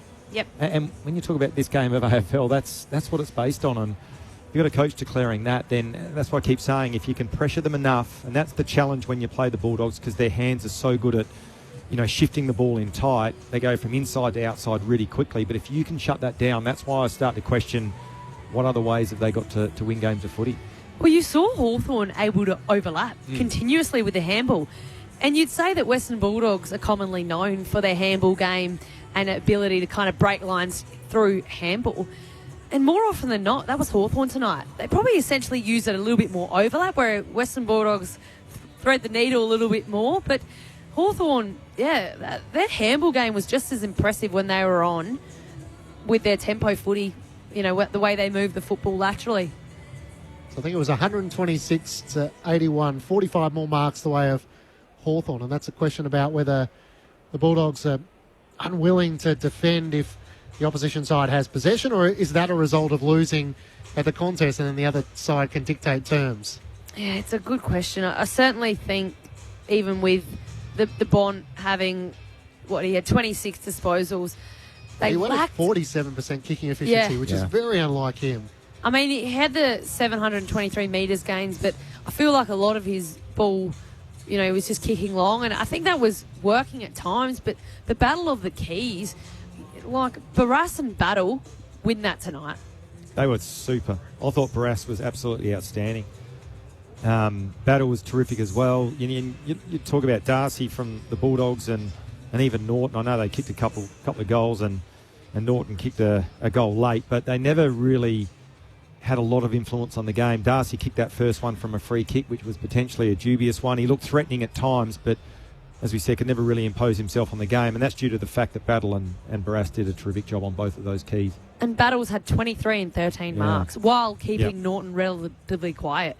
So not only are they defending and spoiling and impacting in key moments, they're actually, getting involved with the kick mark game, but that's setting up. That's not cheap ball. That's actually directive. There's method to it, and you can see that, and you saw that in the way they executed. They were all on the same page. That's a class. And even with, we've rattled off a few names. That's without Nick Watson having a real impact on the game. I feel like he certainly had his moments. It was a moments game for the Wizard. But he's had 3 goals last week and 14 disposals. I think it was a very evenly spread. I loved Weedle's game. When you're up here, you can certainly see the work rate of the wings. And Weedle, he just runs all day. He impacts, he competes, he creates. And overall, if you were Sam Mitchell tonight, I reckon you'd be going back to your Adelaide hotel room super with that impressed. Very satisfied. Yep, absolutely. So the Hawks have Port Adelaide next Saturday in the twilight at Docklands, then the Giants and Collingwood in the weeks to come. So they move to 4 wins and 1 loss. They've won their last 4 since going down to the Giants in opening round. While the Bulldogs now, they lose their first game for season 2026. They're 4 wins and 1 loss. So the narrative will be interesting as to how Luke Beveridge sort of tries to salvage this, given the fact that they've made such a promising start to the season, but outplayed tonight. And the leaders of the club, Marcus Bontempelli with 26 disposals, but their midfield was quiet by their standards. Kennedy with 22, Richards with 22, and finished the game off the ground. And Joel Fraser was the other one who didn't seem to spend as much time in the midfield tonight, just the 17 disposals. Like, they're exposing a lot of their young players with Tim English out, Lockie Jakes was managed. McNeil was also out tonight, and Artie Jones. So they're missing a few of those spark players with Cody Waitman, unfortunately, haven't been out for a couple of seasons now. Adam Trelaw, maybe a bit of hamstring tightness for him, so he hasn't featured in the VFL in recent weeks, and their depth might be tested in the next couple of weeks. Absolutely it will, yeah, no doubt whatsoever. And when you talk about the upcoming opposing teams, they'll dissect this game pretty closely, and they won't have to do it all that closely because it's pretty obvious that without Big Tim English, they look really vulnerable in the ruck. So they'll need to go to work. Obviously, Beveridge and the midfield coach and the guy that looks after stoppages at the Western Bulldogs are going to have to come up with a plan to salvage what was a bit of a disaster tonight moving forward until they get the big fella in English back. Hawthorn winners by 40 points tonight. Let's head down to Steve Murphy in the Hawthorn rooms. Yes, thank you, guys. And with James Sicily. Now, James, well done. Convincing win. You dominated pretty much the whole night, barring a period at the end of the third quarter there. I thought the first 2 goals that you got was important, particularly against a team that's undefeated, well, was until tonight. Was there a lot of importance put on that first sort of 5-10 minutes? Oh, there's an importance on that sort of stuff every week. Every team wants to start well, but it's not always the case. We pride ourselves on bringing the heat and pressuring the opposition, and that's how we thought we went about it in the first quarter and in the second quarter. The hitouts is a crucial stat, 64-17. Did you notice the domination early? Yeah, we definitely did between the arcs. They're still a pretty good team at centre bounce, but yeah, I mean, it helps when the number 1 ruck is out and we've got 2 guys that are capable of, so probably AFL 1 rucks in their own right. So yeah, we knew that was going to be a significant part of the game and that the odds were in our favour, and yeah, pretty good performance by those 2 big boys. We noticed a change in your style after quarter time, a kick mark kind of style. It's being described as upstairs. Was that an instruction from the coach at quarter time? Nah, not really. It was sort of, well, if they're going to give it to us, let's just take it. But I know our identity is more of a attacking handball, take the game on, get it in there pretty quick. But yeah, that's happened twice now this year where we've been able to probably play a different style and still get a good result. So I think it's important to have different modes and different things to be able to go to try and win. So yeah, not really the case, but we'll take it if it's there. And how'd you handle the loss of Marbiol? Obviously not too bad because you still won, but obviously made a big difference to the team. Yeah, Mitchie Lewis shouldered a pretty heavy load tonight, and I thought he was awesome in the contest and took some pretty crucial marks. Yeah, Marb's disappointed for him to go down because he's a big, so he's good in the air, but he's also good defensively with his chasing, and we get a lot of energy from that when we see Marbs doing the defensive stuff. So I'm not sure what he's done. I think it's something to do with his hammy, but hopefully nothing too serious. Can I hand you to Clinchy, Lauren, Ebony and Josh upstairs? James, congratulations on your performance tonight and obviously the win for the team. I thought your game personally was outstanding. A couple of your mates, partners in crime, Barras and Battle, I thought their games were superb as well. How did you see their performances?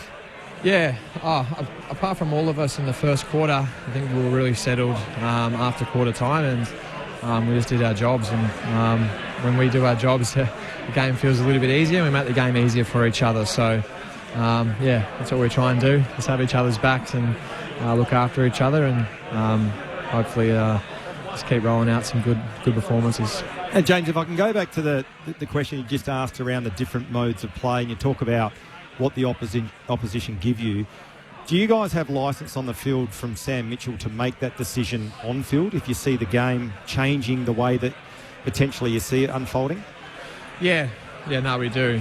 We without going into too much detail, but yeah, among the leaders, and there's a fair bit of trust around the group that just we know what we're seeing, so let's use it and let's try, and then if he doesn't like it, he can quite easily send the message down and say, hey, we don't want to play like that. But yeah, wasn't really the case tonight. It was seemed to work. James, Ebony up here. I've got to talk about the gather around here. You've obviously had the opportunity to play in it the last 3 years. Just watching at the end of the game, were you impressed to see how many Hawthorn fans were here? Yeah, I was. They've actually travelled really well for us the last sort of 3 years, and luckily enough we've been in a marquee game and a good time slot, and yeah, I think there was 48,000 or something here tonight, and that's amazing. Can you feel the, like, I guess when you have a home game, can you feel it here at Adelaide Oval? Yeah, we can feel it, especially when we're on top. It is something that gives you a lot of momentum. Often with crowds and they're on your side, one goal can feel like 3, and conversely when it's against you, one goal can feel like 3. So, I mean, that's the sort of advantage that you sort of get when the team travels, when the supporters travel well and barrack hard. James Sicily with us on ABC Sport. So, James, I guess now you've defeated Sydney, Geelong and the Western Bulldogs tonight. What have you been, I guess, most pleased with across the last few weeks now to put together some really good wins against tough opposition? I don't know, really. I think I just got drawn back to the Giants game when we didn't play the way that we know we can, and which wasn't a game that we were proud of. So I think even though the results have been out in our favour, I feel like we've played the majority of the game the way we wanted to play, and we can come off the ground saying we gave it a crack and play to our identity. So yeah, a good month for us, but consolidate back to Melbourne against Port Adelaide. James, it's Matt Clinch here. Do you feel like there's a maturity of the group, though, since the prelim final loss to Geelong last year, that you're better educated in a couple of these scenarios as to how you're trying to execute the game plan? Yeah, definitely. Having exposure to those big games and games that are full of stress and full of anxiety, and it gives you a lot of confidence that you can do it when it's really tough, and you obviously learn from those things. We put a mountain of work into the mental side of things, and we're pretty fortunate. We've got a ripper head of psych, Ed Barlow, who does a good job for us and keeps us with a narrow focus and the blinkers on, and just try and do your thing. And finally, as we let you go, is there anything you'd like to see added to Gather Round for player experience? Did you pack the golf clubs? Is there anything we can try and add to make it a bit more appealing for the players? Maybe start a bit earlier so we can have a beer after. Just for us, yeah. It gets a bit late now. Well, you've earned one tonight. Congratulations. Thanks for spending some time with us on ABC Sport. Cheers, thanks. The Hawthorn co-captain James Sicily joining us after their 40-point win over the Hawks. 15-14, 104 to the Bulldogs, 8-16, 64. I thought they might be able to have some celebrity golf maybe if we use one of the sample grounds and maybe have a few competitions with celebrity golfers. Maybe we'll have to let the Premier know to bring the what is it, golf simulator or something? Yes. Bring one of those to the Sandville clubs. But, they didn't really seem like they got to see much of Adelaide. They probably, certainly should be a business trip, I guess. But I feel like different teams, different time slots, they probably, they get the marquee in terms of the game, but maybe not get to really assess good old Adelaide. I don't know if you got the sense, but I got the feeling there was a bit of physical and emotional exhaustion after a quick turnaround from the Easter Monday clash. Yeah. Pretty keen to get the win, but not all that keen to dig too deep emotionally into what it meant and the stage of the season. We're round 5, they're 4 wins and 1 loss, and everything's humming okay, but let's just settle with that tonight. The job was done. Absolutely it was. And even on Sicily's performance, I thought his game was outstanding as well, and all the sort of the back 6 or 7 from Hawthorn stood up. He had 24 disposals, 89% kicking efficiency. So I thought his game was really good as well. And he's just a quality player. Back to his best, you would say. Absolutely. Yeah. And that's when they're at their best, Hawthorn, as most teams are. But I think it's underestimated how good he is within the contest. But, when he's got ball in hand, he's able to create. He hits targets. He changes the game with his kick and his ability to see things that maybe some other players don't. And he came in with a bit of a cloud over his head, didn't he, with that stinger in his shoulder? So, he was very, very solid tonight. Actually, he was better than that. He was very good. From what he said, they made the decision out there to Amazing. go with the kicking game themselves, and it worked, so Sam Mitchell wasn't going to pull him up on it. It's interesting, and I didn't challenge him. I wanted to see the game again, but when he talked about it, we play what's in front of us. But it was almost like it just flicked a switch. It was almost everyone was on the same page. And I don't know whether that was messaging at the break or James said it wasn't. It was just what happened and the way that the game unfolded. But it was impressive. We identified that so clearly. And they all the did. Shift. Yeah, but it wasn't just him or it wasn't someone just sending the message. It was almost like in sync. Yeah, in sync.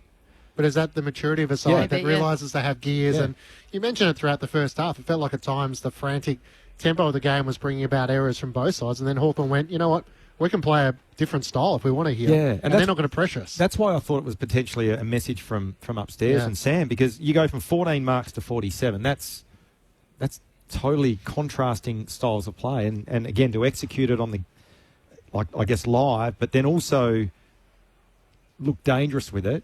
And I think you said, Ebony, too, it wasn't kick back, get held up, kick back, get held up. It was constant shifting of the ball, looking to go lateral, looking to go open side, come back through the middle, look for the holes and opportunities to open up, which they did really well. Maybe that's why they persisted with it, because it was presenting. The lateral kicks were clearly there, but they were able to pull the trigger, come inside corridor. So when that's presenting to you, you're probably taking that. So I guess it's probably, when you reflect back in terms of James's word, what he used, the game did show them that. It showed them their ability to kind of hit the 15-metre, 20-metre lateral kick, But then Western Bulldogs were giving them that corridor kick.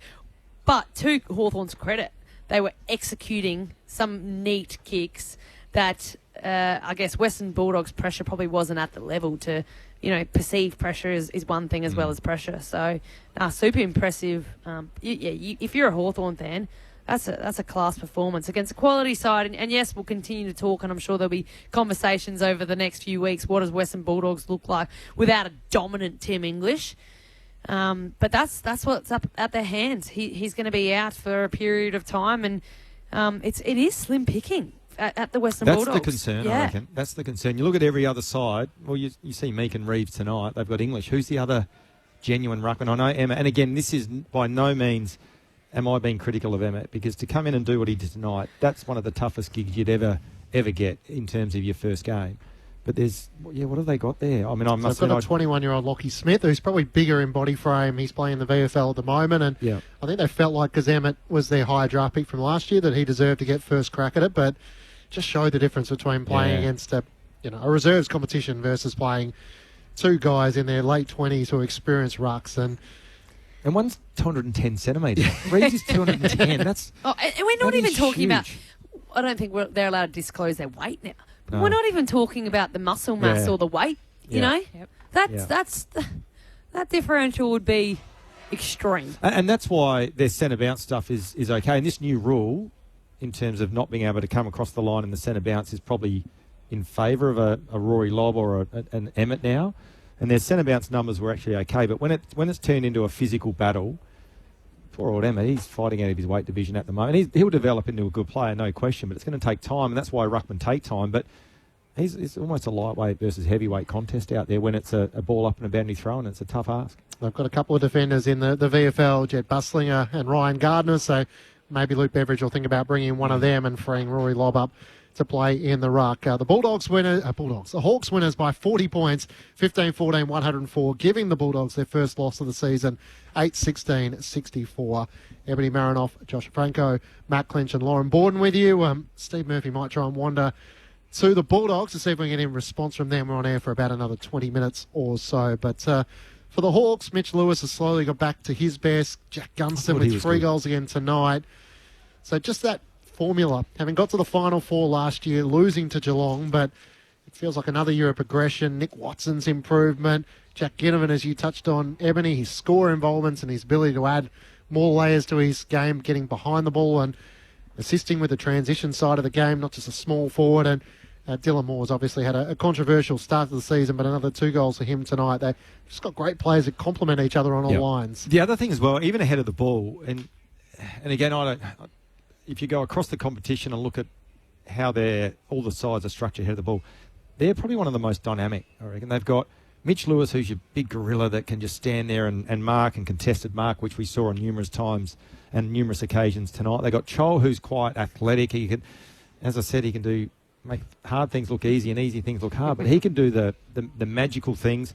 But then you've got Gunston, who's that lead up and still good in the contest in terms of his marking capacity. So they look really well balanced, and then you throw in Moore and Watson and those guys that apply that real manic pressure inside their forward 50. They're going to be a handful, and once they get their tails up, they're going to be a handful for every side in the competition. And the question has been around the return of Will Day, whether they have an all-star midfield. Well, if Jai Newcombe gets 14 clearances and the next highest player has got 7, there's a fair argument that you're probably going to have to put more attention into the Hawthorn co-captain. He just led the way tonight for the Hawks. Yep. And he's a star. He's an absolute star. That, Jai Newcombe, he's a mature ager, wasn't he? Yeah. And he's developed into one of the best premier mids in the competition. And look, again, I didn't watch the battles closely enough, but might have been a Bontempelli. Just go to Newcombe, because he's getting hold of the footy. You're not winning the hit-outs in the ruck, so at least Newcombe's going to take you to where the ball is. But so maybe that's something in reflection they could have looked at doing. But Newcombe, he's tough, and he's combative, and he's dependable and reliable, and just again complements the midfield that they've got. So Hawthorn have Cal Shadir playing in the VFL. They've got Max Ramsden, another ruck who can play forward a little bit. So they've got a couple of options depending on what happens with Marbiel Chol. Well, the other one as well. I mean, you mentioned Josh Ward at the start of the game. He escaped me tonight, and again, that's a positive for Hawthorn that he didn't play at his absolute capacity. Only the what are we, 14 disposals, but and I didn't really notice him. So he's another player that is normally a big contributor. So you talk about upside, they've still got plenty of upside, this Hawthorn side. And we're sitting talking about Western Bulldogs' depth. Yeah. You know, Hawthorn have played an outstanding game, and that's with, you know, you could name a few that didn't have standout games, but like Sicily touched on, like when they're playing well and the game's in their hands, they're able to, I guess, dictate the game. And then when you're all on the same page and you've got stars, and I mean, their forward line, you know, Chol, Gunston, Lewis, like as the keys, that's as good as anyone in the competition. And then you have Battle, you know, who has come across as St Kilda on a massive contract, but he's had an enormous impact on this team. And then you've got Barras from West Coast. You know, so this is a destination club, and this has been growing, and this is a club and a team that people want to play for. Sam Mitchell is someone that you'd want to play under. He's ruthless, but he loves his players, and I'm sure they love him. And then you haven't really even spoke about the leadership change of John Newcomb. He's come in as a co-captain with Sicily there. When Sicily wasn't at his best last year, there's all these conversations. Can he hold it? You know, he's a very big personality on the field. I didn't really get that speaking to him off the field. But how's that changed, I guess, in-house, with inside the four walls? What has that done to Sicily's game or his off-field? And how's that built Newcomb up? I mean, he's been a fantastic player, but his season as well. I mean, 5 clearances in the first quarter tonight. Like, he hasn't just done his damage in one quarter. Like, he's had consistent across the 4 quarters tonight. But it'd be interesting to maybe see or hear throughout the season what that leadership, and if it has, or it's just another pre-season, the disappointment of how it ended last year, the maturity of the group, I'm sure, has evolved as well.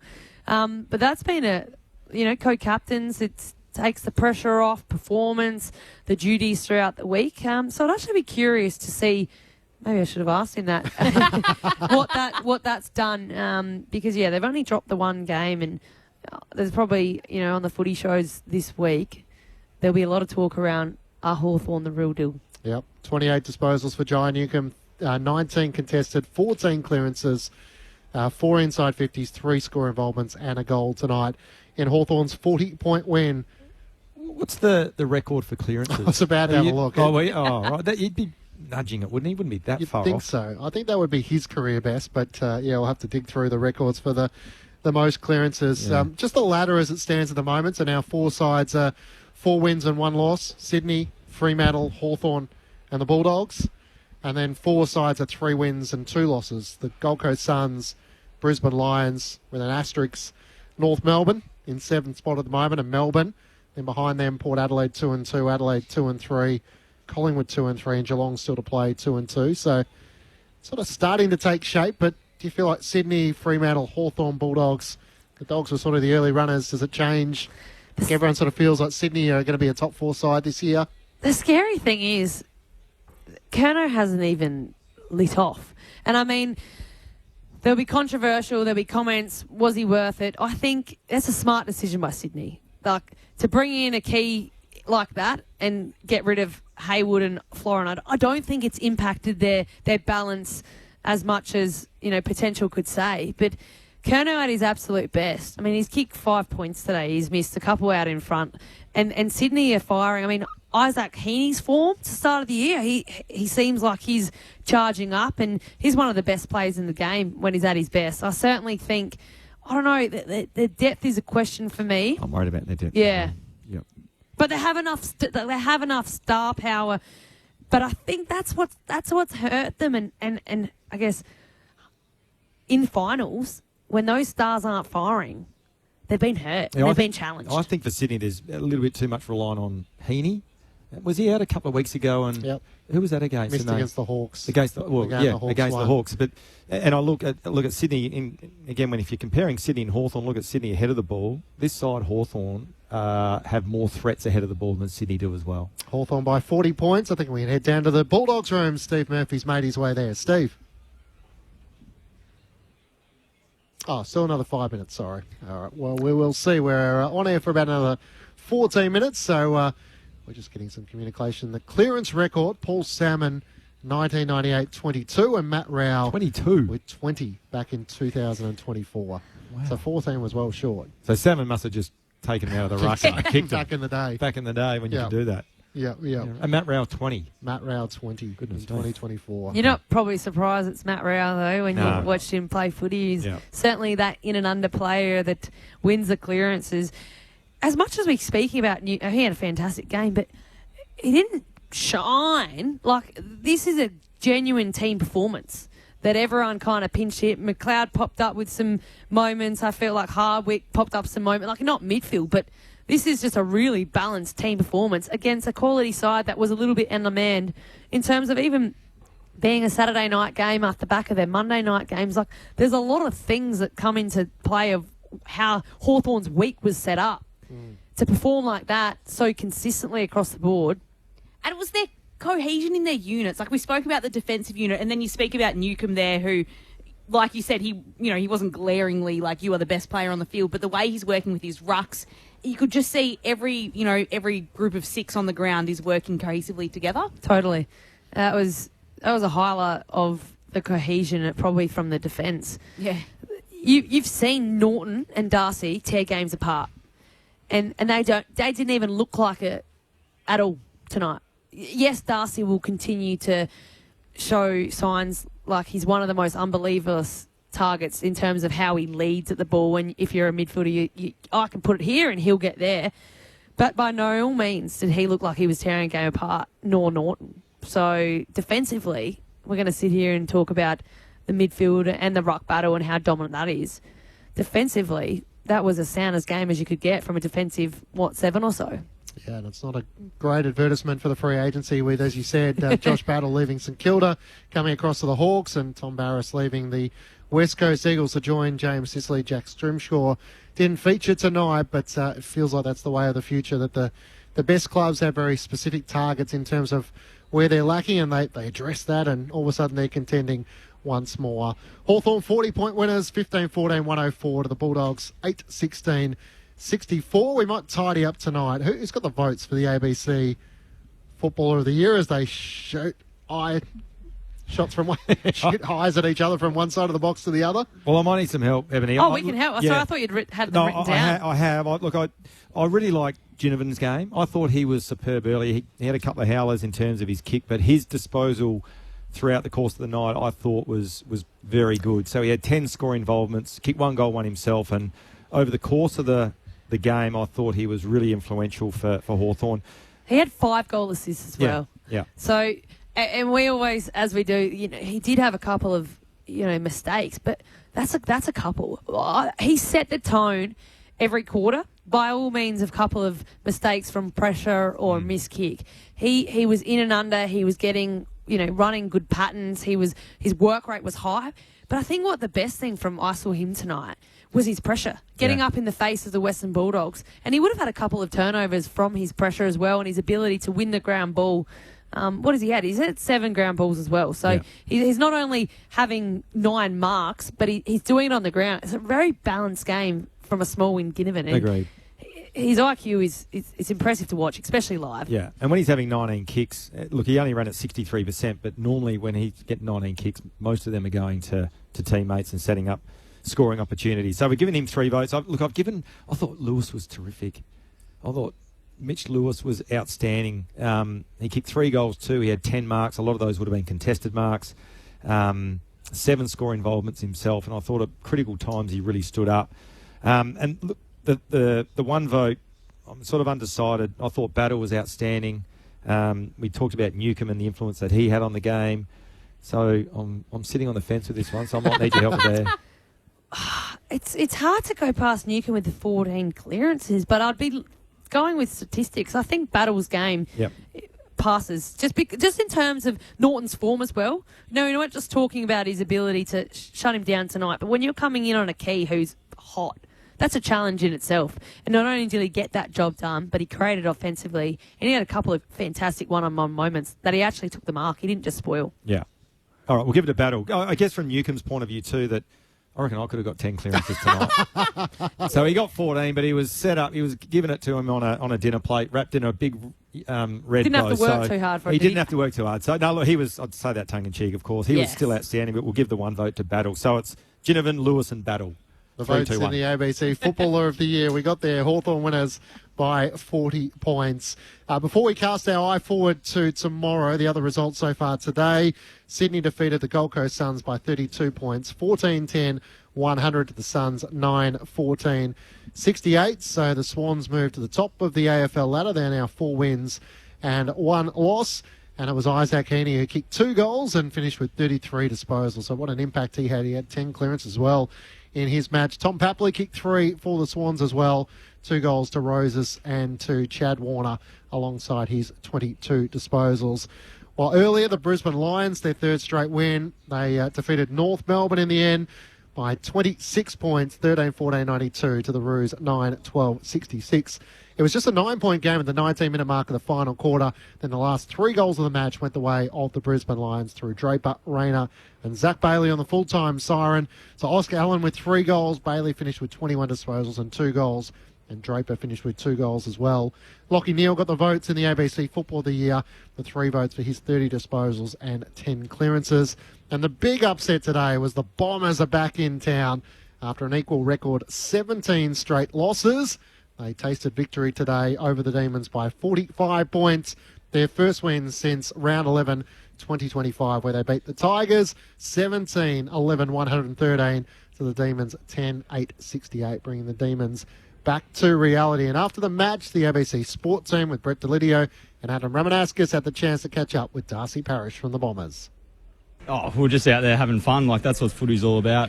We've dulled it down the last couple of weeks and brought back our pressure, our identity, I feel. And, we're just growing week by week now the last couple of weeks. But to put it all together, every area of the ground really stood up today and looked really in control for most of the game. So, super pleasing result by the boys. Pleased for you, mate, because I know the probably the troubles that you've had with your calves and whatever else, mate. You would have had your own doubts, on your career and where you're at. But to come back out there today in the last couple of weeks, mate, you must be really pleased for yourself as well as the team. Oh, definitely, Lids. I've already played more games than I played last year, so I'm just super grateful to be out there again this year and doing what I love doing. But, there's a fair few doubts there the last few years. If I ever get back to that form or to contribute in the way that I'd used to. But, it's super pleasing to just be out there, taking each week as it comes. And, like I said, super grateful. So, just keep ticking them over. Das, well done, mate, on your game. Confidence is an amazing thing in football now. The confidence would have taken a hit in the early rounds of the season. You as one of the leaders and older players at the football club, how have you kept the momentum, or how have you kept the group together to try to gain this some momentum into the season? Just coming in optimistic each and every day, wanting to get better, driving the standards, never complete as a footballer, and that's the attitude you need. You need always something to work on, and today it's sort of all put together. So super pleasing, but the energy around the group, young group, they're always bringing it as well. So that was Darcy Parish joining the ABC Sport team after their breakthrough victory against the Demons by 45 points. It doesn't get any easier for them, though. The Bombers take on the Gold Coast Suns next Saturday on the Gold Coast, while the Demons take on the Brisbane Lions on Sunday. Takes us to the action of tomorrow, which all kicks out from Norwood Oval as the Cats take on the West Coast Eagles. On paper, this feels like a tough challenge for the West Coast Eagles, but you never quite know in Gather Round. Well, you don't. I think we've seen that. I thought you were going to dismiss me and say, well, sometimes you do. No, I feel like if you're watching today for Bombers, essentially, Melbourne have shown some excitement. Their offence this season, and obviously with new coach King coming in, that was always going to change. But I feel like on any given day, even North Melbourne, yes, Brisbane had the experience, but is this what you're going to start seeing? Unpredictable games, and yes, there'll be games where you think, but I don't know, I'm not quite sure. I reckon the other thing as well, you talk about on any given day. I saw them play Port Adelaide. Now, Port Adelaide probably not the benchmark of the competition at the moment, so apologies for that, Port Adelaide, but they actually looked okay, and you can see where they're going, and you can see where the West Coast are going to be. They look pretty dangerous ahead of the ball, the tools that they've got. They were deplorable last week, though. So it's one of those one step forward, maybe 2 or 3 steps back. But on any given day, Norwood Oval, small ground. Who does that help? Who knows? That's the thing. That's the thing where we're at with West Coast, Yeah. and we've seen it in different periods of times with teams. How far is the worst to the best? And I think if they continue to kind of show that gap close this season, if you're a West Coast fan, you're going to be believing that improvement. Yeah. Warple, College, Asney, O'Connor come in for the Cats. Blitzarve's been managed. Jack Henry and Jack Martin are also managed as well. So the Barossa for the Giants taking on the Tigers with the Bombers' breakthrough win today. Richmond are the only team yet to take success so far this season. Noel Bolter comes in. Oliver Hayes-Brown makes his debut in the ruck. While for the Giants, they get back Buckley, Daniels, Bedford, Cadman. Nick Madden comes in. Well, I watched Richmond last week, and it's not a game that I'm going to be setting my alarm for. No. they weren't much chopped last week, Richmond. And I guess a bit like, and I haven't seen enough of them, but conversely, when I'm talking about West Coast, what I saw a couple of weeks ago, I just don't see the optimism at the moment. It's not hitting in the face. Giants just need a win. Yeah, Anyway, That's another thing, isn't it? They need to win. Yeah, and I think they will comfortably. And then the final game here at the Adelaide Oval, Port Adelaide take on St Kilda. Todd Marshall returns for the Power. Hugh Boxall and Hunter Clark come in for Liam Stocker and Dougal Howard. So, on paper, fascinating game given both sides. St Kilda such high expectations in the off-season, haven't quite delivered it. Josh Carr's had a couple of wins as the new Port Adelaide coach, so at home, the expectation is starting to rise. I'm actually calling that game tomorrow night here, so I'll keep my gunpowder dry, but I've got a few little irks with Port Adelaide at the moment, which I'll talk more about next tomorrow evening, but... yeah, they're I don't know. Don't know about Port. Have you got a gut feeling about the Saints? Are they underachieving? I think so, but I don't know. We've seen this before. You pay big dollars, and you have to bring them in. You know, you understand their strategy, and that's where they went, and they committed to that. But I think if you're going to be getting that, I mean, I'm probably speaking from like a player term. You got to reach a. You got to impact. You got to look like you want to be there when it gets tough. How's your energy? How are you creating opportunities for your teammates? And I haven't seen that this year. So that's what I want to see. Might be the $2 million game. The Cy Wanganeen Miller and Zach Butters. If someone wants to pay $2 million. Thank you, Josh. Thank you, Ebony. Loved your company tonight. Richie. Enjoy the rest of Gather Round. Yes. Look forward to seeing where you end up tomorrow. Ebbs, you've been here, there and everywhere. Thanks to Lauren Borden. Thanks to Steve down on the boundary. Thanks to Fletch, who's been at the back of the box. To Dom. To all of our team, we hope you enjoyed Gather Round so far. It continues tomorrow from midday. The ABC Sport team will be in action from Norwood Oval as Geelong take on the West Coast Eagles. And then for those of us who are off to the Barossa, we'll chat to you from about 3:15. Big win today for the Hawks over the Bulldogs. The Bombers upset winners, and the Sydney Swans move to the top of the ladder. On behalf of the team, thanks for your company. We'll do it all again tomorrow. Good night from the Adelaide Oval.